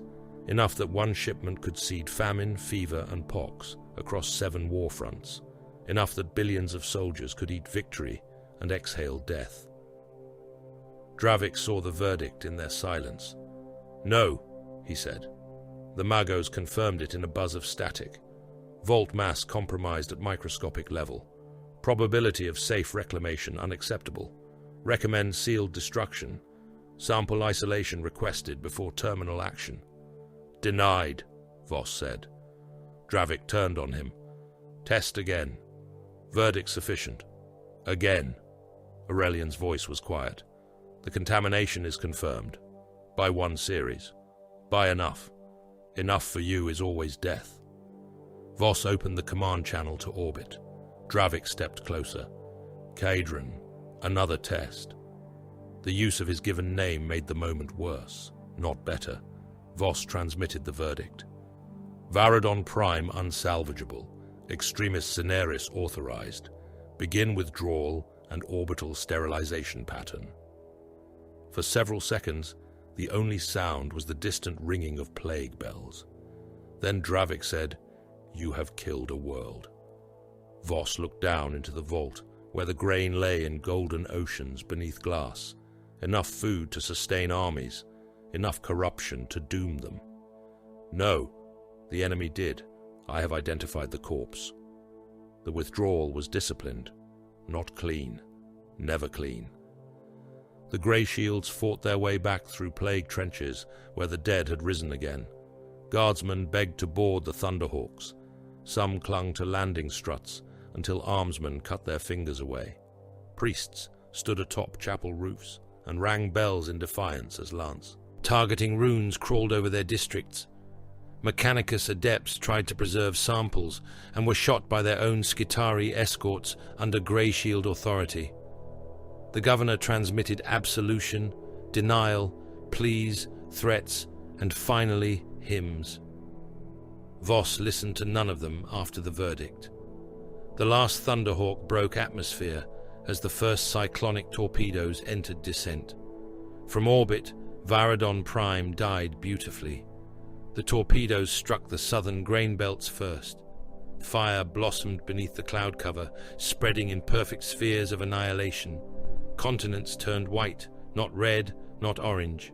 White as soil, harvest, bodies, cities, cattle, forests of grain, rivers of rot and plague trenches became light.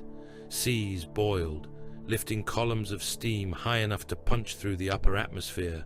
Plague clouds ignited from within, green and yellow storms becoming fire fronts that raced around the curve of the planet.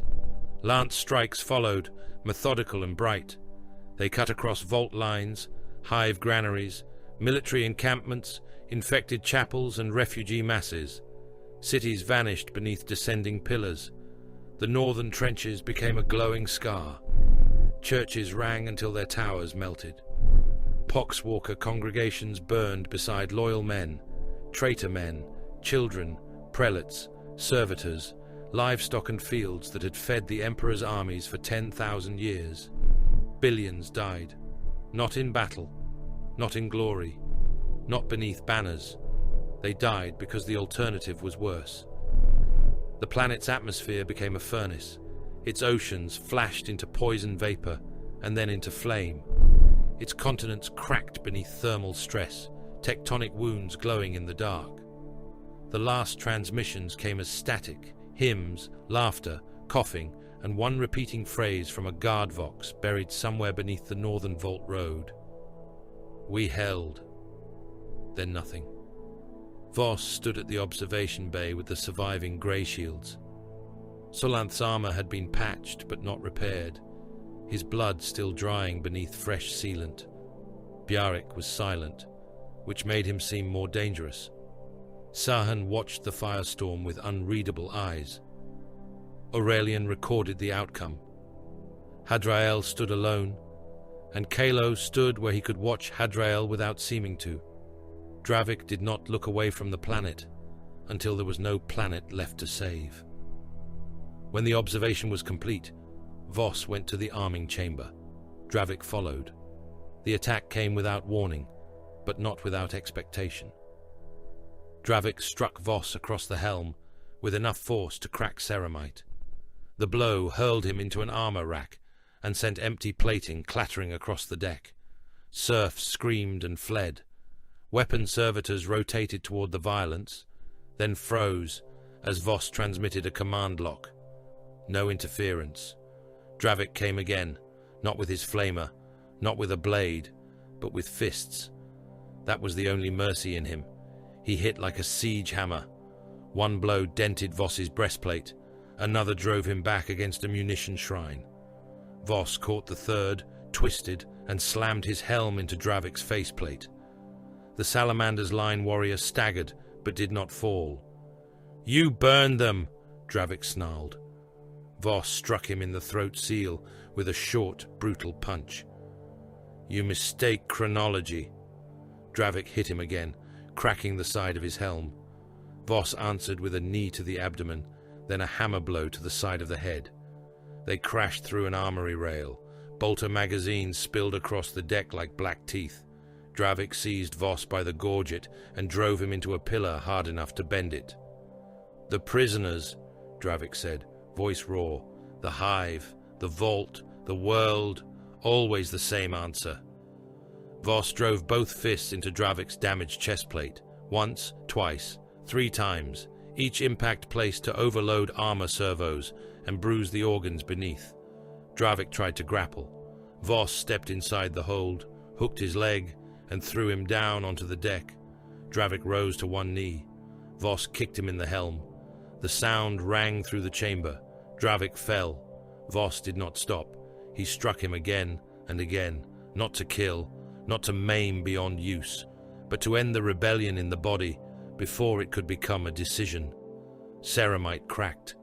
Blood leaked from beneath Dravik's helm seal. The larger warrior tried to rise once more. Voss stamped on his wrist until the gauntlet buckled and the hand beneath broke. Then he knelt beside him. Dravik's breathing came ragged across the Vox. Voss removed his own cracked helm. Blood ran from his scalp into one eye. He leaned close enough that Dravik could see his face. "You still burn when ordered," Voss said. "That makes you useful." Dravik stared up at him through a shattered lens. Around them, the arming chamber was silent. The serfs had fled. The weapon servitors remained locked. Outside the hull, Varadon Prime's death lit the void in pale fire. Voss stood. "Apothecary," he voxed. "Nocturne requires repair." He paused at the chamber threshold and looked back once. Dravik had not moved. His broken hand twitched against the deck. Blood spread beneath his helm in a slow, dark line. Useful. Alive. Hateful. The war had not improved him. It had clarified him. The dead were read aloud before Raukos. Not by chaplains, not by priests, not by mortal officers with parchment hands and shaking voices. The roll of the dead was given by a Logistarius servitor whose throat had been replaced by a bronze vox pipe, and whose eyes had been removed so that it would never weep, blink, or hesitate over the names of angels. Its voice echoed through the embarkation vault of the Oath of Cinders, while the surviving Greyshields stood in ranks beneath cold lumen strips. Armor hung from gantries around them. Ammunition carts rolled between the lines on winding tracks. Servo skulls drifted with sensors and data slates. Apothecaries moved among the warriors, sealing fresh plate over old wounds, checking gene seed integrity, and marking those whose bodies had become too damaged for immediate deployment, but not damaged enough for rest.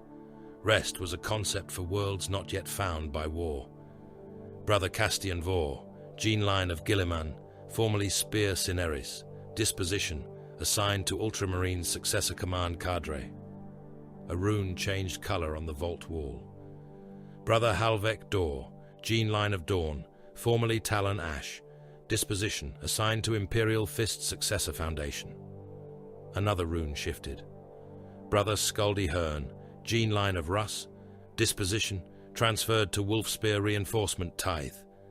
Biaric Red Helm made a low sound in his throat grill. Not grief. Recognition, perhaps. Or hunger to outlive another name. Brother Merrick Soul, gene line of Dawn. Disposition, assigned to Black Templar's Reinforcement Tithe. Voss stood motionless as the names passed. His helm was sealed. His bolt rifle was locked across his chest.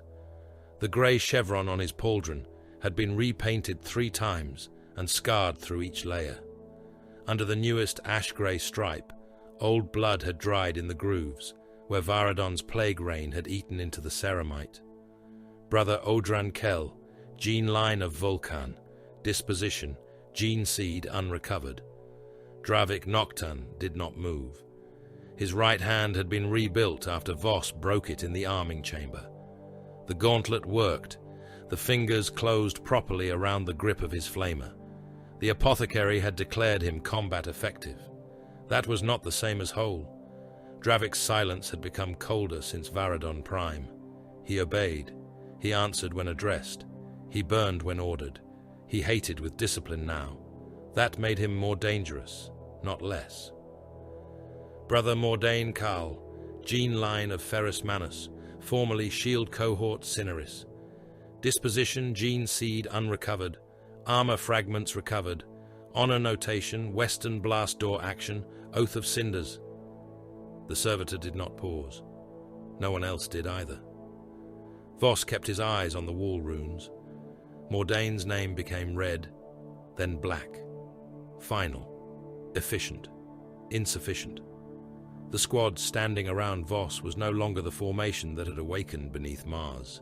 It had become something harder, smaller, and more difficult to name. Aurelian Thane still stood with order in his posture, but exhaustion had found places even Gilliman's blood could not fully fortify.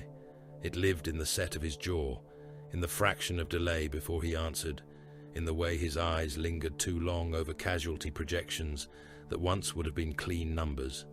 Bjarric was wounded, his left shoulder still reinforced with exposed repair struts, where plague corrosion and tyrannid claws had eaten too deep. He remained eager. His eagerness had grown uglier, less like joy, and more like refusal to let the galaxy kill him before he killed enough of it first.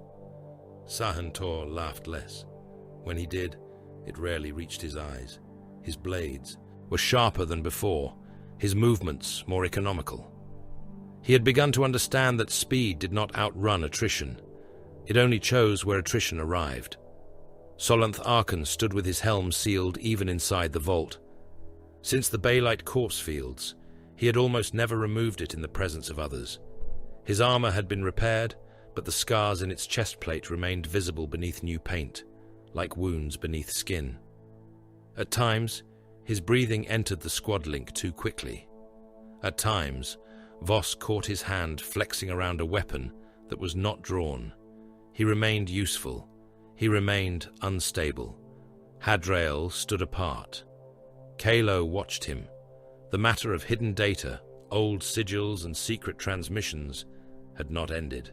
It had merely been postponed beneath enough incoming fire to make fratricide inconvenient. Hadrael's loyalty remained unproven in the only way Voss trusted proof: outcome. Kylo's suspicion remained patient. They were both alive, both obedient, both likely to become a problem if time permitted. Time rarely permitted. The roll continued for almost an hour. The names became units. The units became dispositions. Some were sent to chapters. Some to found new brotherhoods that would one day paint over the grey. Some were assigned to crusade reserves. Some were marked as missing in warp translation. Some had died in boarding actions, plague trenches, tyrannid corpse fields, fortress voids and worlds burned clean by necessity. Some had no bodies. Some had no gene seed. Some had only a final location and the notation unrecovered.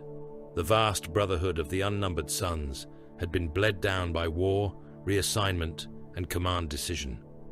What had once looked too much like legions now looked like the Imperium itself, vast on parchment, hollowed by loss, still marching because no one had given it permission to fall. Then Raukos appeared on the Strategium feed. The pit of Raukos was not a place so much as an injury. It hung in wilderness space where maps thinned and astropathic certainty became superstition.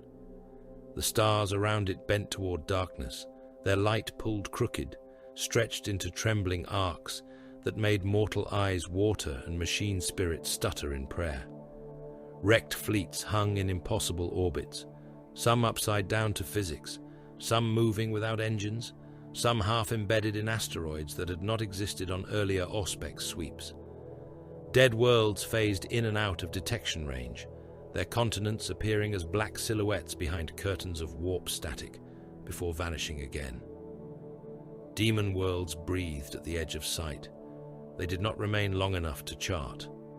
One moment, a planet of brass towers and bleeding seas turned beneath a red sun that had no stellar source. The next, it was gone, and in its place drifted only dust and screaming vox echoes. Another world appeared with continents shaped like hands, reaching out of its own crust. Its atmosphere crawled with winged things. Then it folded inward like a thought being denied. The Vox traffic was worse. The fleet's channels filled with the voices of dead brothers. Mordain spoke once through static, repeating his last words with mechanical calm. "The flesh has delayed them. The iron will finish them." Then another voice. Scaldi Hearn, killed before reaching the wolf spear.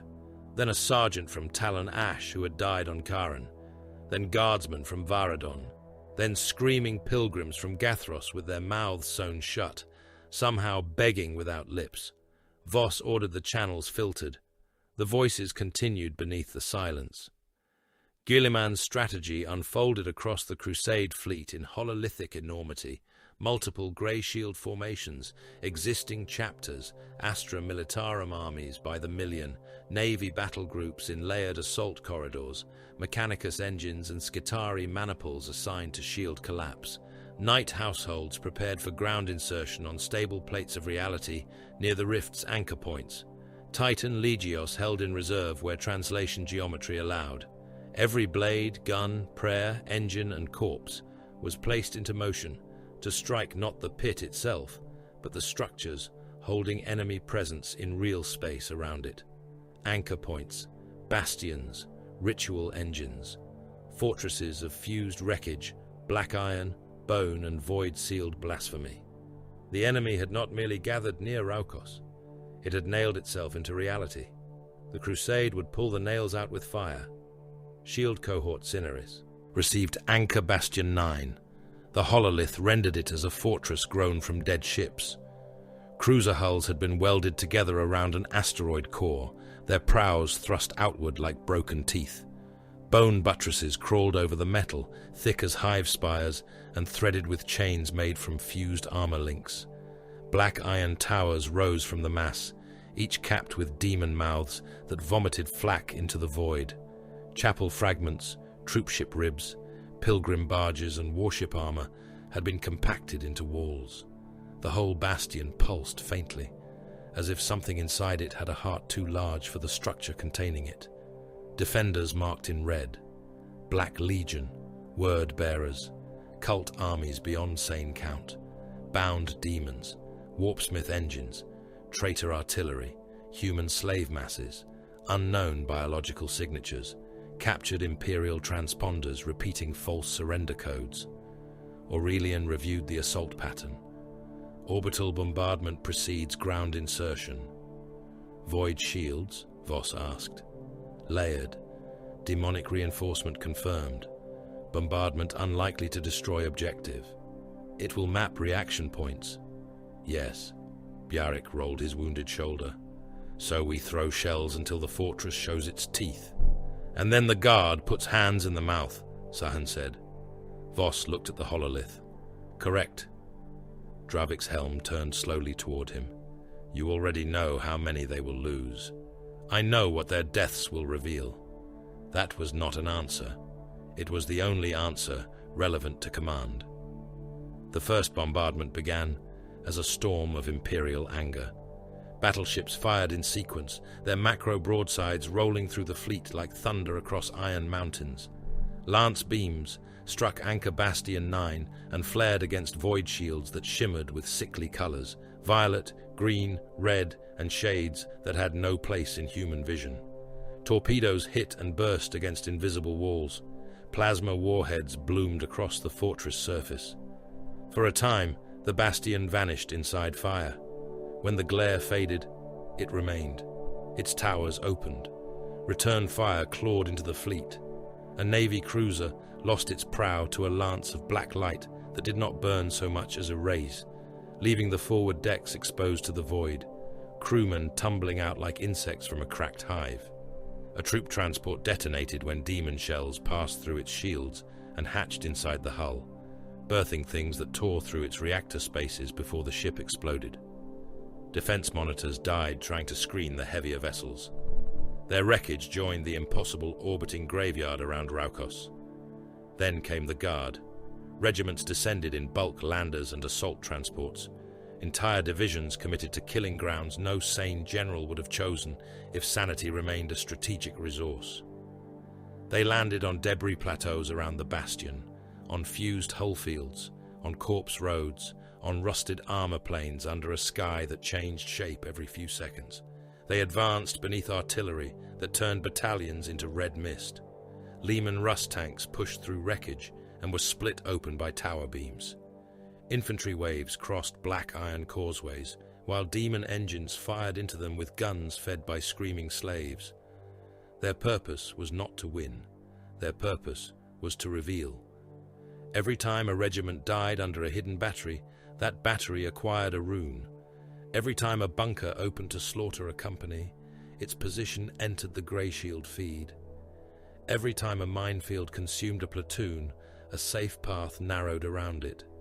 The guard died, and the bastion's secrets lit one by one across the hololith. A colonel from the Brontian Long Knives transmitted directly to Voss after his third assault wave was reduced to less than a company. "My lord Astartes, we have no armor support left. Enemy guns have the ridge. Request permission to withdraw to secondary line." Voss looked at the feed. The colonel's men were pinned beneath 3 demon cannon positions, not yet fully triangulated. Their survival still held the guns active and visible. "Denied. My lord, we cannot advance. You are not required to advance." The colonel understood. His face on the picked feed hardened beneath soot, blood, and despair. "You require us to remain." "Yes." "For how long?" Voss watched Aurelian's calculations settle. 6 minutes.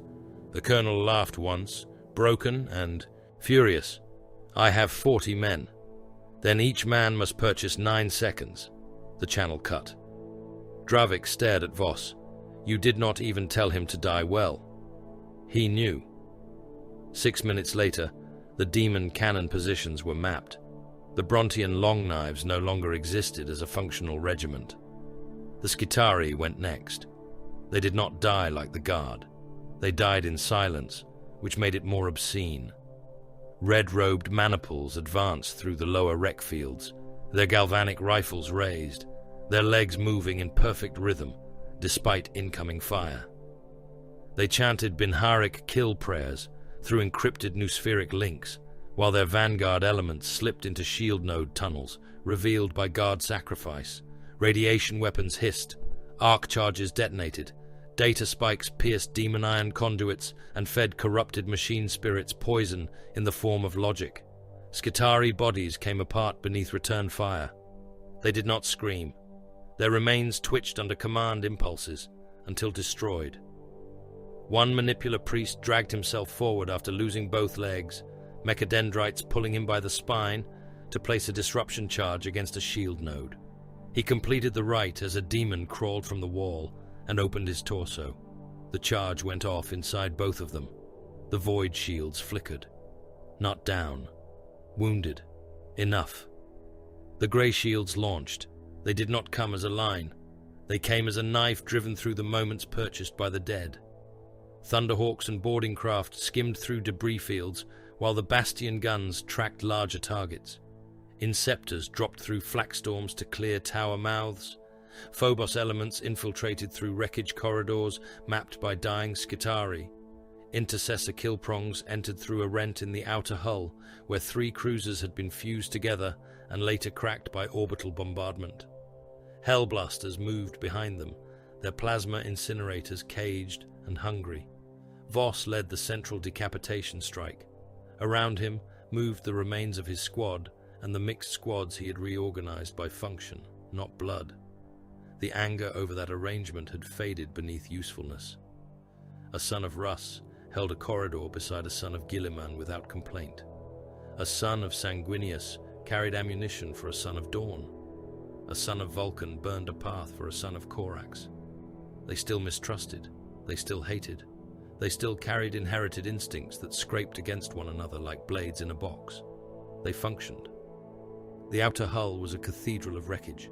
Corridors sloped at impossible angles, where ship decks from different vessels had been welded together by warp craft and slave labor. Gravity changed without warning. One chamber contained the bridge of an Imperial cruiser upside down above a floor of packed bones. Another had been built from a troopship chapel, its pews filled with skeletons wired into listening engines. Cultists swarmed through the passageways, tattooed, scarred, starved, ecstatic. They came in waves, and the Greyshields reduced them in waves. Bolt rifles fired until the air became smoke and meat fragments. Combat blades opened bellies and throats. Plasma turned barricades into glowing slag, and men into shadows burned onto the walls. Bjarek fought despite his wounded shoulder, killing with chainblade, boot, helm and fist, laughing as cultists broke themselves against him. Sahan moved through the upper gantries, cutting down commanders and signal bearers before their orders crossed the Vox. Aurelian coordinated ammunition expenditure and route stability with a calm that had begun to fray but never failed. Solanth fought too far ahead, as always, but not beyond correction. Dravik burned when ordered, and every gout of flame seemed to deepen the silence between him and Voss. Hadrael recovered data from corrupted shrines. Kalo watched what he kept. The Bastion's defenders hardened near the inner anchor spine. Black Legion warriors waited there in black and gold, bolters roaring, their armor marked with the eye. Word-bearers chanted behind them, their scriptures nailed into their own flesh, summoning demons through the bodies of slaves whose spines bent backward until they became arches of meat. Bound warp things pushed through reality, all claws, horns, teeth, and hunger, only to be met by disciplined fire and the cold rage of transhuman weapons. A demon formed from the rib cages of 100 dead men lunged at Dravik. He burned it until the bones cracked and the thing inside screamed itself into vapor. A Black Legion champion drove a chain axe into Aurelian's side and almost split him open before Voss shot the traitor's knee out and Solanth tore away his helm. Bjarek finished him by biting through the exposed cheek and spitting corrupted flesh onto the deck. Sahan saw it and shook his head. "You are foul." Bjarek's teeth were red. He was worse. Through all of it, Voss sent mortal regiments forward by Vox. Not because they could win inside the Bastion. They could not. But their transponders still moved along outer routes. Their bodies still triggered mines, drew turret fire, exhausted ammunition stores, and revealed demonic ambushes before Greyshields reached them. Voss used them ruthlessly, without flourish, without malice, without hesitation. Men cursed him, begged him, praised him, misunderstood him, died for him, and died because of him. Dravik heard every channel. He heard a lieutenant sob as his men were ordered into a corridor already marked fatal. He heard a priest laugh in religious ecstasy as a demon engine ate his platoon. He heard a tank commander request coordinates for a target that had already killed him by the time his transmission arrived. He heard Voss answer each with direction, not comfort. At last, Dravik understood. The Greyshields were not cruel, because they delighted in suffering. Bjarek enjoyed killing, yes. Solanth feared and wanted rage. Mordain had despised weakness until a door crushed him into legend. Voss had less warmth than the guns he commanded. But that was not the core of it. The truth was worse. They were cruel because they had been engineered to survive the decision. Mortal commanders broke beneath choices like these. They drank, prayed, lied, justified, wept, went mad, or learned to pretend the dead had been unavoidable. The Greyshields did not need to pretend. They could see 1,000,000 lives on one side of the scale and 1,000,000,000 on the other, then press the trigger before sorrow slowed the hand. The Imperium had not created kinder angels. It had created warriors able to commit atrocities at the speed of strategy. Dravik looked at Voss's back as they advanced through the final breach. For the first time, his hatred changed. It did not lessen. It matured. The heart of Anchor Bastion 9 was a cathedral engine chamber built inside the fused reactor cores of 3 dead warships. Chains thicker than Hab towers descended into a pit of black light. Around the chamber walls hung gene vaults, broken stasis coffins, Primaris armor fragments and bodies, grey bodies. Voss stopped. The squad halted around him. At the center of the chamber stood the demon engine. It had been built around captured Primaris gene seed. Not symbolically, not as trophy, functionally. The thing was womb and forge, altar and weapon. Its lower body was a mass of iron legs fused to a tracked artillery chassis. Its upper frame held sarcophagus chambers made from stolen Mark X plate, each one containing a ruined Primaris corpse stretched open and wired into the machinery. Gene seed organs pulsed inside glass canisters filled with black fluid. Sinew coil fragments twitched beneath hooks. Belisarian furnace tissue glowed in demon light, still trying to burn, still trying to serve, now enslaved to something that laughed through the pipes. Around the engine, word-bearers knelt in worship, while Black Legion warpsmiths worked with tools made from bone and living metal. Half-formed things moved inside amniotic vats. They were not space marines, not yet, perhaps never. They were mockeries of Call's work, swollen with warp growth, their limbs too long, their faces pressing against the glass with blind hunger. Aurelian's voice came hollow. "They have learned." Hadrel whispered something too low for the Vox to catch. Kalo raised his rifle. Solanth began to breathe too fast. Dravik stared at the opened bodies of Greyshields, who had not even been granted death-free of use. Bjarric's chainblade woke with a roar. "Now?" Voss looked upon the demon engine and felt the battlefield narrow into purpose. Not anger, not horror, correction. "Now," he said. The first volley did not kill the engine. It woke it. The demon machine at the heart of Anchor Bastion 9 unfolded with the obscene patience of something that had waited inside pain for a long time. Its iron legs rose from the pit one by one, each joint made from fused ceramite, blackened bone, tendon cable, and demon brass. Chains snapped from its shoulders and whipped across the chamber, dragging screaming slave mechanisms from their sockets. The sarcophagus vats along its flanks cracked open, spilling black amniotic fluid and unfinished Primaris mockeries onto the deck. The things inside them were not alive in any way the apothecarian would recognize, but they moved. They dragged themselves from the broken glass, tall and malformed, bodies built around stolen gene seed and corrupted organ growth. Their limbs were too long. Their torsos were armored in plates that had grown from bone and ceramite together. Their mouths opened in faces that had never been human, showing teeth like surgical blades. Some still had grey chevrons stamped into scraps of stolen warplate fused to their shoulders. Others bore no markings at all, only wet skin, black veins, and the twitching promise of ruined transhuman strength. Voss saw them and felt anger arrive like a clean blade. Not for the dead brothers opened upon the engine's frame, not for the flesh used, twisted and mocked. Flesh was spent every hour in the Emperor's wars, not even for the blasphemy, though the chamber reeked of it. The enemy had taken Imperial design. They had stolen a weapon. They had attempted to learn it. That could not be permitted to continue. "Destroy all gestation vessels," Voss ordered. "No recovery, no specimen capture, no gene seed preservation. Burn it empty." A warpsmith on the far side of the pit lifted his horned helm from the engine's control spine. His armor was black iron and hazard stripes beneath layers of dried blood. Mechadendrites spread from his back, each ending in a blade, injector, saw, or shrieking auger face. Too late little improvement, the warpsmith voxed.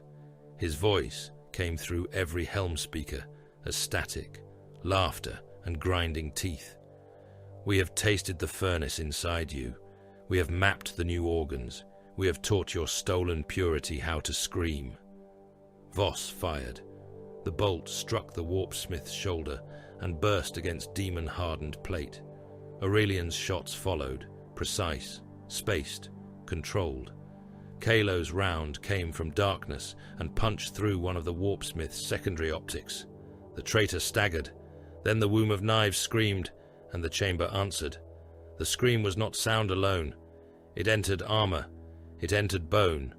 It made auto-senses flicker, and targeting runes bleed downward like red tears.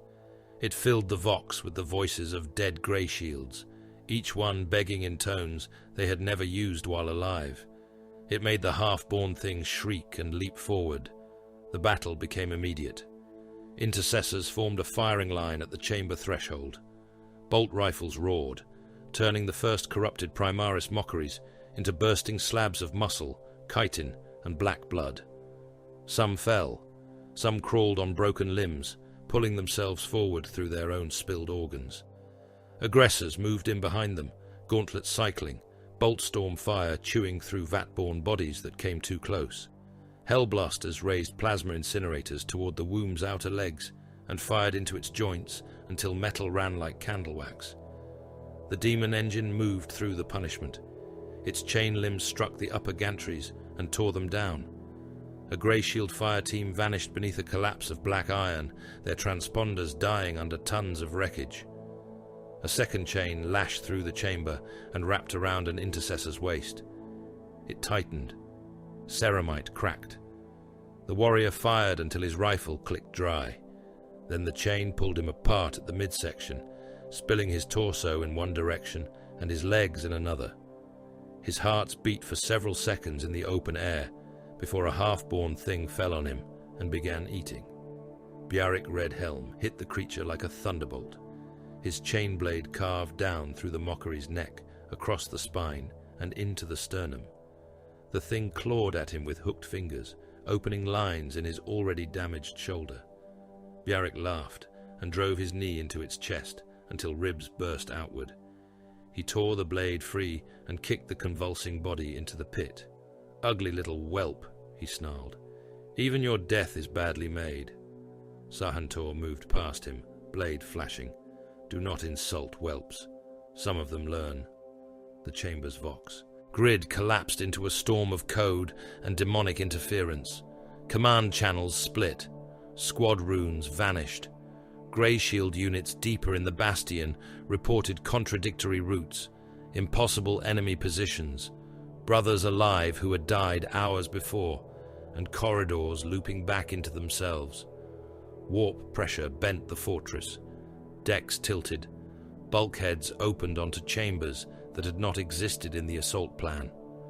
Anchor Bastion 9 was beginning to react like a wounded beast. Voss tried to seize the net and found only static. Aurelian took it instead, not because he outranked Voss, not because he commanded by right, because in that moment, beneath collapsing decks and a screaming demon engine, the son of Guilliman saw structure where others saw only catastrophe. His voice cut through the short-range links, cold and exact. All surviving Cineris elements, acknowledged by armor pulse only. Vox is compromised. Shift to lumen code and targeting flare. Kill Prong Ash, fall back from the lower spine, and draw pursuers toward Furnace Corridor Enoch. Kill Prong Mortigan, hold the eastern gantry until plasma teams redeploy. Spear remnants, cease advance. You are entering a looped passage. Mark your dead and reverse. Runes began to return. One by one, scattered Greyshield units obeyed. Not all heard him. Not all lived long enough to understand. But enough did. Fire lanes reformed across collapsing decks. Aurelian turned a broken assault into a killing net, using pressure doors, crossfire, plasma arcs, and the enemy's own pursuit instinct against it. Black Legion warriors moving to flank the chamber found themselves funneled into a corridor already ranged by Hellblasters. Cult masses climbing through the lower vents emerged into aggressor fire. Possessed Astartes, pursuing a retreating Greyshield pair, were drawn into a chamber rigged with crack charges and sealed behind them. Aurelian did not raise his voice once. He proved his bloodline not through glory, but through refusal to let apocalypse become disorder. Voss let him command the wider net and moved toward the womb. The engine's birthing chamber lay behind the pit, a vault of glass wombs, meat runes, and surgical claws, where the next generation of corrupted things twitched in chains. Dravik reached it first. He stopped at the threshold. Inside, Dozens of malformed bodies hung suspended in black fluid. Some looked almost like brothers. Almost was worse than monstrous. One had the face of a young warrior beneath sealed eyelids, his skull still smooth, his mouth working around a breath he had not earned. Another had hands pressed to the glass as if pleading. A third wore half a Mark X breastplate fused into its ribs, the grey chevron visible beneath strands of organic cable. Their organs pulsed with stolen strength. Their hearts beat in pairs. Their furnace tissue glowed faintly. They were abominations. They were also helpless. Dravik's flamer rose slowly. A warpsmith thrall dragged itself from beneath a surgical table, half its body replaced by needle limbs. "They are your sons," it gurgled, "your future, your mercy, your mirror." Dravik burned it first. Then he turned the chamber into a sun. Promethium filled the birthing vault from floor to ceiling. Glass burst outward. Black fluid ignited. The half-born Primarchs mockeries writhed in their tanks, limbs spasming, mouths opening in screams that sounded too human before the fire took their lungs. One pressed its hand harder to the glass until the palm cooked and slid down as a smear. Another broke free, flesh aflame, crawling toward Dravik on malformed knees. It reached for him. Dravik stepped forward and placed one boot on its chest. "I know," he said. Then he burned its face away. This was mercy as annihilation, not rescue, not hesitation, not the fragile hope he had carried into Vault Mercy 9. That hope had died under Voss's bolt rifle, and beneath the lance fire over Varnax Secundus. What remained in Dravik was harsher. He had learned the cruel grammar of the Greyshields and despised himself for understanding it. When the last tank ruptured and the last corrupted thing stopped moving, Dravik stood alone in the burning chamber, armor blackened, flamer hissing, the reflection of murdered almost brothers dancing in his lenses. Behind him, the chamber shook as the womb of knives tore itself free from its pit. The demon engine rose to its full height, scraping the vaulted ceiling with its upper spines. Its central body split open. Within the cage of stolen gene seed and hooked armor plates, something wet and black opened its eyes. Solanth saw it. He saw Horus. He saw the War Master's face in the engine's core, smiling with a mouth made of torn Primaris organs. He saw Sanguinius broken across a floor that had never been beneath his feet. He saw himself hanging in one of the sarcophagus frames, noble face split, wings rotting from his back, grey chevron painted over with blood. He saw every fear the sons of the angel had ever carried. He saw replacement. He saw failure. He saw rage given permission. He screamed and charged. Voss saw him go and marked the angle. Solanth, hold. The Blood Angel's line warrior did not answer. The womb struck at him with a hooked chain. Solanth slid beneath it, armor scraping sparks from the deck, then leapt onto one of the engine's lower limbs. His combat blade punched into a cable bundle. The blade snapped. He drew his bolt pistol and fired into the wound until the magazine emptied, then jammed the pistol itself into the gap and tore downward with both hands. Black fluid sprayed across him. The engine screamed again. Possessed Astartes poured through the western breach to defend it. They had once been Space Marines, perhaps Black Legion, perhaps something older, now swollen with warp muscle and horned growth. Their armor moved like skin. Their weapons were chain axes, power claws, bolters grown into wrists. Bjarek saw them coming. He turned to Voss. "Go." "No," Voss said. Bjarek spat blood inside his helm. "Do not waste breath commanding me to live. I was bored of that order when I woke." The possessed came on. Bjarek planted himself in the breach. The first hit him with a chain axe that bit deep into his side. He killed it by driving his chain blade through its mouth and out the back of its skull. The second smashed him against the wall, cracking his damaged shoulder open. Bjarek caught the thing by one horn and tore its head sideways until the spine snapped. A third drove claws into his abdomen. Bjarek laughed, seized the arm, and pulled the possessed marine closer so he could bite into the exposed throat seal. His laughter filled the vox, broken by static and blood. "Tell the sons of Russ I bit first." Then the breach swallowed him. For several heartbeats, all that remained of Bjarric was the roar of his chain blade and the sound of ceramite breaking. Possessed Astartes piled onto him. He killed beneath them. Limbs flew from the knot. Blood sprayed across the walls. His transponder flickered, vanished, returned, then died in a final burst of snarling feedback. The breach held long enough. Solanth reached the engine's central frame.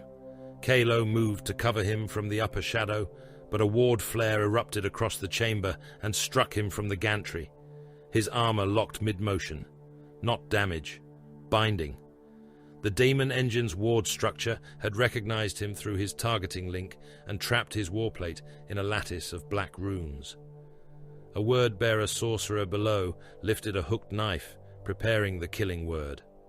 Hadrael acted before secrecy could stop him. He opened every sealed file. The forbidden data he had hidden since Gathros, the Black Redoubt, the Ossuary Belt, and the old Dark Angel's fragments, all burst across the Greyshield channel in one uncontrolled transmission. Sigils, ward diagrams, demon script translation, corrupted relic geometry, hidden correspondences, shame-locked ciphers, everything he had withheld became visible to every surviving warrior in range. Among the fragments was the ward structure of the Womb of Knives. Kalo saw the pattern. So did Aurelian. So did Voss. Hadrael fired into the sorcerer's chest, then transmitted the countermark. Kalo's armor unlocked. He dropped from the gantry as the sorcerer spoke the killing word into empty air. The Raven Guardline warrior landed behind him and drove his knife through the back of the word-bearer's neck, up into the skull, then twisted until the mouth stopped moving. Kalo looked across the chamber at Hadrael. "Accepted," he voxed. Hadrael's reply was quiet. "Forgiven?" "No." Hadrael inclined his helm once. "Adequate." Aurelian used the exposed ward data instantly. "All units, fire on marked nodes. Ignore armor mass. Target sigil anchors. Plasma teams, left thoracic cage. Intercessors, chain routes. Dravik, burn the lower script. Sahen, sever control spines behind the engine's right hip." The killing net tightened. Greyshields across the chamber fired into the revealed weak points. The womb staggered. Its demonic hide split. Warp light poured from cracks in its frame. The stolen gene seed organs within it pulsed faster, dying and feeding at once. Sahan ran along a collapsing gantry, jumped through a curtain of sparks, and landed on the engine's right hip assembly. He cut 3 control spines before a smaller chain hooked his leg. It tore him down hard, smashing him against the engine's side. He drove his blade into the chain, cut free, and fell through smoke toward the deck. Aurelian's squad pulled him from the landing zone before the engine's foot came down and crushed the gantry flat. Voss moved to the lower core. He could see Solanth above him, half inside the engine's living center, tearing with gauntlets, broken blade, teeth, and rage. The Blood Angel's line warrior had gone beyond tactics. He was ripping the womb open one handful at a time. The core's wet black eyes stared into him. It reflected what it wanted him to see. Horus, Sanguinius, Solanth. All of them dying, all of them killing, all of them the same wound, wearing different armor. Solanth, Voss voxed. "Withdraw. Charges will finish it." Solanth's answer was almost lost beneath the engine's scream. "No!" "That is an order." "No!" Voss climbed toward him, mag boots locking against warped plating. A chain snapped toward him. He ducked. It tore the backpack from a Greyshield below and dragged the warrior into the pit. Voss continued upward. Solanth had plasma charges in one hand. He had taken them from a dead Hellblaster pack. 3 remained, their warning runes pulsing with unstable light. "Place them and withdraw," Voss said. Solanth looked down at him through a helm cracked open across one lens. His face was visible beneath the break, streaked with blood, black fluid, and something like peace buried inside madness. I know what I am now. You are a Greyshield. For a little longer. The womb's core tendrils speared through his side. Solanth shuddered, but did not release the charges. He pushed deeper into the engine, both arms disappearing into the wet black heart. The core's eyes widened around him. Its mouth formed from stolen organs and whispered in a voice like a dying angel. Stay. Become. Bleed forever. Solanth laughed once. It was not Bjaric's laugh. It held no joy. It was a broken thing, but it was his. For the angel, he said. Then, after a heartbeat, quieter. For the grey. Voss reached for him. Solanth detonated the charges. The core became light. The blast hurled Voss from the engine and smashed him into the deck below. His armor locked. Warning runes filled his visor. He tasted blood. For several seconds, the chamber vanished beneath white fire, screaming metal, and the shriek of a demon being forced backward through the wound it had made of itself. When sight returned, the womb of knives was dying. Its central frame had been blown open. The living core burned with plasma fire, folding inward around the place where Solanth had been. Its limbs spasmed, chains lashed blindly. Gene seed canisters burst one by one, each detonation spraying black fluid and cooked tissue across the chamber. The half-formed things still alive in broken corners screamed and died as Dravik's fire found them. The fortress began to collapse, not slowly, not with warning enough for dignity. Anchor Bastion 9 had been built around the demon engine's ritual heart. With that heart destroyed, its impossible geometry failed. Decks tore away from one another. Gravity reversed in sections. Bulkheads folded into air. The pit widened, swallowing machinery, corpses, cultists, Greyshields, demon remnants, and broken ship's bones. Outside, the bastion's void shields flickered and died. Imperial fleet fire began to strike home. Aurelian's voice came through the chaos, strained but controlled. All surviving units, extraction route Kappa Ash. Repeat, Kappa Ash. No recovery deviations. Structure collapse imminent. Dravik reached Voss and hauled him upright. Solanth, Dravik said. Voss checked the tactical display. No transponder, no viable path. The core chamber had become an expanding wound of plasma and warp fire. Anything. Inside was ash, spirit, or worse. We withdraw, Voss said. Dravik's grip tightened hard enough to crack already damaged ceramite.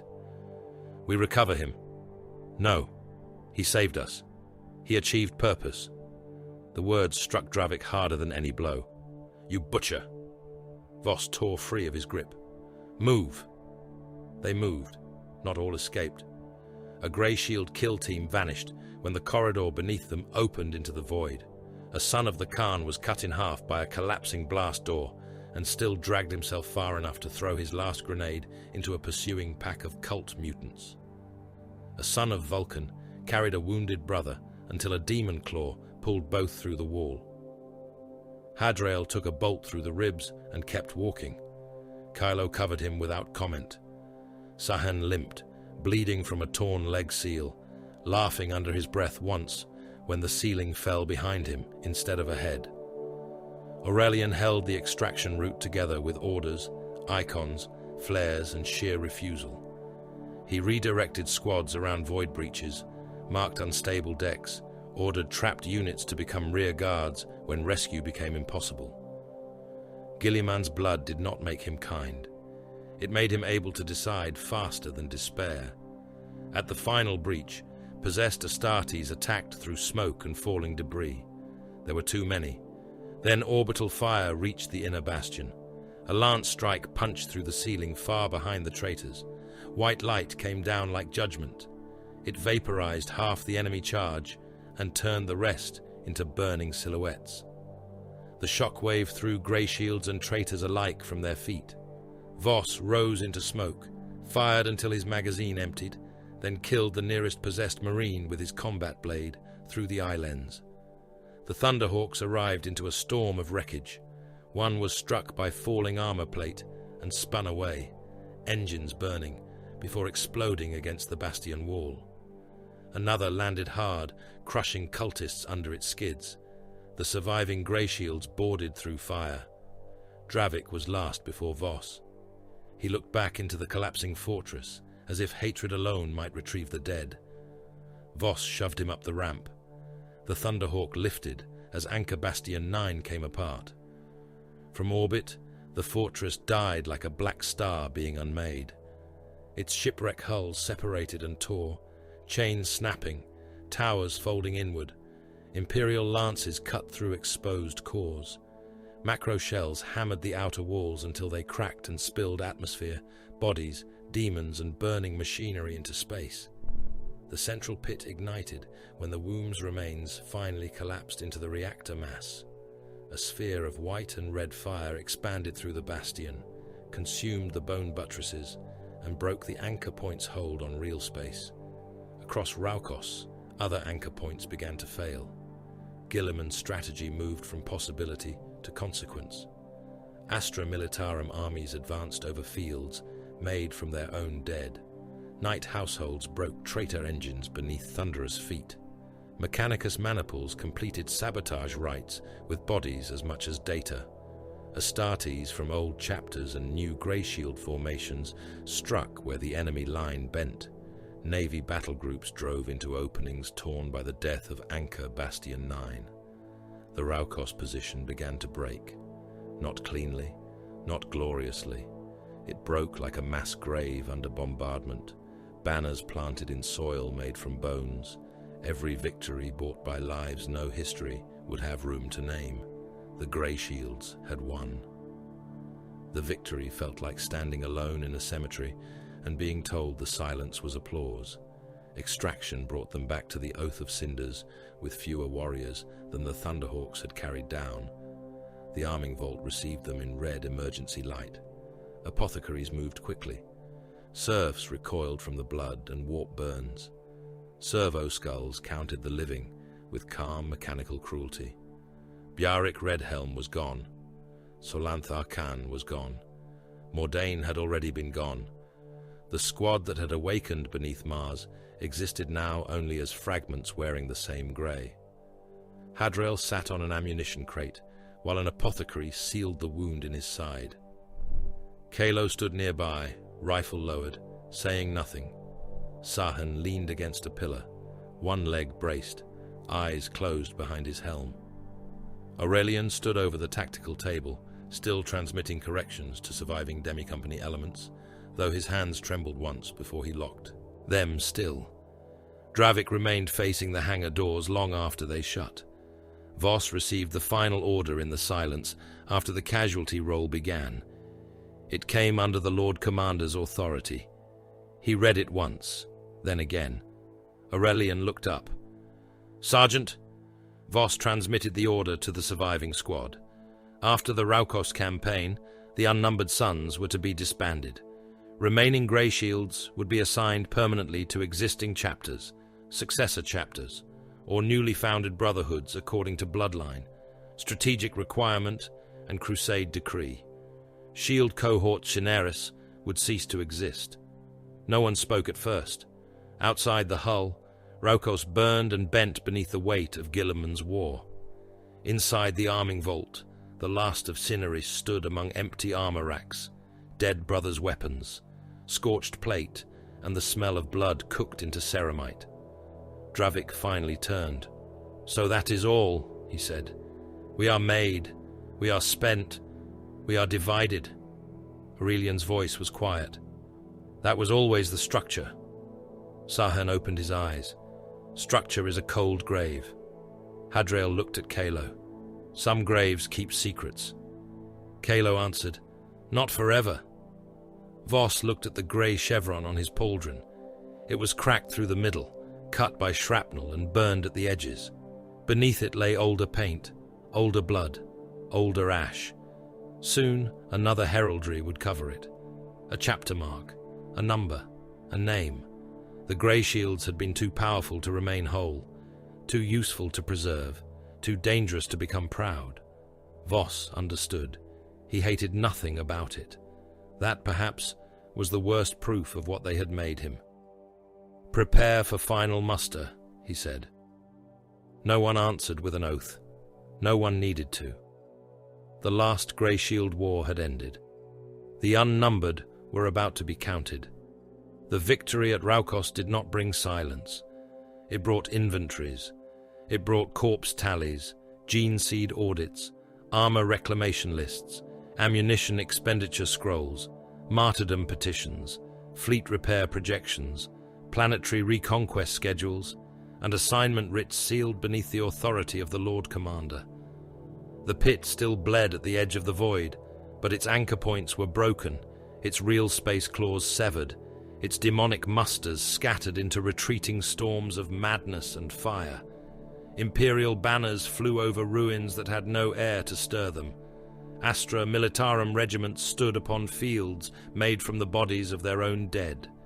Navy ships burned in orbit while their crews sang hymns through ruptured decks. Mechanicus engines crawled across battlefields, harvesting data, relics, and organs with equal reverence. The Imperium had won. Therefore, it counted what remained. Cadron Voss stood beneath dead stars upon a mustering platform chained between two wounded cruisers. The structure had been assembled from landing plates, void-sealed decking, munition lifts, and the gutted spine of a destroyed troop barge. It hung above the largest grave field in the Raukos theater, where wrecked warships drifted in slow procession through clouds of frozen blood and shattered armor. Below the platform, the last light of the collapsing warp storms painted everything in bruised red. The surviving Greyshields stood in formation. There were far fewer of them than there should have been. Not long ago, the unnumbered suns had marched in numbers that made frightened men whisper of legions. Now the remaining tally was spoken in strategic reports as roughly 20,000. 20,000 Primarchs space marines scattered across fleets, garrisons, reinforcement tithes, successor cadres, and battle-damaged crusade commands. 20,000 from a brotherhood vast enough to terrify Terra's courtiers and valuable enough to keep bleeding until the last possible moment. They stood under no chapter banners. Not yet. Their grey chevrons remained upon their pauldrons, but the armory serfs were already waiting with pigment, brushes, stencils, acid scrapers, and devotional seals. The new heraldry had been prepared. Blue, black, white, green, red, yellow, bone, storm grey, ash black. Chapter markings, successor symbols, founding sigils, bloodline designations, the colours of belonging. The moment should have felt like recognition.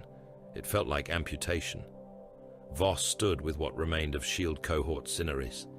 The empty spaces in the line mattered more than the warriors still present. Mordain was not there. Bjarric was not there. Solanth was not there. Others from the Demi-Company had vanished into fire, void, plague, Xenos claws, demon engines, and the administrative mercy of reassignment. The dead had been listed. The living were about to be numbered.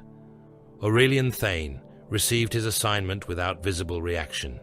He was to join an Ultramarine Successor Command cadre being reinforced from Greyshield stock, a formation tasked with rebuilding order across sectors broken by the Great Rift. He read the slate once, then inclined his head as if the transfer were a line corrected in a campaign ledger. Appropriate, Sahentor said from beside him. Aurelian looked up. Efficient. You are grieving in your own language. I am accepting continuity. That is worse. Sahan's own assignment came next. He was to depart with a White Scars bloodline force, gathering for mobile crusade actions along unstable translation routes. The order suited him. Speed, pursuit, striking before the enemy understood the direction of war. Once, he might have smiled. Now, he only tapped the hilt of his blade against his thigh plate and looked toward the hangar lights where his transfer craft waited. I should feel lighter, Sahin said. Do you? Aurelian asked. No.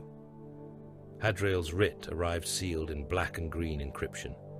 He opened it apart from the others. That alone gave the answer before he spoke. Dark Angel's lineage, sealed orders, immediate transfer to a chapter fleet whose name was not shown on the public manifest. His grey chevron would vanish beneath older colours and older silences. Kylo Var watched him from the shadow of a loading pylon. Still hiding? Kylo asked. Hadriel folded the order slate.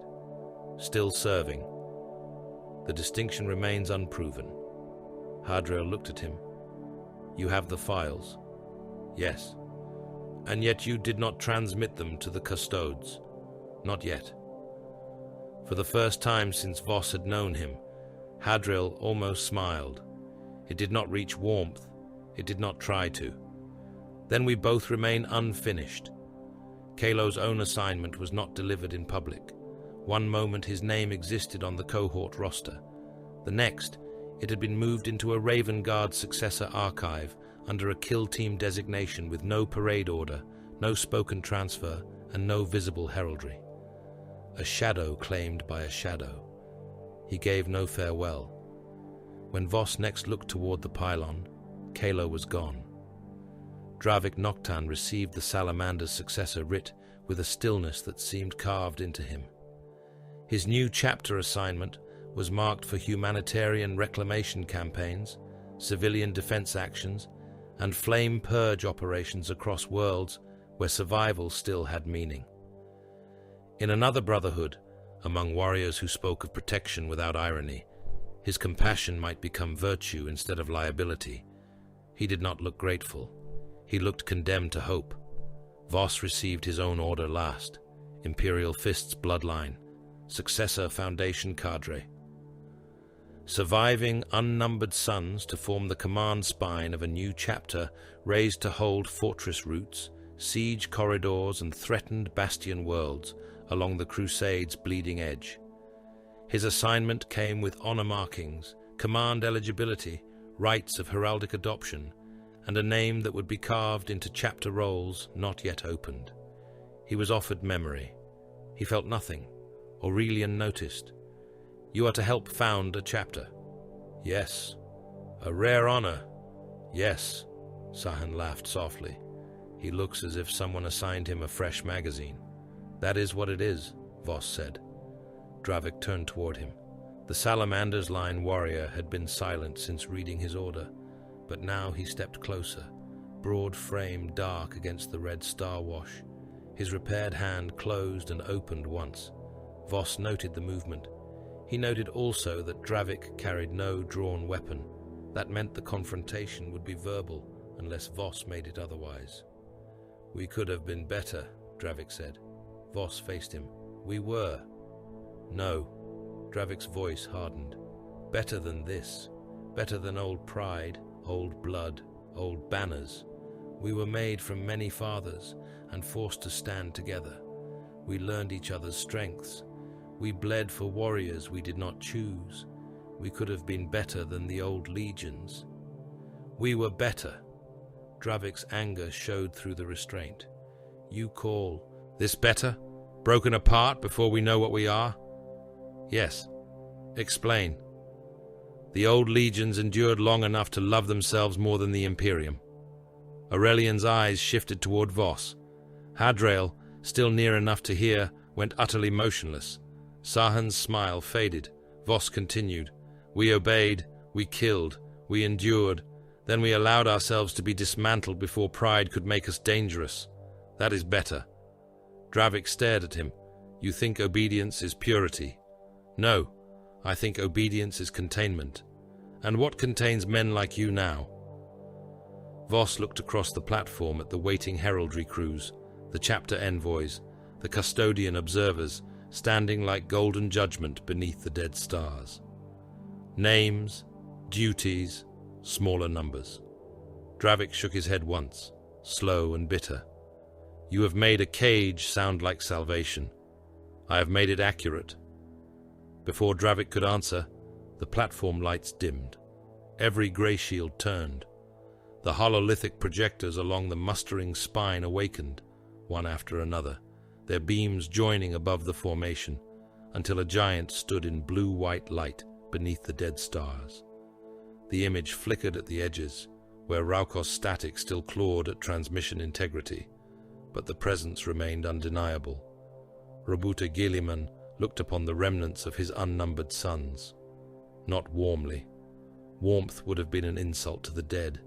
His expression carried exhaustion too vast for mortals to understand, guilt too disciplined to become apology, and authority too necessary to lay down. The avenging son stood in ghostlight, lord of a broken imperium, master of armies that could never be enough, father by command to warriors created because the age had become too monstrous for the old answers alone. "Sons of loyal blood," Guilliman said. The formation stilled into deeper silence. "You have fought across the broken roots of the Indomitus Crusade. You have carried my will into systems that had forgotten Terra's light. You have reinforced the failing. You have punished the fallen. You have burned what could not be saved, and saved what could not endure without you." His gaze seemed to pass over every grey chevron. "Many of you were awakened without chapter, without home, without history beyond the war for which you were made.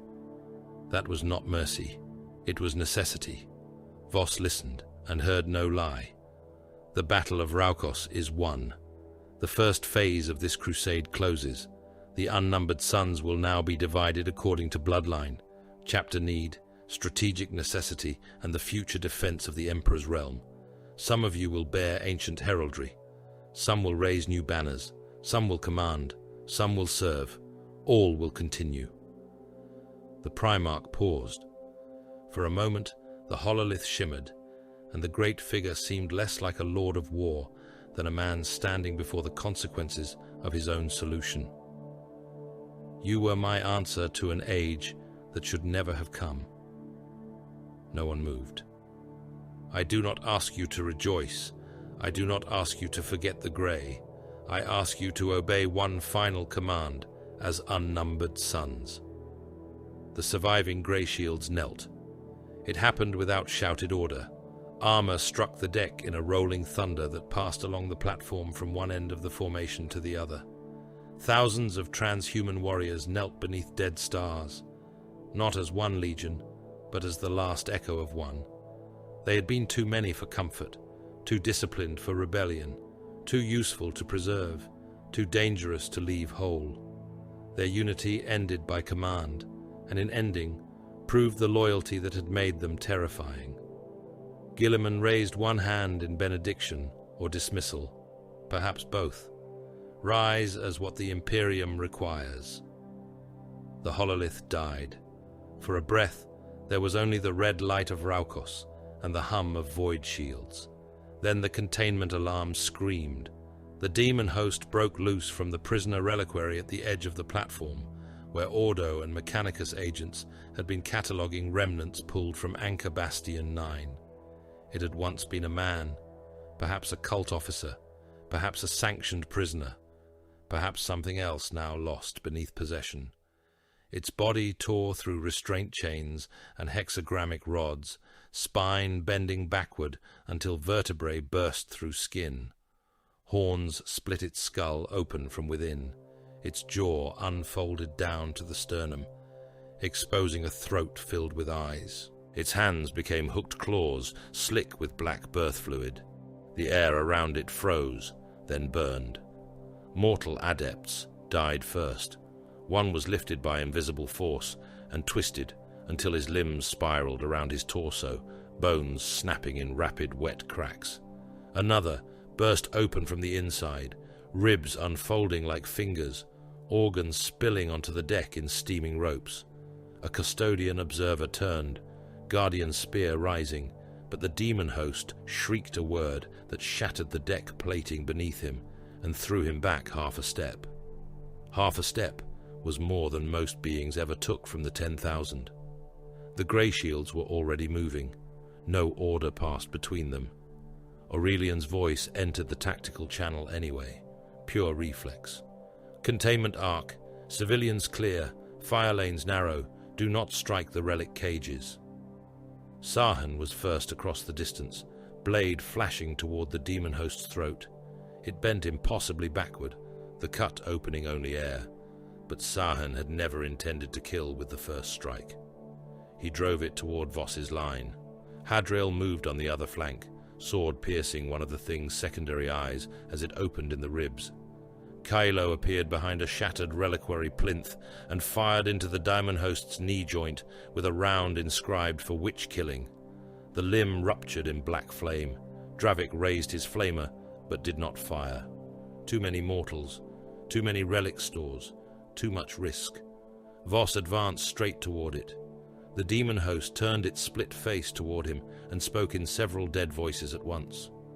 Grey things, numbered things, painted things, you are all meat beneath borrowed names. Its claw struck him across the chest and carved through his fresh honor scrolls. Voss absorbed the impact, stepped in, and drove his combat blade upward beneath the demon host's jaw. The blade punched through corrupted flesh and out through the crown of the skull, splitting bone, horn, and the wet knot of brain matter inside. The thing did not die. It laughed around the blade. Dravik fired.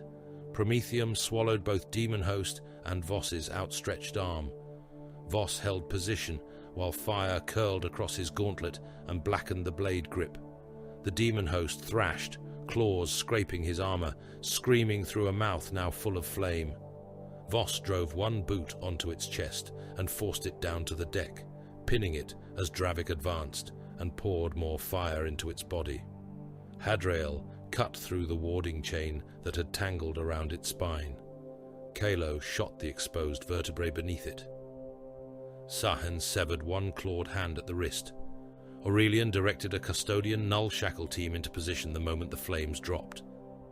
But it was Voss and Dravik who ended it. Blade through skull, boot on chest.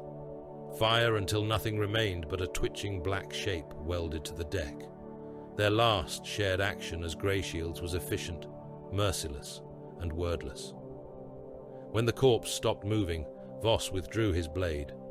The skull came apart around it, collapsing into ash and cooked bone. Dravik killed the flame.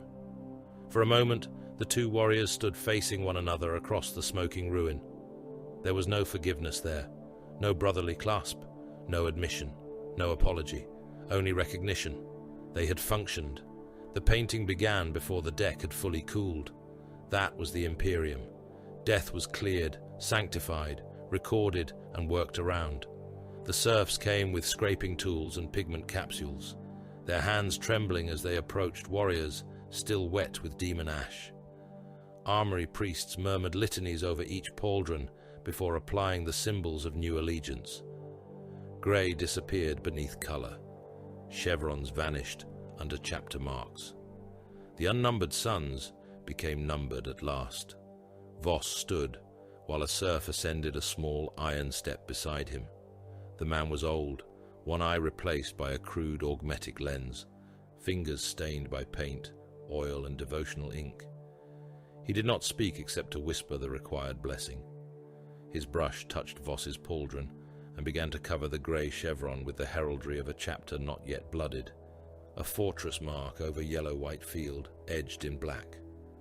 The paint covered the grey. It did not erase it. Beneath the new heraldry, the old mark still showed as a raised scar in the ceramite. Shrapnel had cut it. Fire had baked it. Blood had dried inside it.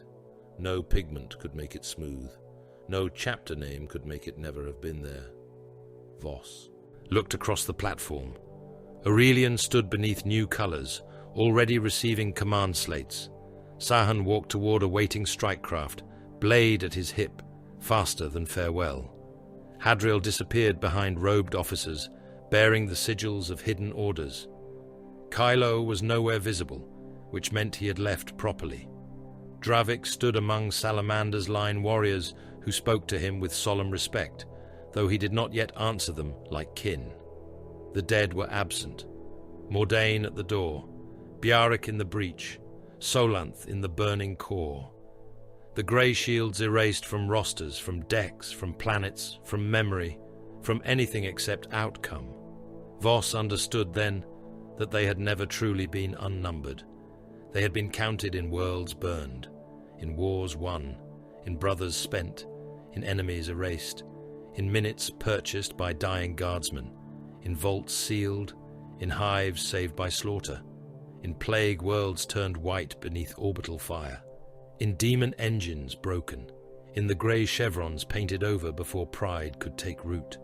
The serf finished the new mark and stepped down, bowing so low his forehead almost touched the deck.